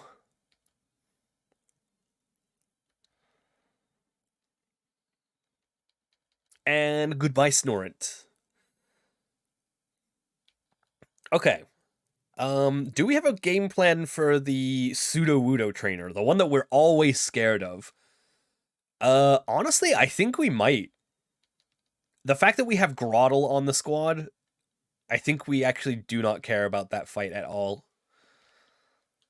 Let's head in here. And haha, here's the gym leader. It's so cold in this area. I'm not at all prepared for the snow. Oh, hi, I'm Gardenia. I'm Eternicity's gym leader. What's that? You're a challenger? You're saying that you came all the way from Eternity to find me? I'm so sorry. I love grass types, you see. I came here hoping to catch a Snover. It's a Pokemon that's both a grass type and an ice type. But every time you approach it, it suddenly starts to hail. I wasn't prepared for it at all. I'll have to try again another time. Anyway, I'll go back to the gym. I'll be waiting for you, trainer. Yeah, you better be.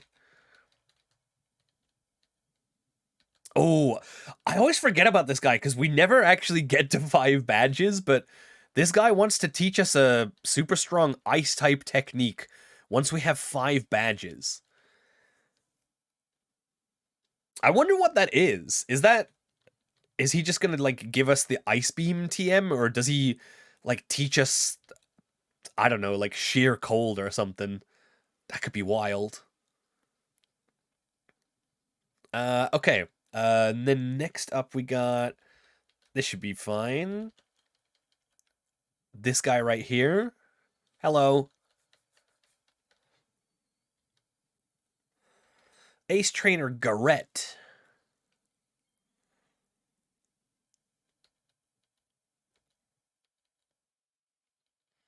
Mimic, you fool!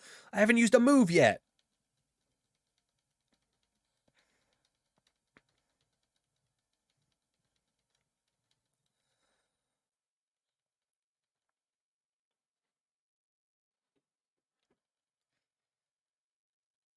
Piece of cake.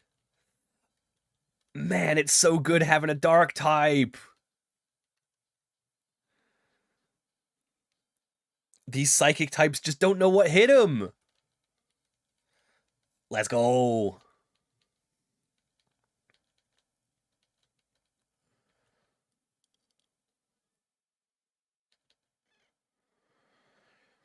Ooh, now that's a bug type. We are kind of scared of that one.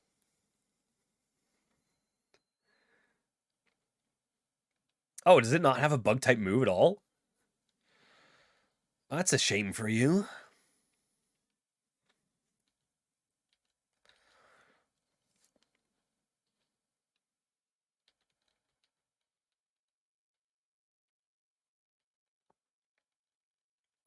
All right, Staravia's getting up there in terms of levels. The EXP share has never been so useful. Ah. Not the fake out. One death in this far, looking good. Hell yeah, Gutter.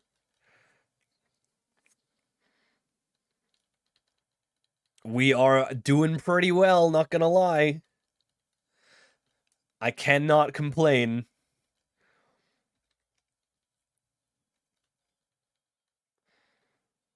And oh wait. Why why does the tracker on the screen say that we have 2 Aerodactyls? Uh-oh, is it glitching? You know, we haven't saved in a while too. Let me do that real quick. Umbreon being a beast.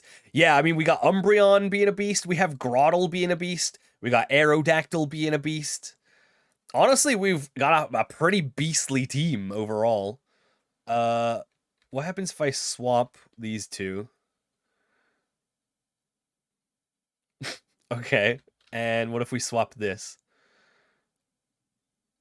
There we go, it fixed it. Okay, cool. Soon I will be a beast, very true. We will be getting Porygon very soon. It's honestly, it's gonna be very tough. Because I think aside from Staravia, I could see all of these Pokemon being like end game members of the team. I mean, like Staraptor is also very good too, but it depends on whether it gets there. Also, like we're getting like more likely to find a Munchlax because we've had three of the Munchlax tree encounters so far, and we haven't had a Munchlax yet, but that just means that oh, I was not prepared for this fight. That just means that the next time we get to a tree, we're even more likely to see Munchlax. Yeah, honestly, if we get Snorlax on the squad, it's so over. Let's see. This is the one with, yeah, she leads with Quagsire, so this is good. I think the fact that I am not scared to face this trainer is a really good indication of how well we're doing in this run so far. Because this trainer specifically, I'm always kind of a little bit scared of going up against her just because her Sudowoodo is a little tough to answer.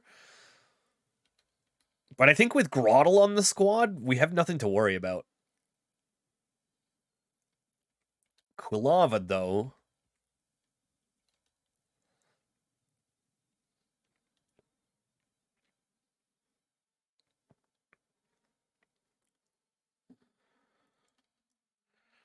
Oh yeah, and as you can see, I have leftovers on a whole bunch of my Pokemon. Because I farmed for leftovers off of a honey tree, and I stole them off of Munchlax's. I wasn't able to capture a Munchlax off of the first honey tree, but I certainly farmed them for leftovers.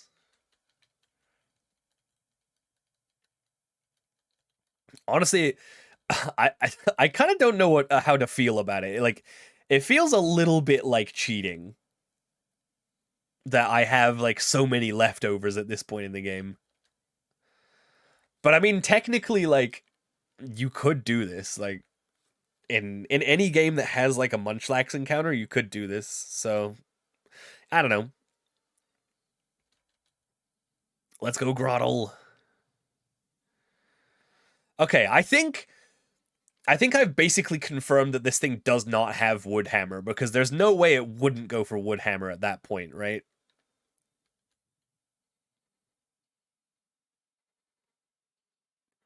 In Crystal Clear, you can straight up buy leftovers. Ayo! That's kind of sick.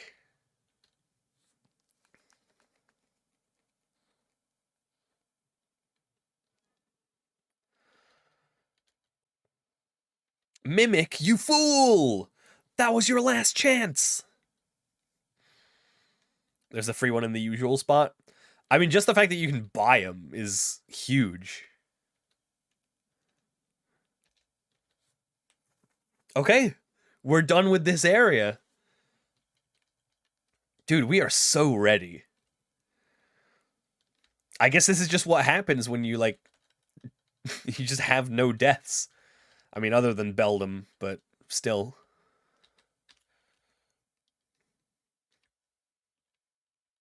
Oh, hang on. Haha! My pee-pee. It's up. We don't talk about Beldam. Beldam was unfortunate. Ah! Maple! Hi, Maple. How's it going, bestie? This is the run. This is the run. Well, you know what else this is? It's our Twitch baby, Maple. What are we calling it? That's 9 months right there.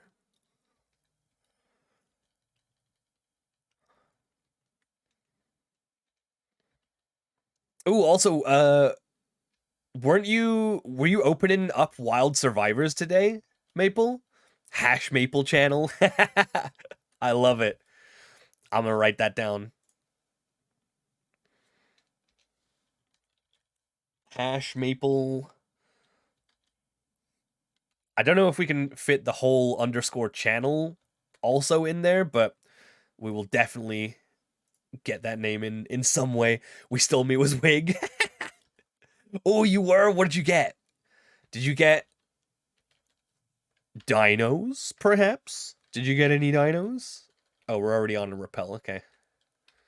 Pull the dino spell. Yo, let's go. I want that. I think I'm gonna need that. I don't need that spell card. Ground Xeno. Fuck yeah, dude. Did you get any of the Vanquish Soul stuff? I know that's like money. Because for some reason they made like everything in that archetype an ultra rare. And a Xeno Meteorus? Yo! Oh. Okay. She got a rock? A rock.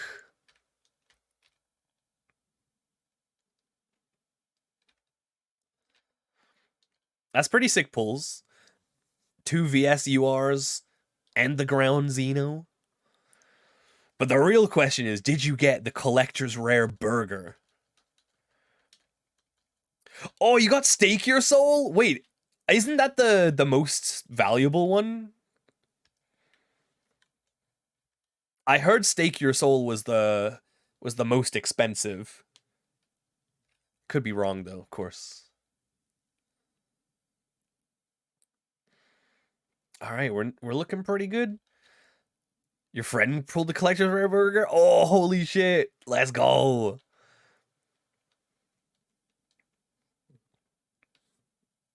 The collector's rare burger. Imagine. I kind of... let's get Staravia to level 20, and then I'm probably going to take the EXP share off for now.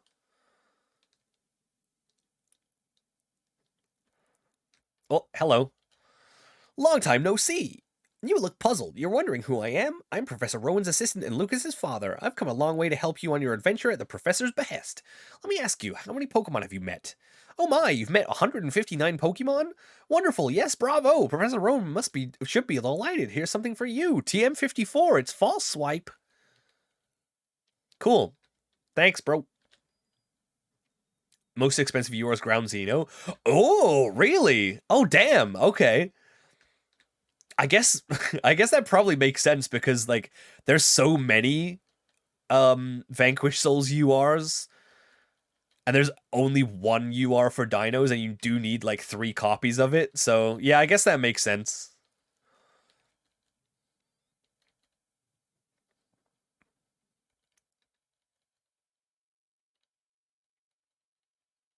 I still can't believe that they made like 7 of the Vanquish Soul cards ultra rare in a deck build set. It's so funny.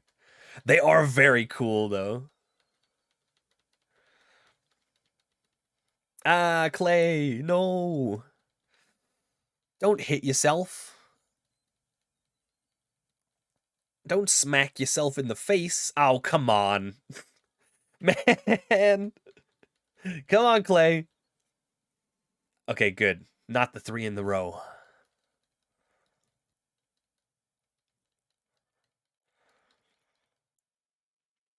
It's Pikachu.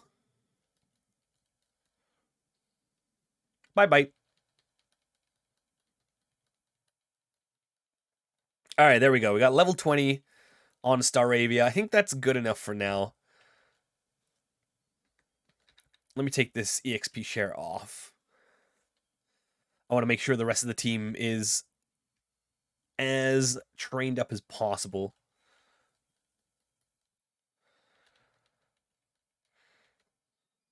It's Pidgeotto. Pidgeotto's Bizarre Adventure. Oh, not the feather dance, dude. Cringe.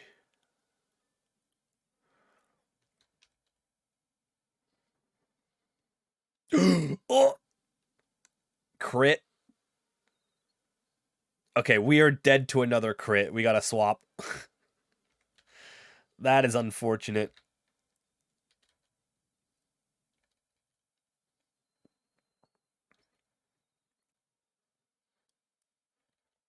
Dang, we didn't need to swap. But it's fine. We were being safe.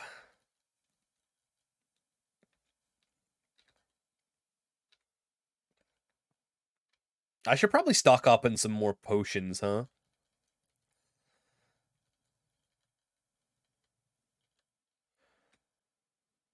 Hello, sir.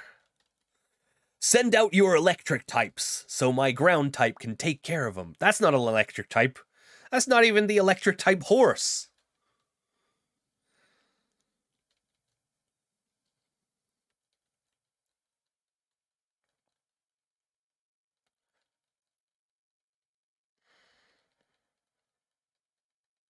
Okay. There's the electric type. That's what we wanted. Get the heck out of here. Oh, it wasn't a one-shot.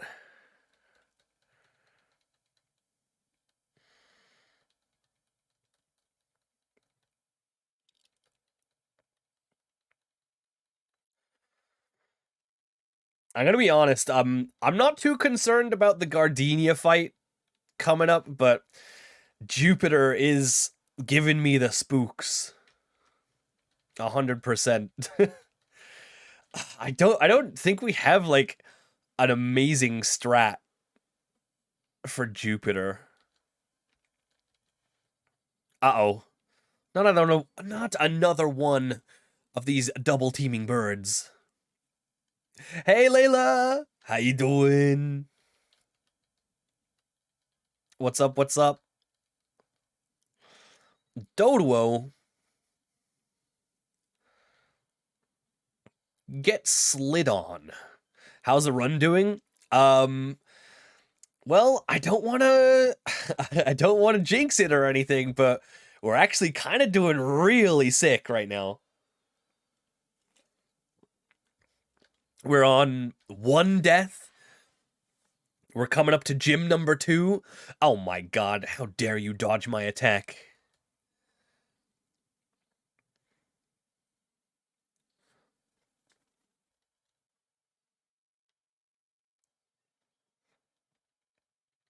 All right, level 23.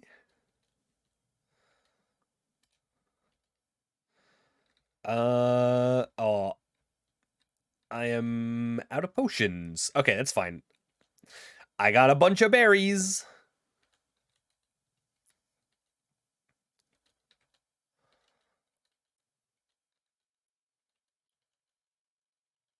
All right, easy. Hello. Cyclist John. Oh, wait. Does this have Leaf Blade?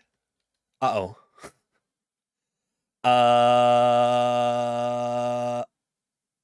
Wait a minute. Does this have Leaf Blade?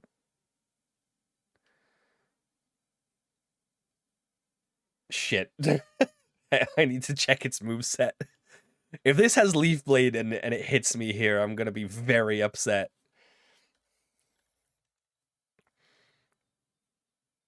Okay, level 21, it has knockoff, swords dance, agility, air cutter. Oh, really? That's it?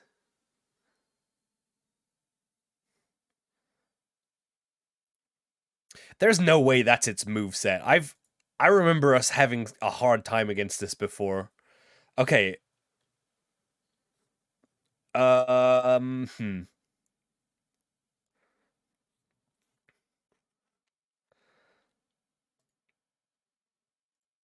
I bet this goes for like swords dance or something.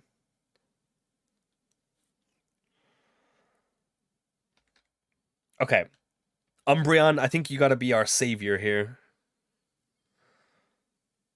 Oh god, there's the swords dance.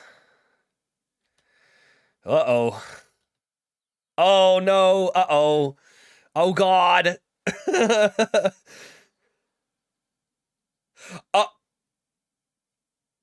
they changed it into a fighting type. Oh no. Oh god.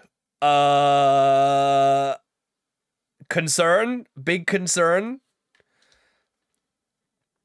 This doesn't have a fighting type move, right? If we're just going by level up moves, it should be knockoff, swords dance, agility, and air cutter. So if this is just its level up moveset, this shouldn't be an issue because it actually doesn't have any good physical moves.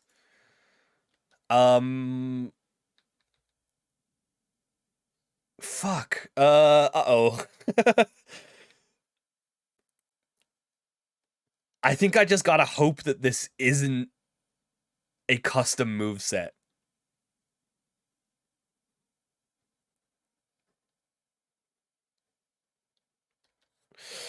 Okay. Knockoff.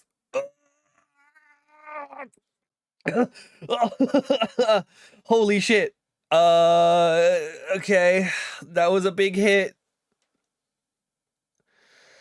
I think this is just its level up moveset. Okay. That means it's not weak to rock, but it is weak to flying. I think an aerial ace probably gets it from here, right? God, I hope so.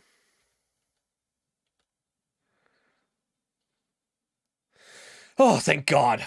Whew. Okay. Yeah, they changed it to a fighting flying type in this. I definitely should have been more prepared for that fight. Yeah. Okay, let me go back to the Pokemon Center. Good God. That thing scared the goddamn lights out of me. It almost scared the bones right off me.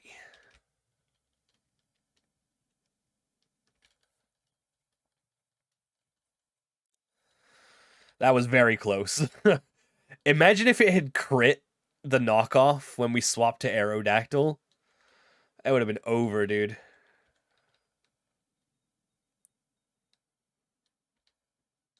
Why would they do that if they got the Galarian version of it? This was made before Sword and Shield, so that's why. Also, the Galarian version isn't fighting flying. I think it's just fighting, right? Like it's not a flying type at all.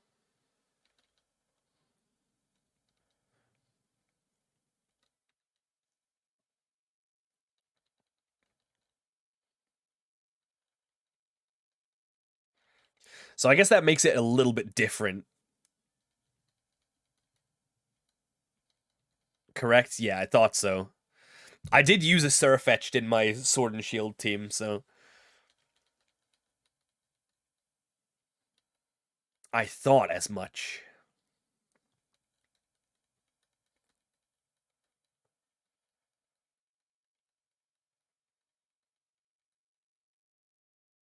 All right, couple more. See you later, Emil. Have a good sleepies.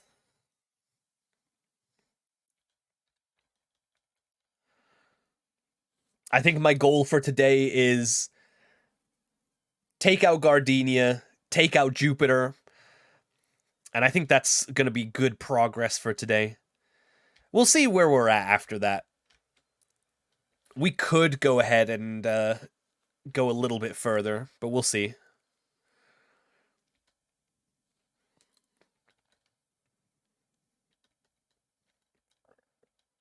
All right, Luxio.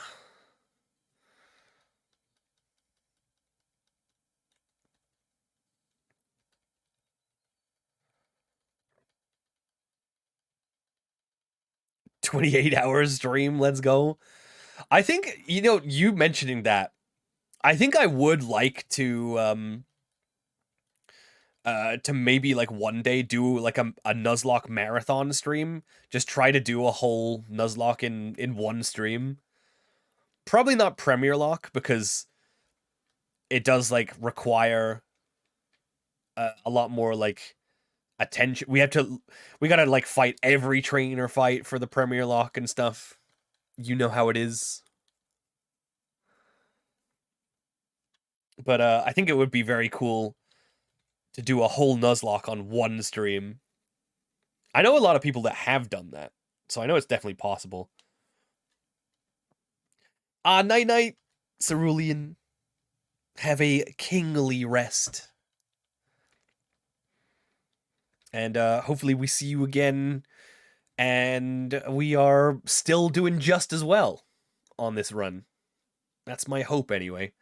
All right, we are ready for the gym here.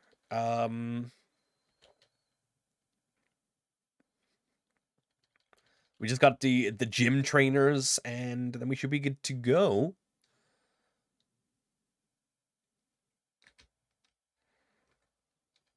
Here, I thought it was making up a sufficiently ridiculous number to not be taken seriously. You weren't prepared for a very serious answer, huh?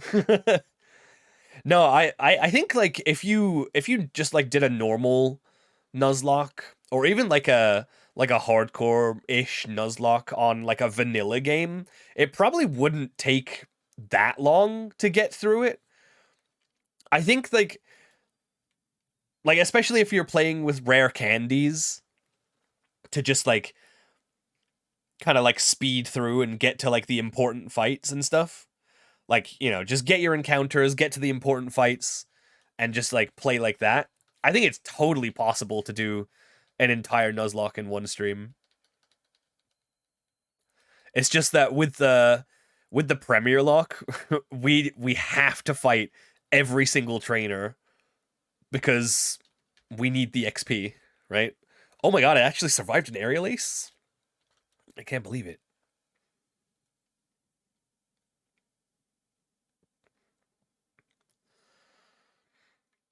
Okay, I do have to be a little bit careful here because we do have a level cap of 26. Gotta make sure Aerodactyl doesn't over-level, but I think we should be fine with one more fight. And then we can use Monferno for the one after that.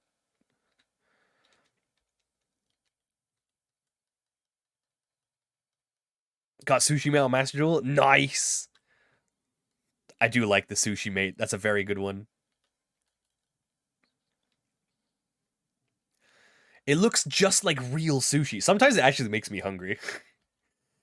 Whoa, that's a lot of XP. 744?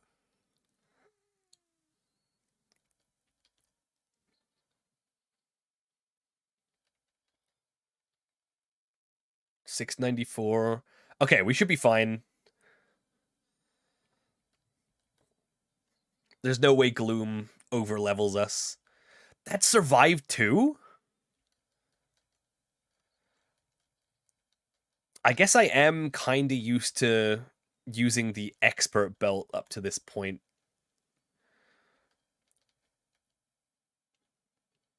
We've swapped some things up. We got the leftovers going this time. Okay. Let's let Monferno take over for this last one. So the Aerodactyl does not overlevel.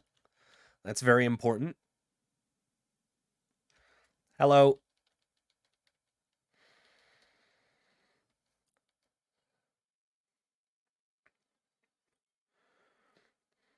Did you name your Marshtomp Clay from Shaolin's Showdown? You know what? That would be a very fitting nickname, but no, we do have nickname a nickname redeem that you can use your channel points on. And it just so happens that we have a member of the community called Clay. Oh god, we got the poison point proc? Come on. That is a little bit cringe. What if we don't one-shot the Bayleaf here? What does Bayleaf have at level 23?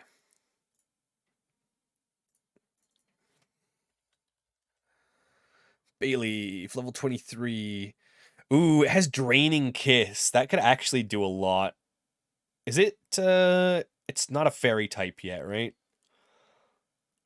It is not a fairy type yet, but still, though. Yeah, I think we gotta swap.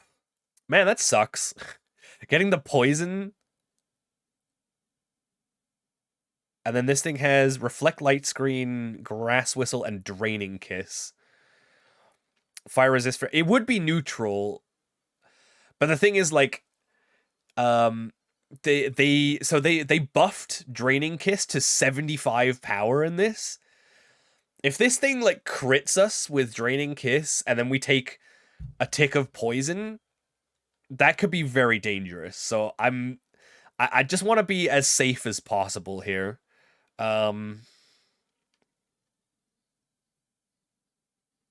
Is Draining Kiss physical in this?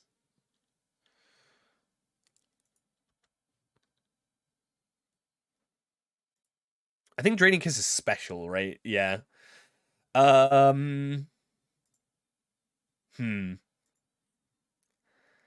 Yeah, it's literally Fairy Drain Punch, Fairy Giga Drain. Heck. I would kind of want to swap to Aerodactyl here, but I would be very concerned about over-leveling, and we don't want that.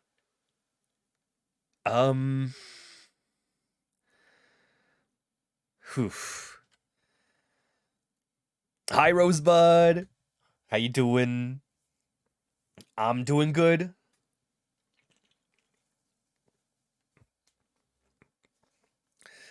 I think the thing is, Bayleaf is bulky enough to where I think Flame Wheel might not get it in one shot, right? Although I guess we do have the Expert Belt, so we got like a 20% extra power boost. Hey, welcome back, Okami. Hi. Welcome. Really tired? You should get some rest if you're tired. Man, yeah, the poison point on this is making me nervous because we take 7 damage from poison. So if this somehow finds its way to doing 48 damage with like a crit Draining Kiss, we're not in a great shape. Not in great shape at all. And also it's going to be healing back too. Do not manifest it, Hasher. I'm not. I'm just considering swapping out. We could swap to Staravia, I guess. We don't resist Fairy, but we do have Aerial Ace. This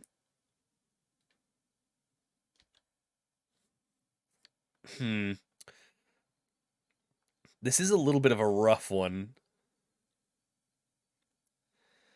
I definitely... should I just go for it?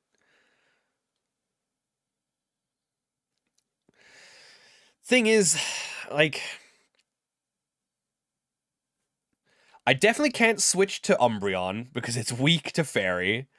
Funnily enough, we can swap to Marshtomp because this shouldn't have any Grass-type moves at this level. But I also don't trust that because this is a gym Pokemon, so it could have custom moveset. But I don't want to swap to Aerodactyl because we might overlevel the level cap. I think what we might have to do is swap to Grotle here. And start going for, like, Curse. Yeah, I think that might be the thing. Try to sweep with Curse. Okay, I was going for Reflect. Damn, we had nothing to worry about. God damn it. Okay. And it's setting up Light Screen. I'm just going to start setting up Curse. I'm not even going to bother attacking this thing yet. Oh, that's right. It's got a Grass Whistle, too. Oh, my God. Don't put me to sleep, please. 55 accuracy on Grass Whistle. Do not put me to sleep. My friend asked me what the 9th letter of the alphabet was. It was a complete guess, but I was right. Oh my god. Okay, that should be enough, yeah? Oh, god damn it. No, now it's going to be able to reset up its Reflect. Oh, it went for Light Screen? Wake up? Oh, sheep, come on. There's the Reflect again, okay.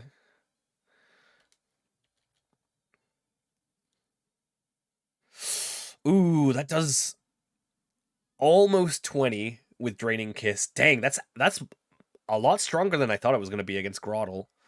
Good thing we got leftovers. Sheep, wake up. Thank you. That's all we do with 4 curses? That's top No tier. shot, Hell dude. yeah.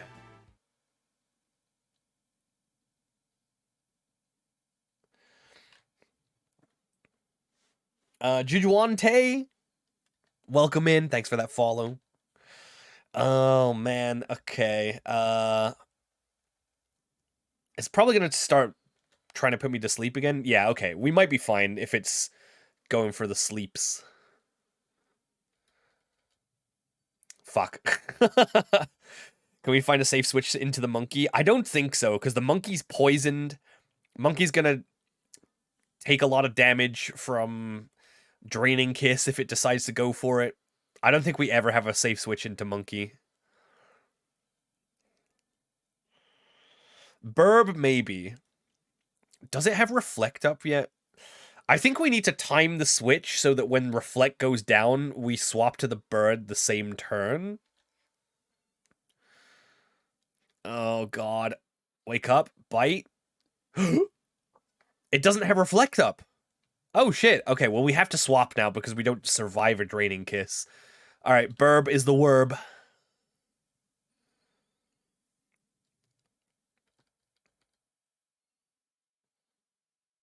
Oh. What? No shot, it's faster. You gotta be fucking with me on that. Huh? Is everything shiny? We got a few shinies, yeah. We actually do have a channel point redeem that allows me to change one of the Pokemon from a non-shiny into a shiny. I can't believe it was faster, and it got the Grass Whistle here, and it did 27 damage, which means we're dead to crit. I think at this point, we need to swap to Aerodactyl. We kind of have to. I think we should be able to swap around on... Wait, how many Pokemon do they have left? They got one more after this. Okay, I think... Because we've had Groddle, Staravia, this guy stinks! Monkey, and Aerodactyl out, that's gonna... excuse me. That's gonna split the XP enough to where Aerodactyl shouldn't overlevel, and we should be able to split the XP again, so it shouldn't overlevel. Yeah, I think that's the only thing we got left.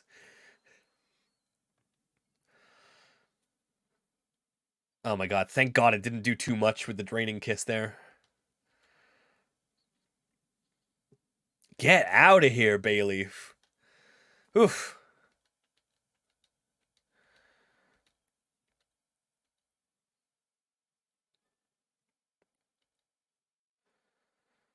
Okay, Skiploom.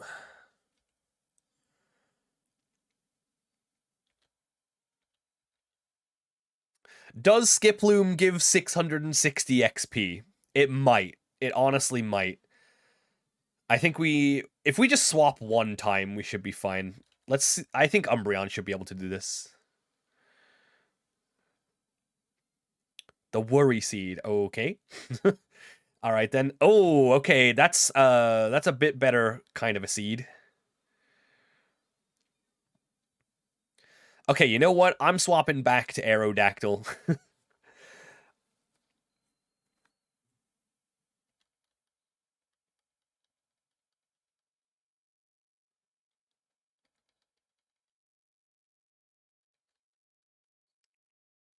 Get clapped on.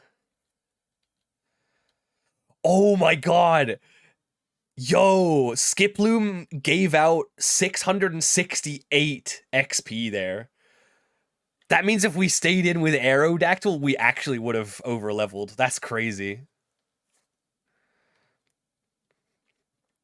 Okay, thank God. We made it through that fight. Unfortunately, that poison point proc from the Roselia made things way harder than it really should have been. But it's all good. All that's left is the gym leader. And you know what that means, chat. Time for a prediction. You all have 1 minute to get your Dino Nuggies in now. How many Pokemon will we lose in this gym fight? It's a 6v6. Anything can happen. I'm just going to go ahead and teach one move to one of our Pokemon here, and should be good to go.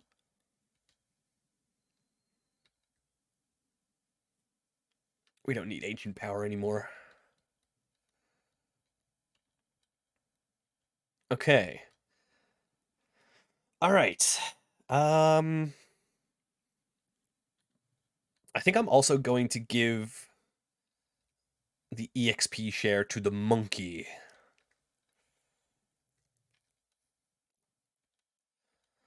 So that it levels up during this fight. Seems like a decent way of doing it. Actually, wait. Maybe we put it on Umbreon?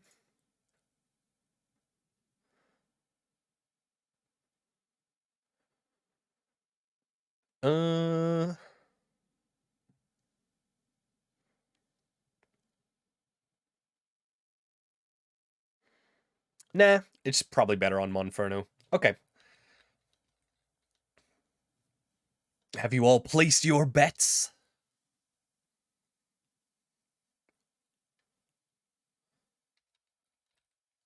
I guess we should probably give this an item too, just in case. All right, let's go. Time for Aerodactyl to show us what it's got.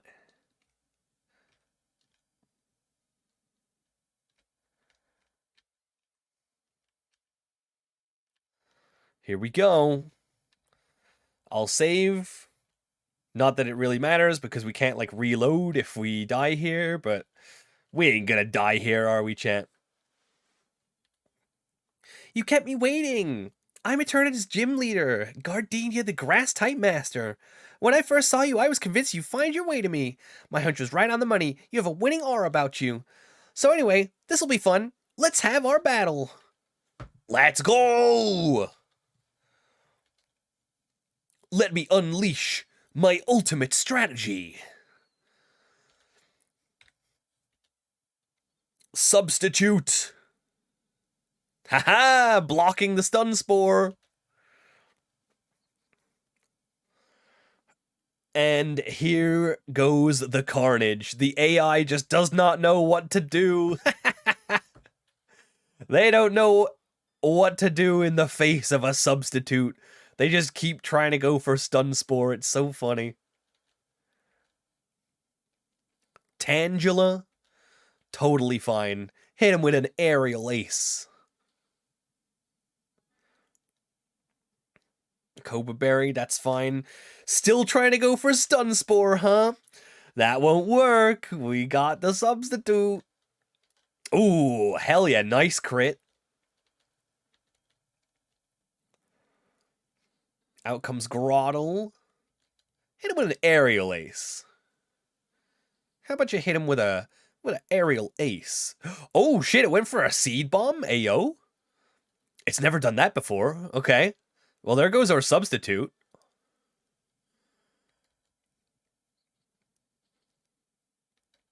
Still get it with an aerial ace, though.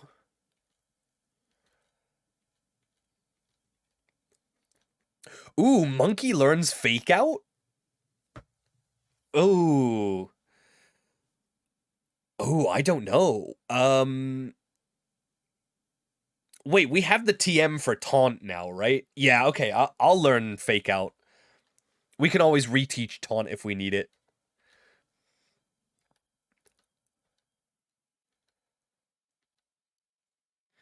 Breloom, you know what? I don't even need a substitute for this one. Bye-bye.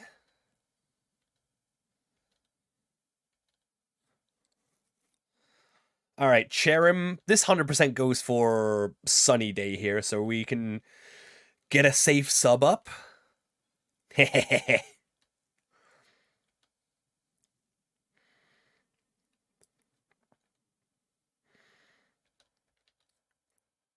Hit him with that aerial ace.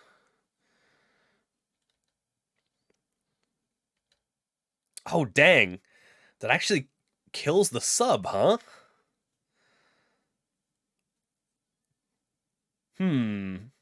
All right. Okay, interesting. Oh, this does have a healing move, and she can also go for a potion here, so I'm gonna go substitute again. Yeah, okay, there we go. There we go, okay. It's a big, heavy doll. I guess Aerodactyl probably weighs a lot too, right?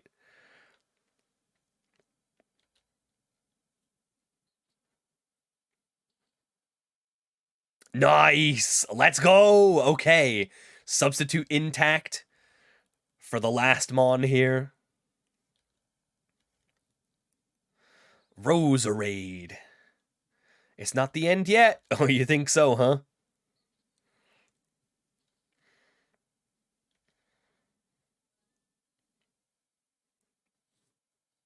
Magical Leaf. Substitute takes the hit.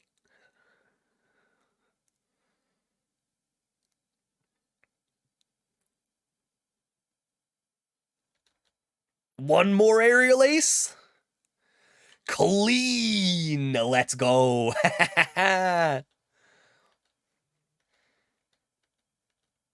Okay. I might have said it before, but you're really tough. Wasn't it hard for you to raise your Pokemon to be so good? Not at all. I'm just that good. Is that 2 gyms today? No. This is the first gym today. Just took us a while to get here. There's a lot to do in between Mars and Gardenia. But you know what? We're going to do another boss fight pretty soon. We're going to head straight into Jupiter after this. It's one of my favorite moves. The heavier the foe, the more damage this move will cause. Nice. Nice, nice, nice, nice, nice. Very clean gym fight. Okay. Remember another prediction going on? Oh, we did have the Cheryl fight, which is like kind of a mini boss. All right. Choose the outcome. We lost 0 Pokemon. Believers, enjoy those channel points. Okay. Sick. Huge. Nice. Very cool and pog.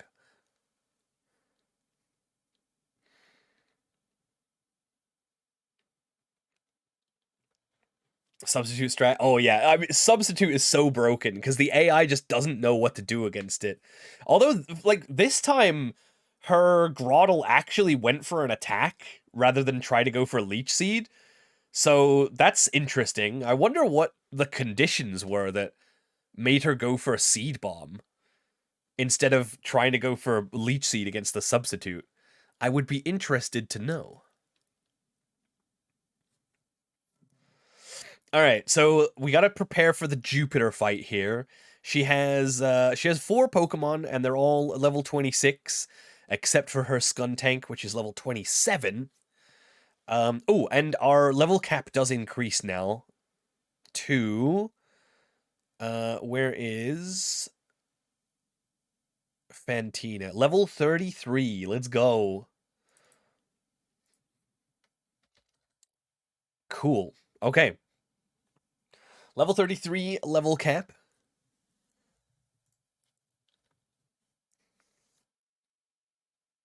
We got a couple of galactic grunts to get through. But we should be all good up until we fight Jupiter. Jupiter is very scary. I'm not so sure what the strat is for Jupiter. I'm not gonna lie.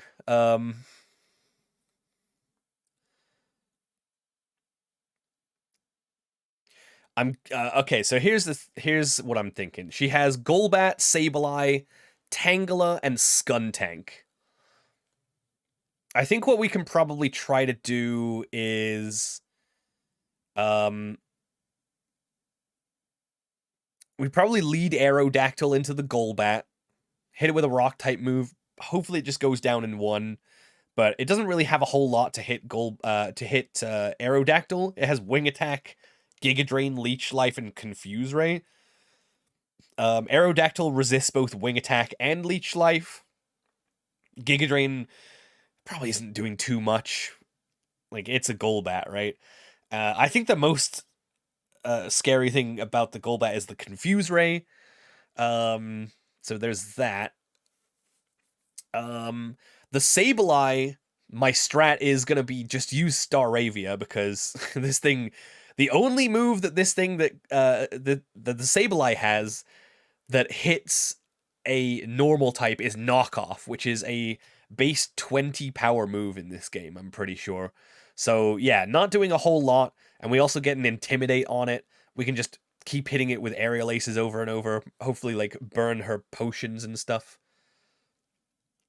The Tangela, it does have Shockwave as well as Giga Drain.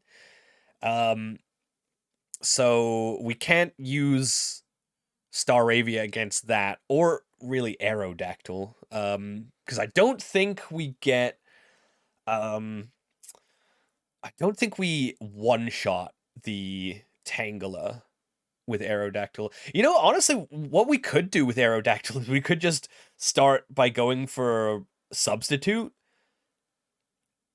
And if it's trying to go for Confuse Ray, we block that with the Substitute and we kill the Golbat.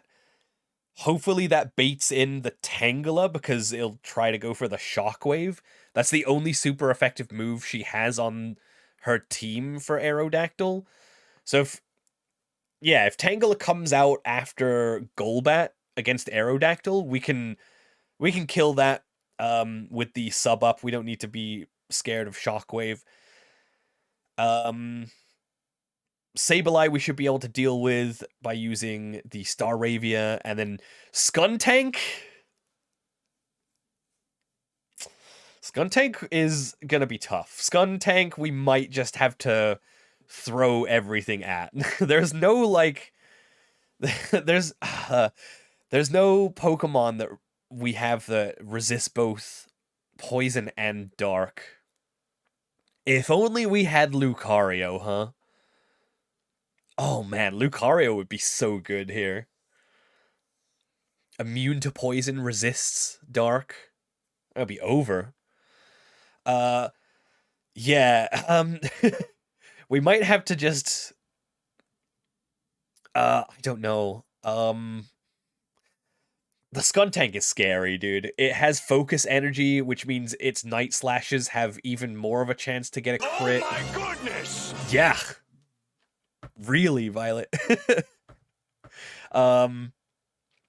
We do have Marshtomp, which has super effective bulldozes. Groddle also can't ever be crit, but the thing is it'll never be going for Night Slash against Groddle. It'll just be using Poison Jab, which is super effective. I feel like Groddle can probably take 2 Poison Jabs because it's got pretty high defense. And it'll never be crit by one, so as long as we're not poisoned by it, then we should be okay. Maybe, we could put a Pecha Berry on Groddle for this fight, so that if we do need to bring it in against Skuntank, we can, like, block 1 poison. But also Leftovers kinda does the same thing against poison when you think about it.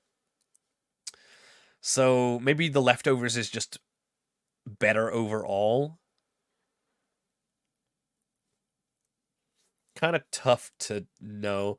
We do have Monferno, which does resist Night Slash, but it doesn't resist Poison Jab, I'm pretty sure. Fighting, I think, doesn't resist Poison. I think it's the other way around, right? Poison resists Fighting? Yeah, I'm sure that must be it. I don't think it's mutual. I think Poison resists Fighting, and Fighting just takes Poison neutrally. Yeah, Poison resists Fighting. Yeah. Okay.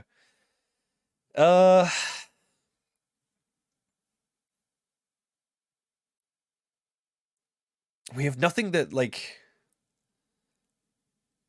baits Dark, huh? If only we had Beldum. If only we had Beldum. If only, well, it would be Metang at this point. If only we had Metang.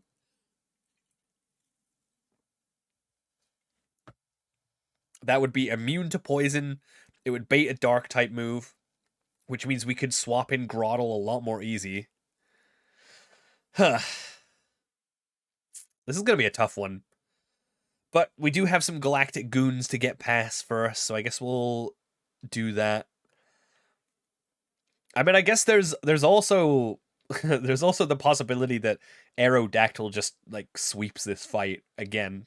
Who knows? I guess we will see.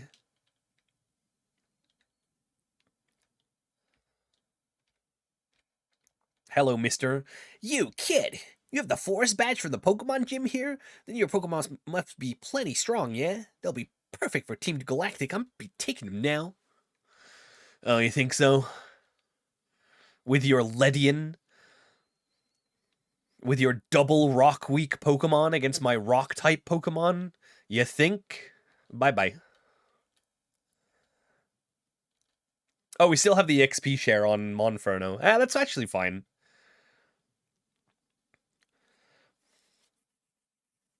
We might need to be EXP sharing Groddle app, actually. It sounds weird, but I think Groddle could be key to beating the Skuntank, even though it is a grass type.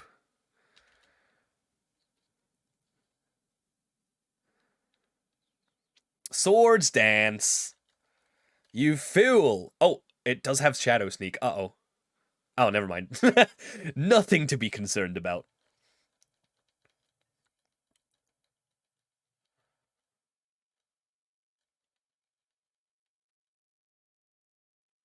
These Pokemon are very strong. Wait, I was meant to collect weak Pokemon instead? Blah, blah, blah. Whatever. Shiro is half a level away. Yeah, I don't know. I feel like Groddle is, like, maybe a key here.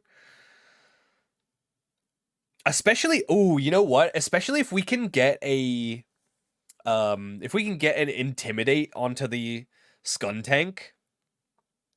Oh, wait! Groddle has Curse! With Curse and Leftovers, there is a world where Groddle just kind of, like, sweeps, right? Or at least, like, you know... is there... Huh. Could we set up Groddle against the Sableye, actually?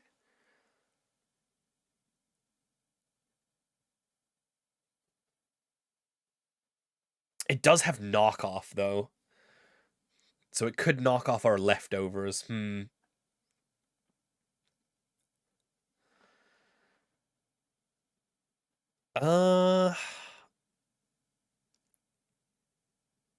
That's a tough one. That's a tough one. Hey, what's going on, Shade? Welcome. You know what? Yeah, I don't think we can really, like, set up Groddle, especially because it doesn't have, like, synthesis or anything. But we could go for a couple of curses after sending it out against the Scun tank, maybe? Shell Armor's such a good ability, dude. Yeah, that could be the play. Yo, Shade, thank you so much for the gifty to Guy Nathaniel. Thank you, thank you. I appreciate that, my lad. Big love. Well, anyway, we'll keep thinking. We'll keep brainstorming strats for against Jupiter here. Still got a few galactic goobers to get through. Who we got next? How do you have 3 starters? Oh, so in Renegade Platinum, I mean, you want to check out my box? In Renegade Platinum, you get given like every starter. From every generation, you just get given them. Yeah, we're on Renegade. It does say it right behind me, but yeah, I guess you could miss that. But yeah, we got a pretty good squad together. I think these are the best ones of each type. Now, we've already beaten Vanilla Platinum on the Premier Lock. Yeah, it's we don't have a Renegade Platinum category for Twitch, so this is like the next best thing, right? Okay. There is also Umbreon. Umbreon might be key to fighting Skuntank, just because it... I mean, speaking of tanks, I mean, this thing's super tanky, but the only thing is Umbreon doesn't have any moves. It just has Dark-type moves. If we had Dig at this point, like Dig Umbreon would be pretty good. What hidden power is Umbreon? Water. That does not help. Can it learn Bulk Up? Nope.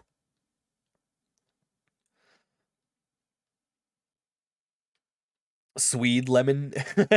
Oh, that's because so Swede Lemon is a legit shiny that we got. And we got it through Shiny Claws because we already had a encounter for that area. But I decided to get it. And there were 2 members of chat who wanted to be nicknamed. We had Swede and we had Lemon, so we just chose both. So yeah, so we got our shiny Staravia for now.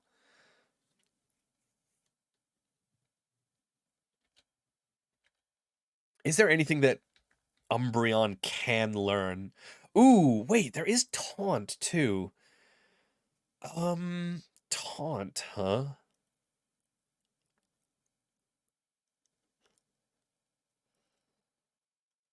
That probably doesn't do anything.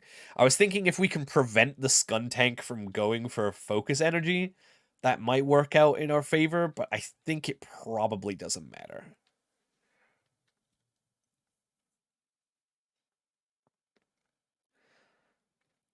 Yeah, oh yeah. Yeah, it's Swede Lemon, not Sweedlemon, yeah. Yeah, we're not only is this a Nuzlocke, this is a Premier Lock, which is a super hardcore rule set, which you can read about by using the chat command if you want to know any more.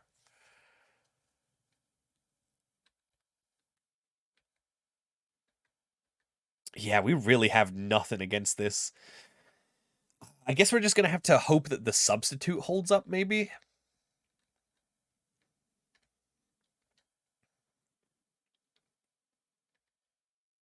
Is Yeet broken? It might be. I might need to refresh it because it's been a little bit. It could be back on now. Freb, fix it. Oh, Toby, thank you for the hydrate.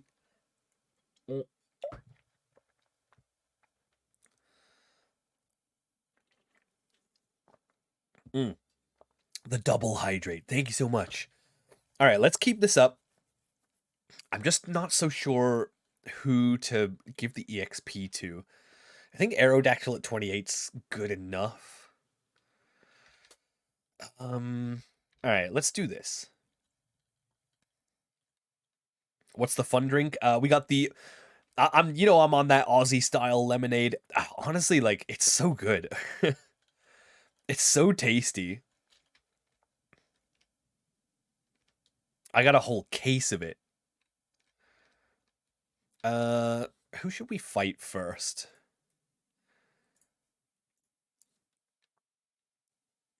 Let's go up here.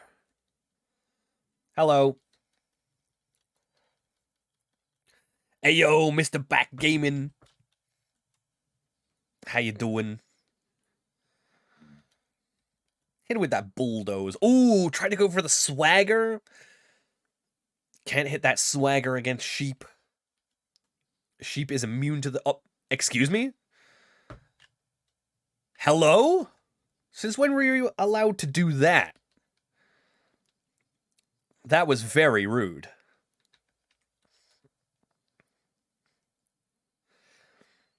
Yeah, Croagunk's poison.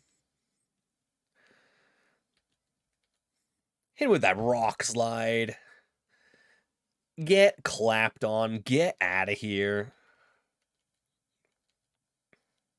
Oh, I still have the I still have the EXP share on Monferno. I forgot to take it off. God damn it. But the gym theme? Oh, this isn't a gym. This is the Team Galactic hideout.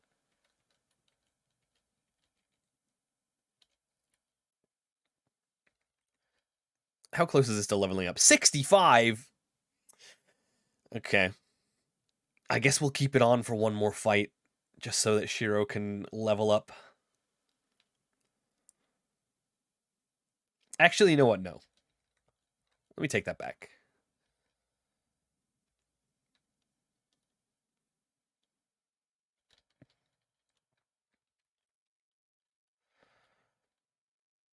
They really tried to predict a switch with that first attack. They've been switching a lot more this run than they have on previous. They've been surprising me with it.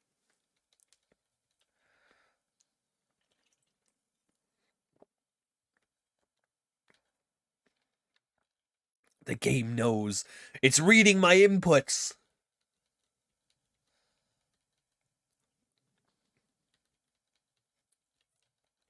It's cheating.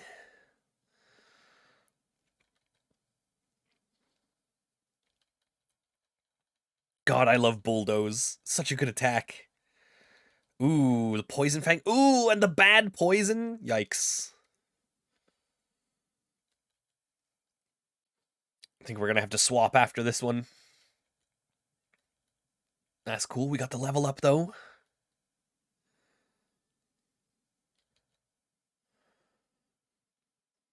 Glameow. Yeah, I think we got to swap here. What does this thing have? It probably doesn't matter too much. It's that one guy from Metal Gear Solid who reads your game card info. Psycho Mantis. That was such a cool part. Oh my god. Okay. This thing has charm. We're in for the long haul here. You know what? I'm going to speed up. Oh, we got crit. We got crit again. Okay, we can't get crit another time. If we get crit again here, I would be very sad. Let's just go Aerodactyl.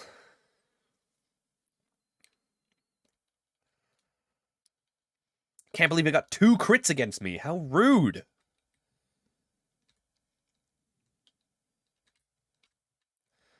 Oh yeah, Monica in Doki Doki. Yeah. There's also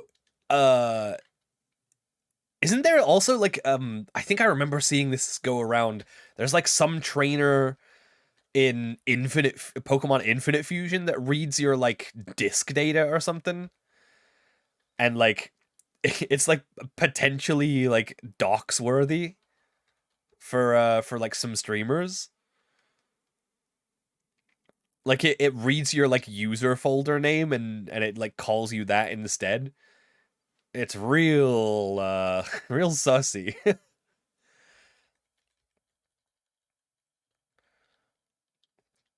Need to remove that ASAP. Yeah, I think they might have by now, but the fact that it was in there at all is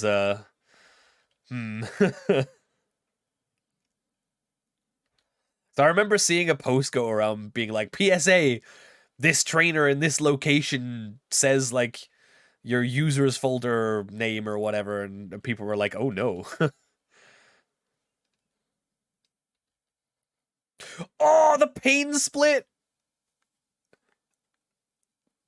Yikes. Get the hell out of here with that.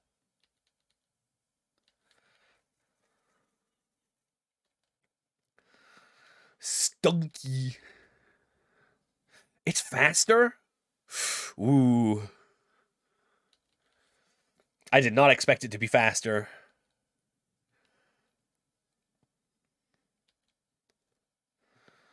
Alright, Nidoran. We're kind of at critical HP here, so I think I'm gonna swap.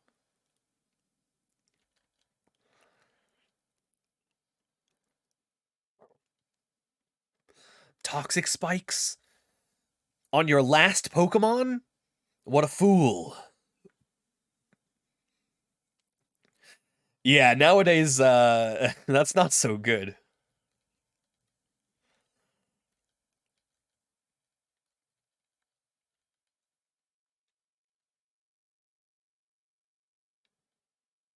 But I guess it's like, isn't it the same for Doki Doki? Doesn't Monica do the same?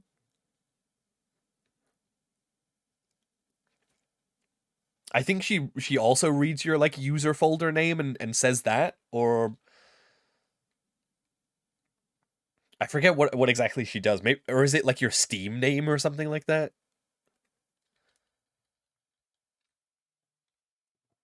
I forget exactly which. We've only got a couple more trainers here. We're gonna have to hope that we are as prepared as possible. You read your Steam name, I think? Yeah, I think that was what it was, right?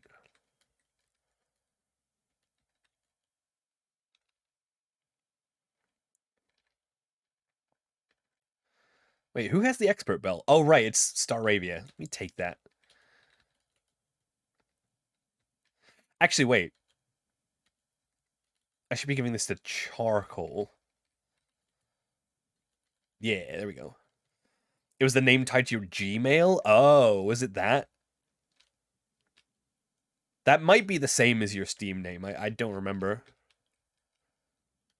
I never played it on stream, so I never have to worry about it, but it is pretty spooky.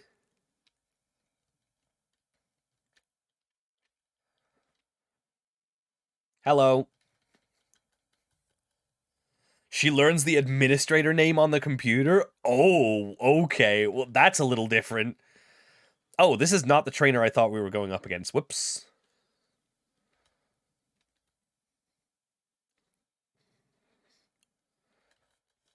I thought we were going up against the Cleffa trainer. This one's a little different.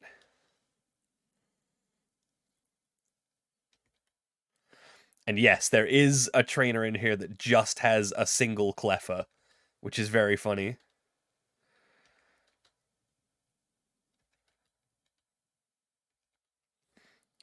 Take an electric type? Ooh, okay.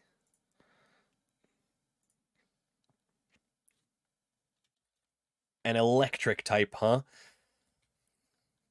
Electric types are kinda rare. I mean, we are gonna get Rotom. That one's already claimed, though. But if we get any other electric type, definitely.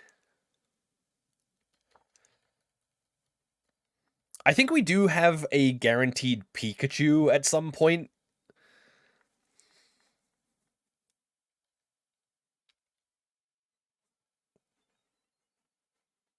Might be sooner than I think. Uh-oh. Please don't let this thing set up like a million acupressures. Oh my god. Okay, dude.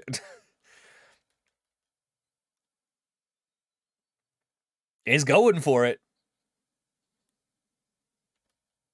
He's really going for it. Poison Fang? Ah, there's no damage at all. Bye-bye. Should have gone for the acupressure strat. This POV is really realistic. Isn't it, though?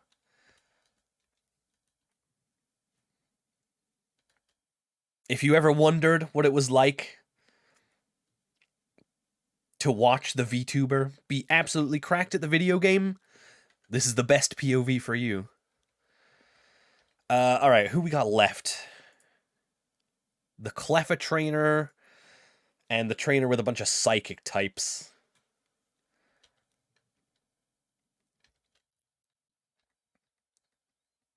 I got no one who's gonna level up off of Cleffa XP.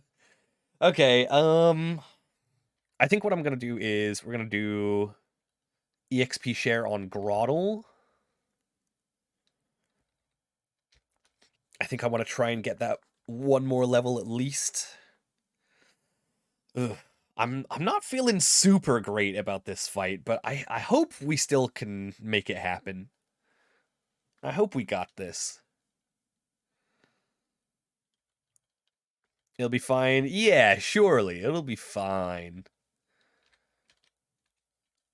Let me use a... What do I got? A Parliz heal.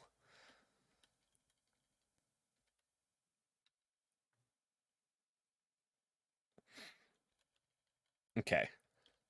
Hello. Show me your Cleffa, please. Nice Cleffa. See ya. Why is there a trainer with just one Cleffa? It's so sad.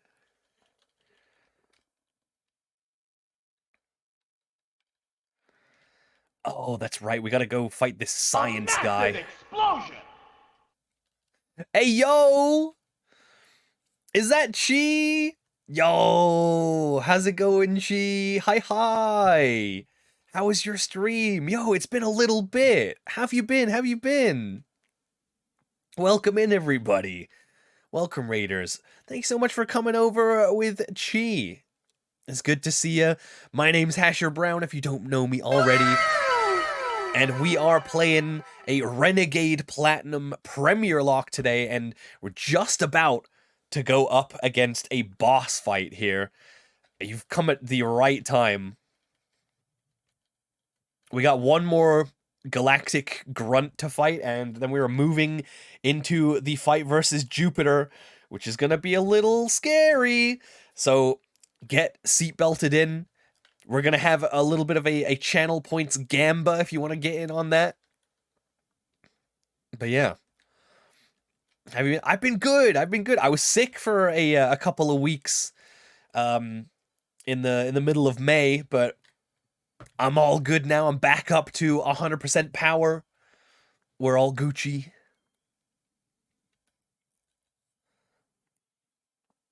I hope you've been doing well, despite being busy. Oh, ayo. Why would they do that? Huh? Why would they withdraw Drowsy? The AI's been going for so many switches. It's so strange. Oh, that's unfortunate for you. Missing the metal claw? Oh, dear. Chi is Poggy. True! Very true. AI tends to do that. Not a whole lot, though.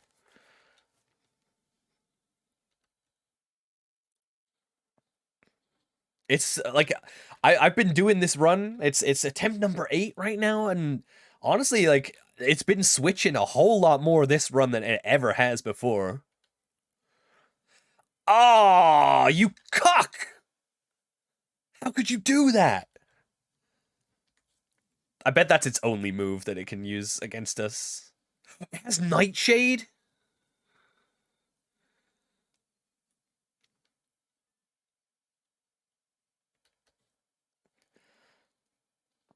I hate that. I hate that it has Nightshade. Please kill with quick attack.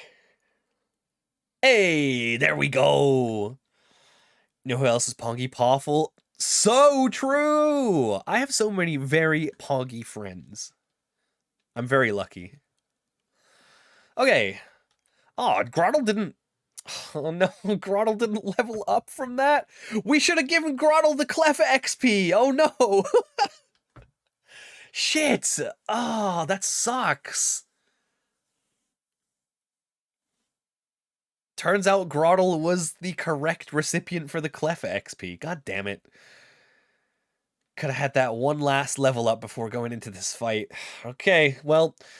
I really wish there was another move I could teach to Umbreon. There really isn't, though. Like, it just does nothing other than, like, hit feint attacks. And just be tanky. Which is, like, it's good, but... Does it learn Thunder Wave? Because that could come in handy. It does not. Okay, Thunder Wave off the table. Shockwave? There's no way it learns Shockwave, right? Alright. We do have Reflect and Light Screen.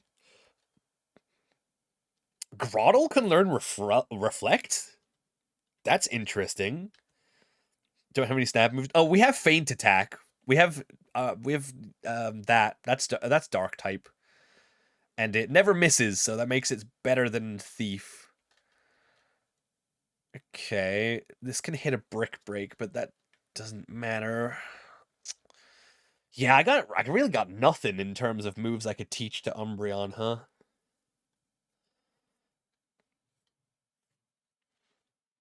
I think we just gotta go in with it. We're just gonna lead Aerodactyl again. And hope for the best.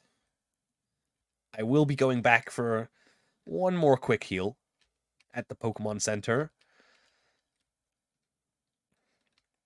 But the item yoinks? Yeah, but I always want Umbreon to be holding leftovers, though.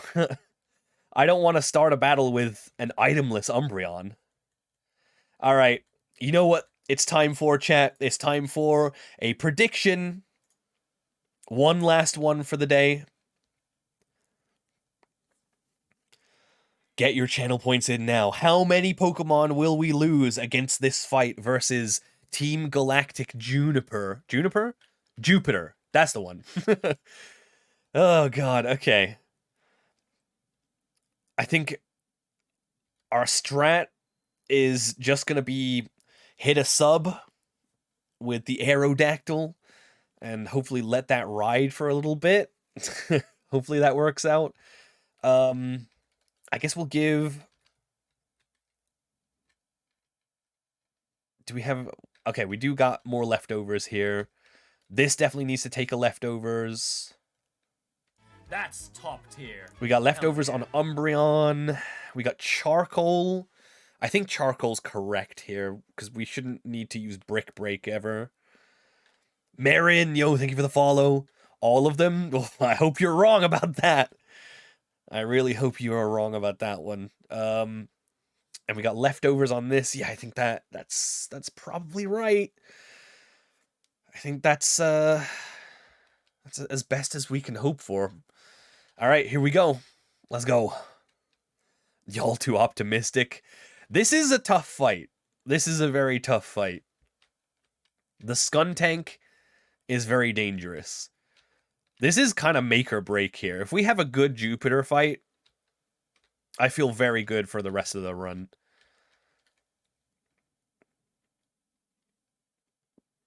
Didn't know if you were ahead of where I got to this in myself. Oh, where are you up to on this? All right, here we are. Just let me sneak by you real quick. Let me get that secret key. So at least if we lose here, at least I have the moral victory of having the secret key. I'm a save. Not that it really matters. It's just force of habit. You know who else is dangerous? Hasher Brown. Oh, baby. You know it. Here we go. Card attempt. I'm about to do Gardenia. Oh, okay. Gardenia is interesting. I think she's definitely very sweepable. But Jupiter, I don't know. All right, here we go. Did you want something? How silly of me to even ask. You want to free the Pokemon. Fine, I, Jupiter, will deal with you. Oh, baby. She's gonna deal with us. Alright, Golbat. Golbat, can I get you to go for a Confuse Ray real quick? Ooh, Giga Drain. Is that enough to break the sub? Ooh, it's not. Let's go. Okay. Hell yeah.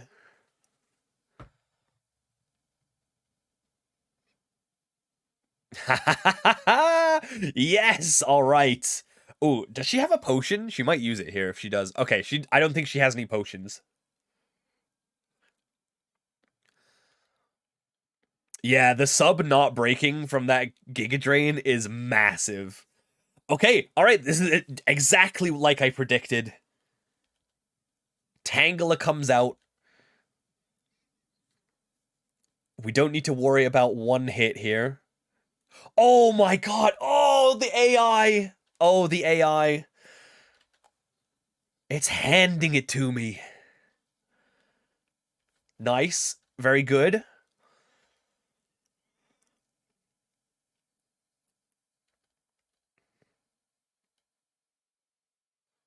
And here's Sableye. I guess we stay in here. Thing is, we don't have... Aerodactyl's good, but it doesn't have a move to hit Skuntank that well. Tank the fake out? Oh my god, the substitute lives after the fake out. Oh, baby.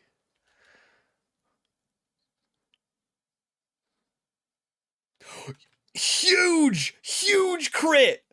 Oh my god. Okay, the Aerodactyl sweep is actually real. Okay. Oh, baby. All right, I think we go for Rock Slide here for the flinch. Nice. Okay, we did not get the flinch. Okay. All right, a little tough. We're in a tough spot now. Let me check Aerodactyl's stats real quick. We do actually have decent stats here. We've got a little bit of a level advantage. I feel like if Night Slash crits, we probably live from full. I'm gonna just hit it. It's got a berry. Dang. Flinch? Oh! Yes! Oh, the flinch! Let's go! One more. Oh my god, yeah, we were not dead to crit at all. What did we... That went from 94 down to 61? That's 33 damage? That means we're exactly dead to crit. But, you know what? We're faster. We never miss. Aerodactyl sweep, baby! Oh, let's go! Hell fucking yes! Aerodactyl. Oh! Oh! I fucking love this Pokemon. Woo, baby. Oh my god. Well, aren't you tough? It's okay, though. Our official Pokemon statue investigation is finished.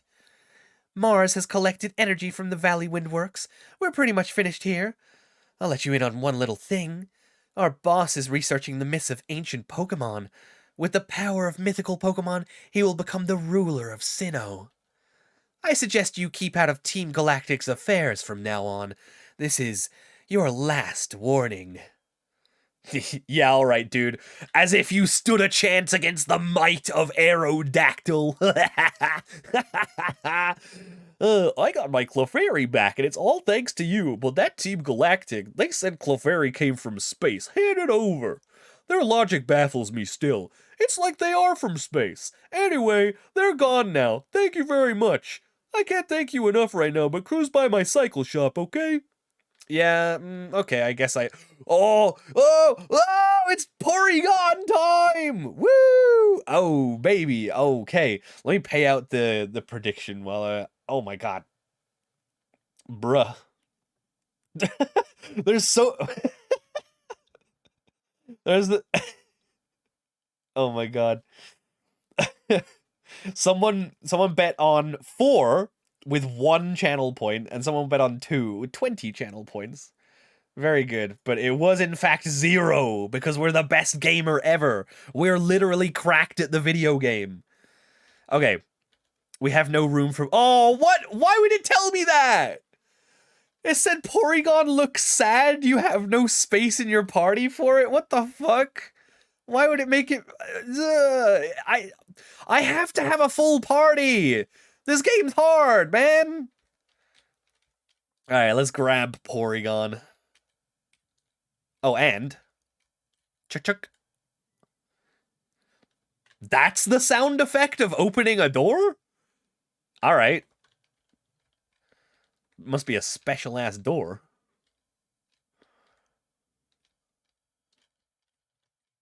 Dude, get it? Okay, there we go. Oof.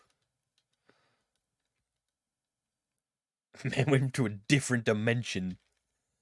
Truly. Okay, I'm gonna call it here. We've never used Staravia, like, at all. This thing has just been, like, an EXP hog on the team. It sucks because it's a legit shiny, but it's just never been useful. Like, ever since we got Aerodactyl, the flying type spot on the team has been very solid.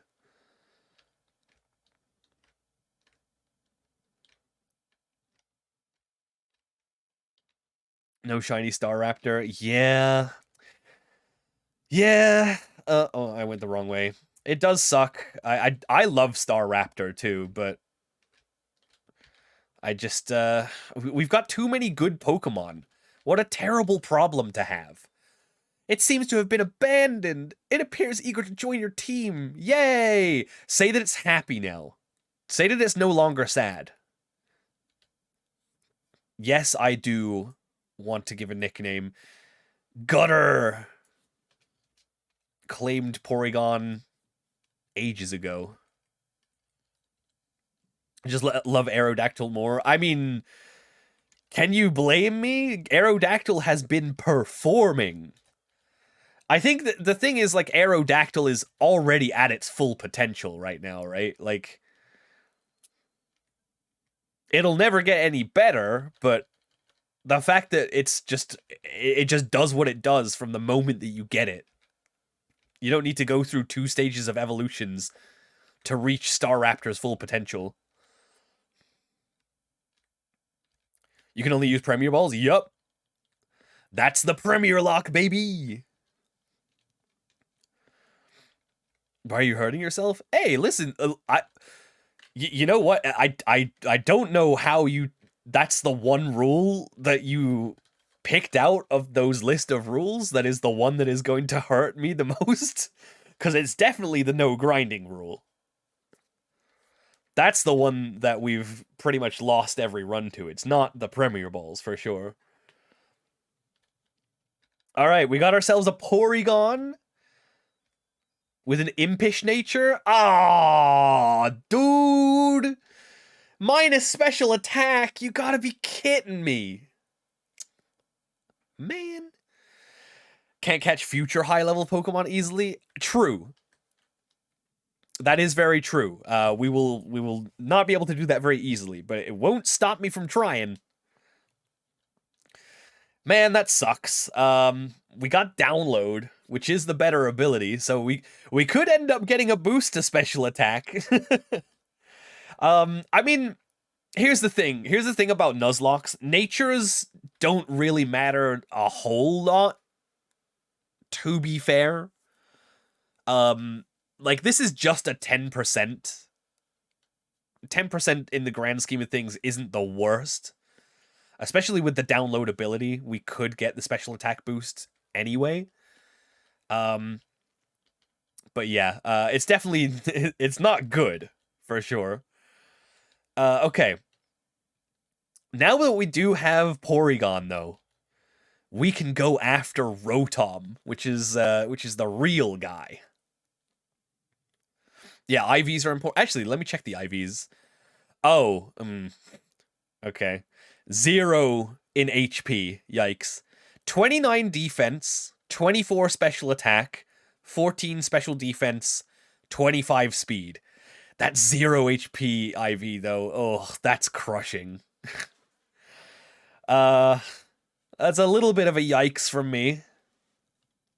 But you know what?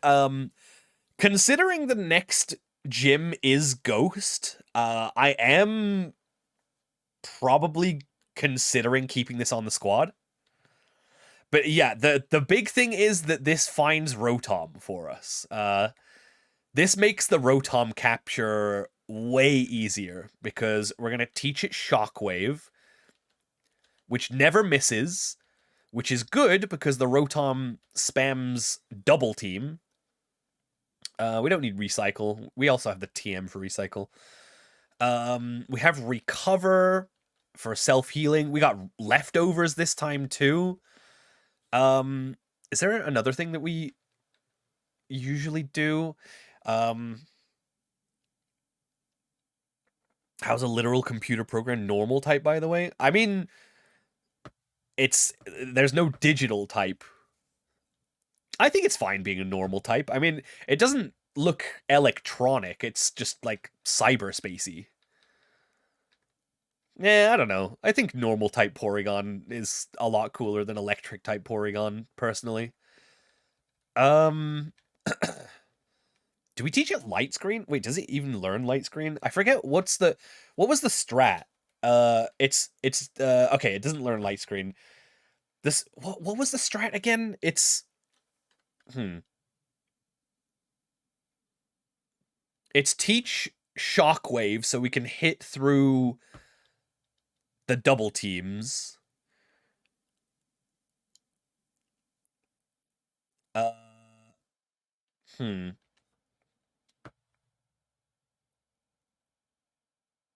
Was that it? Was that all we needed on this one? We got Leftovers, we got Recover, we got Shockwave. Am I forgetting something? I don't... Oh, wait, Thunderwave. That's it. We need to paralyze it to have a better chance at actually capturing it, because it does have a very low catch rate. That was it. Yeah. Okay, I guess we get rid of Charge Beam. Cool. Okay. Also, the other thing is, once we get to Heart Home City, we do get the upgrade, so we get Porygon 2 pretty soon. Yes, you can paralyze electric types in this. Okay, so I think we should be good. We got Shockwave, we got Thunderwave, we got the Recover, we got Leftovers. Yeah, this should be our guy that gets us Rotom. Let's go. Yeah, so we're still working off of the Gen 4 paralyze mechanics, so that also applies. Like, you can still use Sleep Powder on grass types in this. There is no Prankster, so if Prankster existed, you probably would still be able to use Prankster moves on dark types. And I don't know what else was like a change that they made, but yeah, basically it still works on like the actual Gen 4 mechanics. Okay. Oh, I didn't check how many Premier Balls I had. Hang on. 12. You know what? That's probably not enough. I think I need at least 20, 25 for sure. If you get Rotom, Raikou has Electric type. That is true. However, let me check my list, because I believe someone claimed for specifically Rotom. Yeah, Prof Pills claimed for specifically Rotom. But any other electric type for Raikou. Yeah, we gotta buy more Premier Balls. We definitely gotta have more than 12 or whatever it was we had. All right. Let me see if I can do this on speed up. No, I can't do this. It's so hard to do on speed up. I should definitely look into making a macro for this because this is just pain. This is the worst part of this run, is just having to do this manually for every Premier Ball.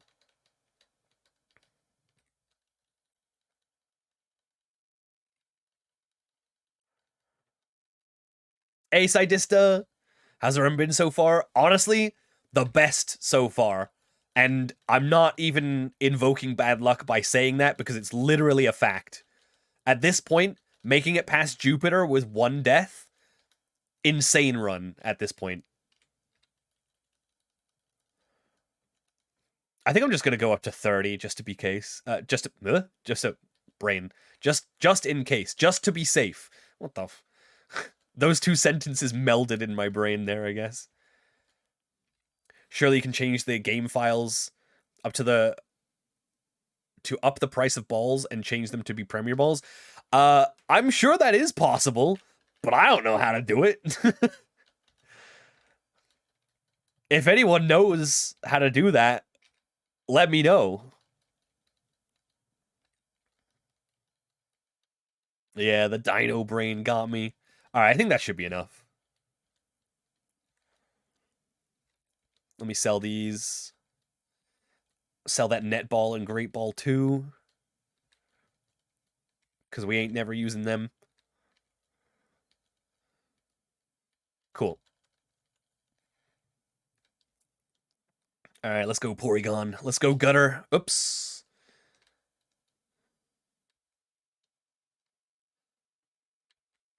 Yeah, if anyone knows anyone who's good at ROM hacking, let me know. I would love to just be able to pay for Premier Balls straight up. That would make things way easier.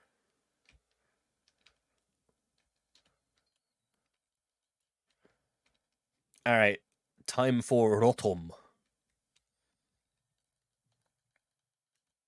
I don't know why I save in front of, like, important stuff, because it's not like I can reload save, but, you know, it's just force of habit. It's just what you do in Pokemon games, right? Alright, here we go. The strat is ready. I've got 32 Premier Balls. Inside the TV, there appears to be a Pokemon? Let's go. What if ROM crash? True. Better to be safe than sausage, I always say. Okay, we got the attack boost, which actually probably works in our favor. I think we would rather not get a special attack boost on this thing.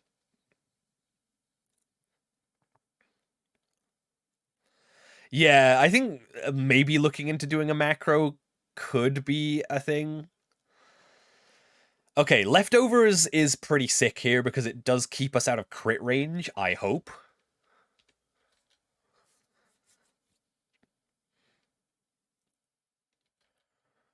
Nice.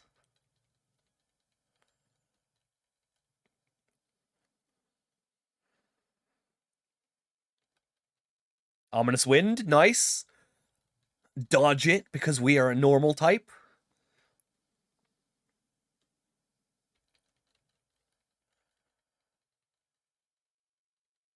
So far, so good.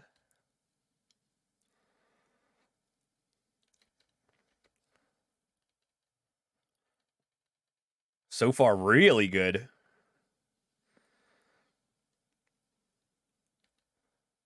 Oh my god. Okay. Triple full para?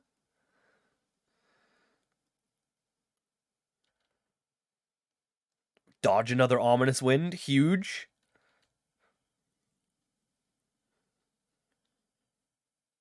Okay, I think we have to stop hitting it now.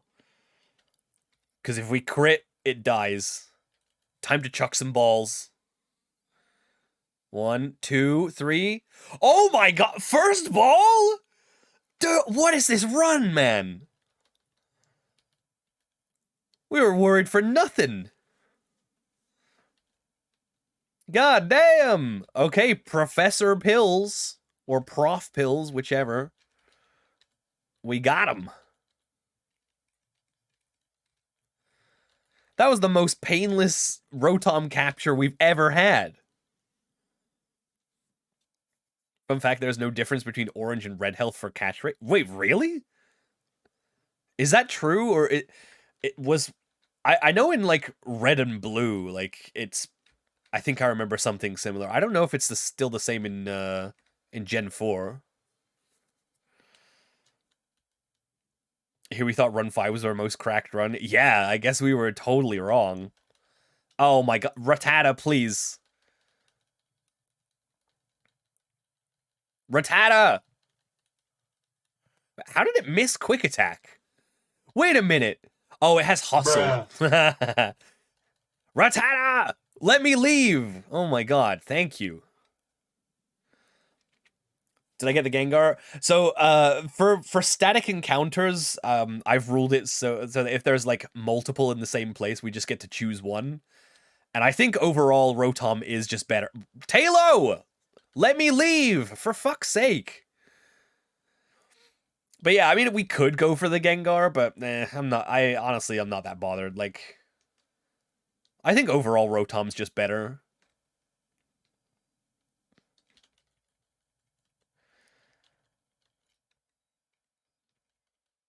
If only you could grind. Well, yeah, that would be a different kind of run, huh? Alright, Prof Pills. Fingers crossed.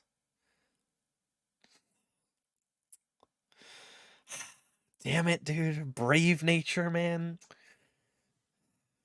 That sucks. And it's always levitate. Bruh. Oh, not the brave nature. Well, I mean, it's better than not having Rotom, I guess. Check EVs and IVs. Alright, sure. Well, I mean, it'll have 0 EVs. But, yeah, we'll check the IVs real quick.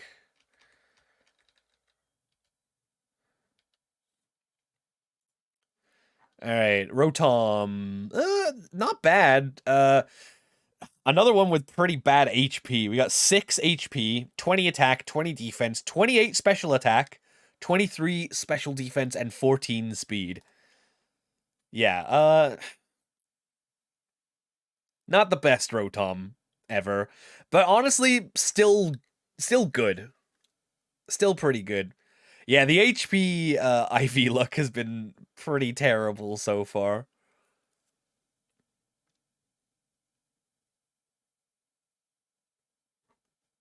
I don't know how that's even possible. Oh, yo, Vito! You want to make a Pokemon shiny? What are we going for? What would you like to be shiny? This is our box. This is our party. Is the Marshtomp shiny yet? It is not. You want to go for a shiny Marshtomp? I'm down.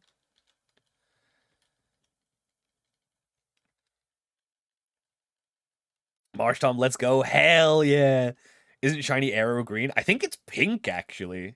If I remember correctly. I thought it was pink. Oh my god, we got another one from Maroon?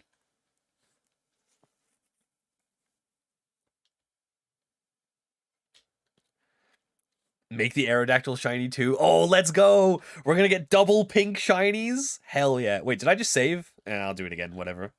Paranoid brain. Okay.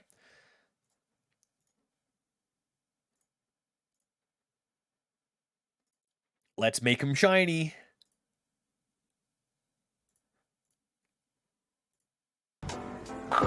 Nice car. All right. Marshtomp. You are now a shiny boy and Aerodactyl shiny too. They're both pink for Pride Month. It's so fitting. Huge. Okay. I'm gonna export. Let's go. Okay. Cool. Cool.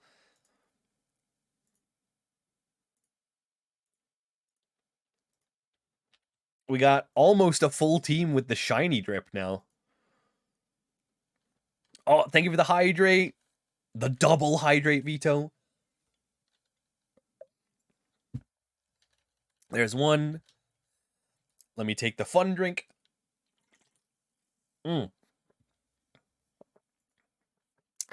Delish. Wait, hang on. What the... Chat, what day is it? Is it Sunday? It is, isn't it? Oh, I thought it was Saturday. It's because I didn't get to stream yesterday. I guess it is technically Monday now, yeah. Oops. I was thinking, oh man, this is so cool. I get to stay up, do some Premier Lock, and I got a whole Sunday ahead of me tomorrow. Oops, nope, that is not correct. That's not correct at all. Damn it. I gotta do work tomorrow. Frick. Okay.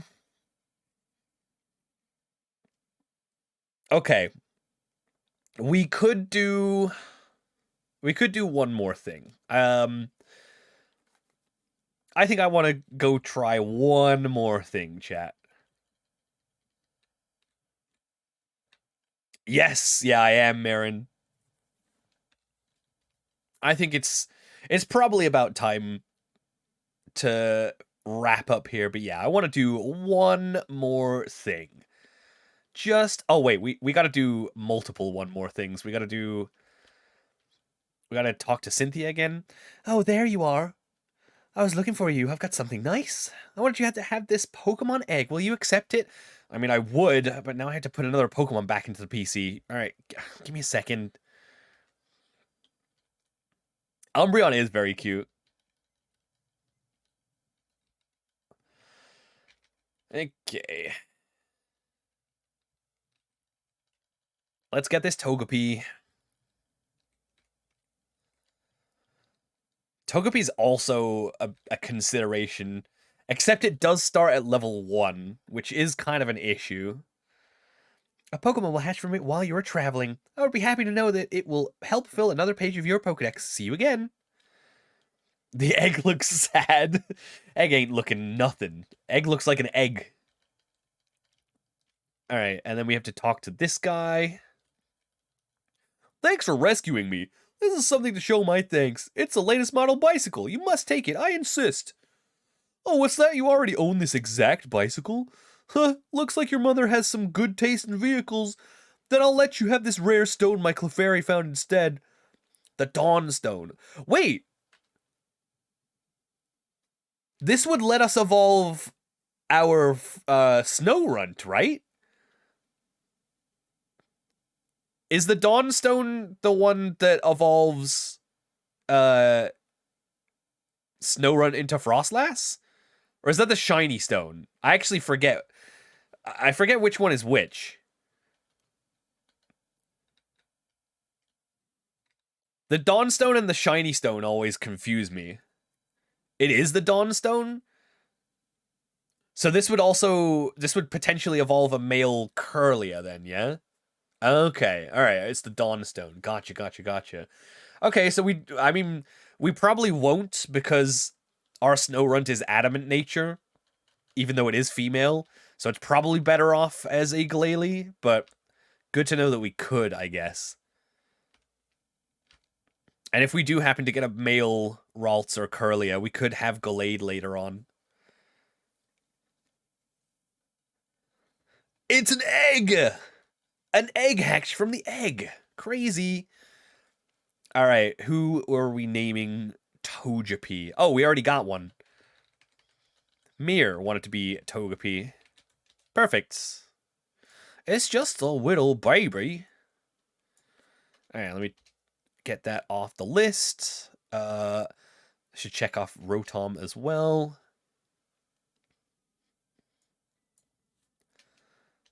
Okay.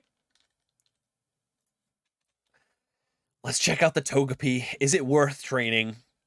Calm nature. Honestly, that's pretty good. That is not bad for a Togepi. And we have super luck. You know what? That's probably better than Serene Grace, maybe? They're both pretty good. The one thing that holds this back is it is level 1. Yeah. I don't know. It is a fairy type. It does become fairy flying when it evolves. And through the magic of how we get our team to be shiny, which, by the way, we haven't even looked at yet. Yo! Look at our little guy! Let's go! And that's a trans aerodactyl right there. Let's go! During Pride Month, couldn't be any better. He looks naked. A little bit. Increased crit rate isn't awful. I mean, what would you rather do? Flinch the opponent or crit and just kill them? Which would you rather do? I think I would rather just knock them out, personally. Flinch so they suffer. True. Also true. All right. Yeah, we got some. Look at all of our shine. Okay, Grottle kind of looking a little left out. I'm not gonna lie. But that's okay. Grottle, he's on a slow burn. Yeah, Togepi, I'm not so sure. That's a pretty good Togepi. It is level 1 though, so that would take a lot of EXP sharing to get it up to speed. But yeah, through the power of how we get our shinies, we can max out its friendship so that it evolves in like 1 level's time, which is very useful. I don't think Togepi learns anything worth delaying the evolution for. But anyway, I got one thing that I would like to do before we wrap up for today.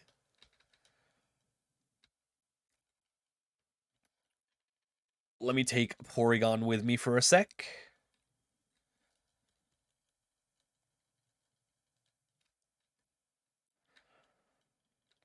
Yeah, we're just waiting for Sheep to get that evolution. Level 32 couldn't come any sooner.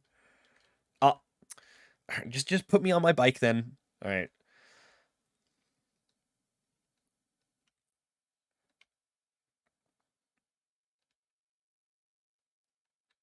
Okay, here we go. One last thing that I would like to do.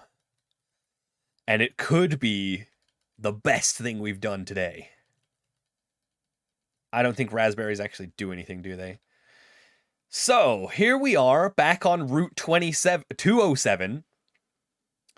Does anyone remember what our encounter was for Route 207?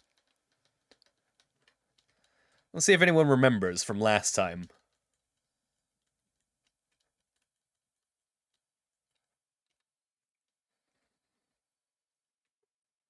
That's a trick question.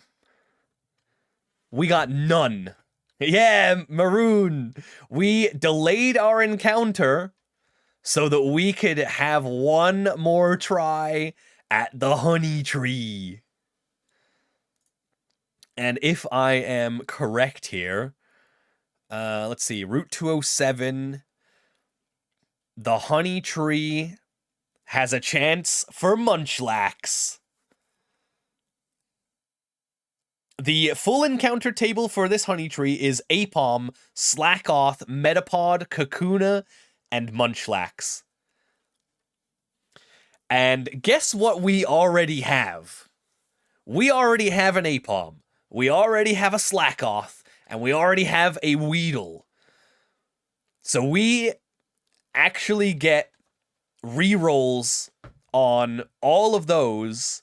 We get rerolls on everything except Metapod, which basically turns this into a 33% chance to have a Munchlax encounter. And we have a Synchronize Adamant Umbreon,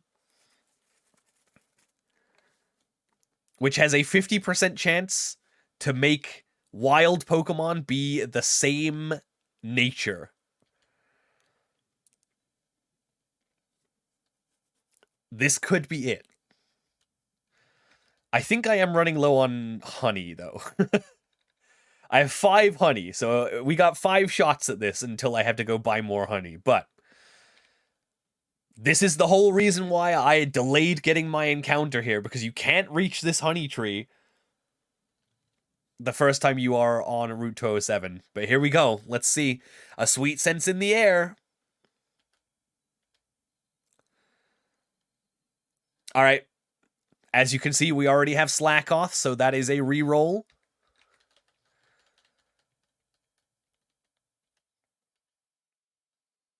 Oh, no, that's Metapod. No! Damn it! All right, well, you know what?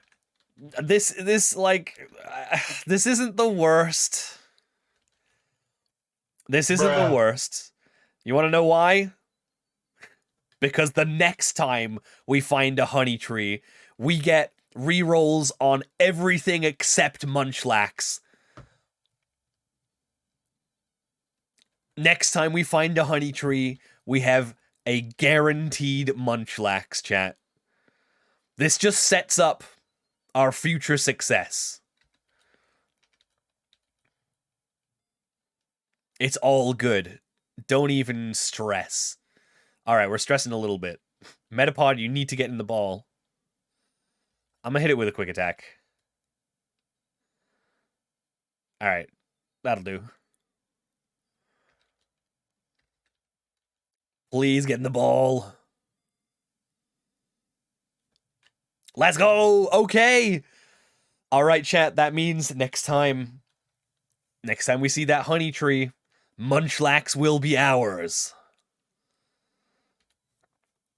Do we have a nickname for Metapod? Did anyone want to be a bug type? Nope, doesn't look like it.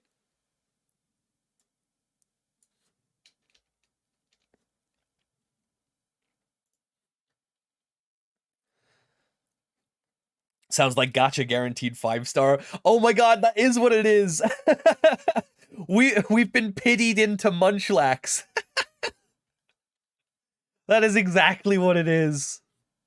We're gonna get our pity roll Munchlax next time. What do we got for this one? Yeah, no one wants to be like a bug type or Metapod or Caterpie or Butterfree specifically. They did buff Butterfree in this game though, by the way. Butterfree is buffed. So if we did want to use Butterfree, we could, but I don't want to. It's still Butterfree. Let's just go Hash Maple on this one. It's our Twitch baby. It's going to hatch into a beautiful butterfly that allows us to get the real guy, Munchlax. The Munchlax pity 5-star, man. All right. It's fine. I mean, literally, like, how could you make this team any better, right? This team could only be better if Snorlax was on the squad. Like, we have the absolute carry Aerodactyl. Umbreon has been pulling a whole lot of weight. Grotle, never been crit. Monferno and Marshtomp, excellent closers. And Porygon, just kind of along for the ride, but has proved its worth already. Yeah, the Porygon is not the one, but you know what? It's fine. It's fine. As long as we can keep Umbreon alive for the next Honey Tree encounter, we should be good. I'm really tempted to like look ahead to when the next Honey Tree is, because I just want to get to it now. But we have another couple of encounters to get. We have kind of a boss rush to get through next time we are Premier lock-in. We have the fight versus Mira. If we win the fight versus Mira, by the way, it will be our personal best. We've never gotten past Mira, and I think with this squad, we can definitely do it. With Umbreon on our side, there's no way we lose to Kadabra. Actually, with Umbreon and Aerodactyl, both of them beat Kadabra.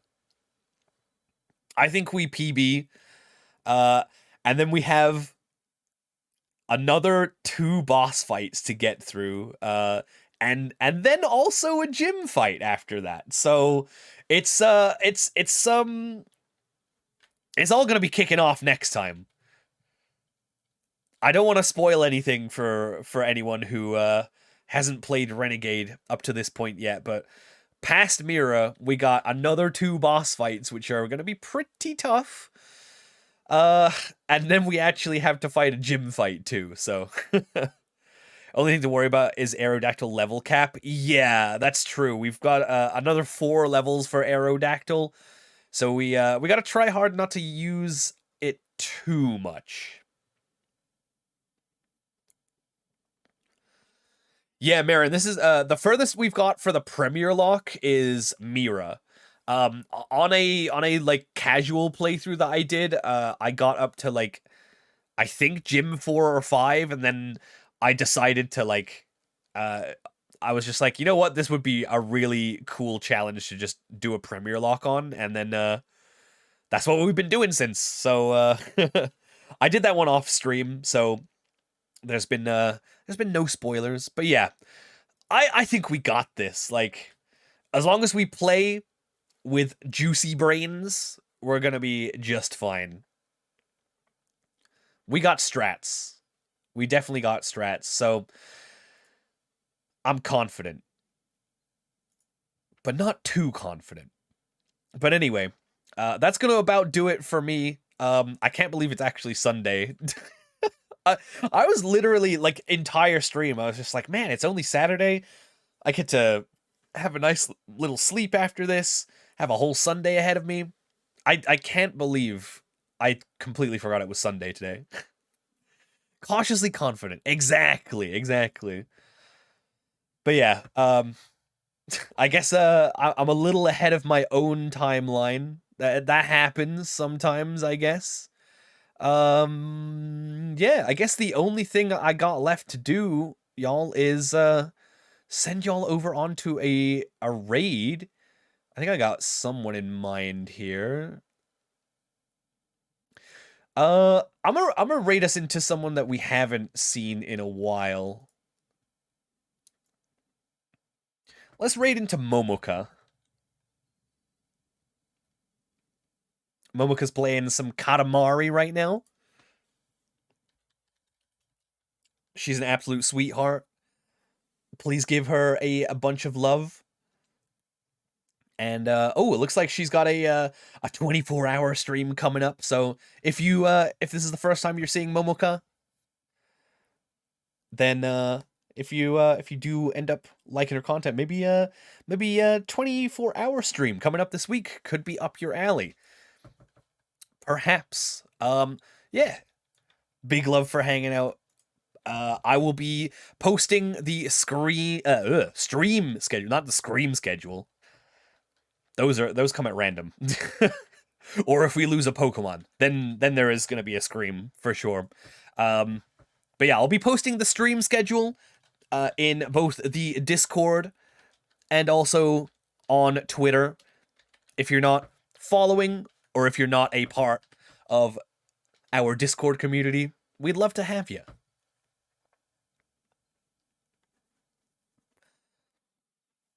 The tier limit scream schedule. Yeah, we got the big Yu-Gi-Oh update this week. We're going to be playing some Tag Force 6 as well, because I got that downloaded. I'm looking forward to this week. It's going to be a good one. And you best know we will be playing more Premier Lock. Absolutely we will.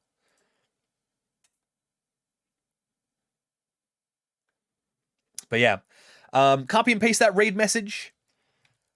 If you're a sub, you should have that Dino DN raid emote. And even if you're not, you can use some of your channel points to unlock it for the next 24 hours. But if you don't want to do that, just throw any LD emote on there. But yeah, I'll see you soon. Bye-bye.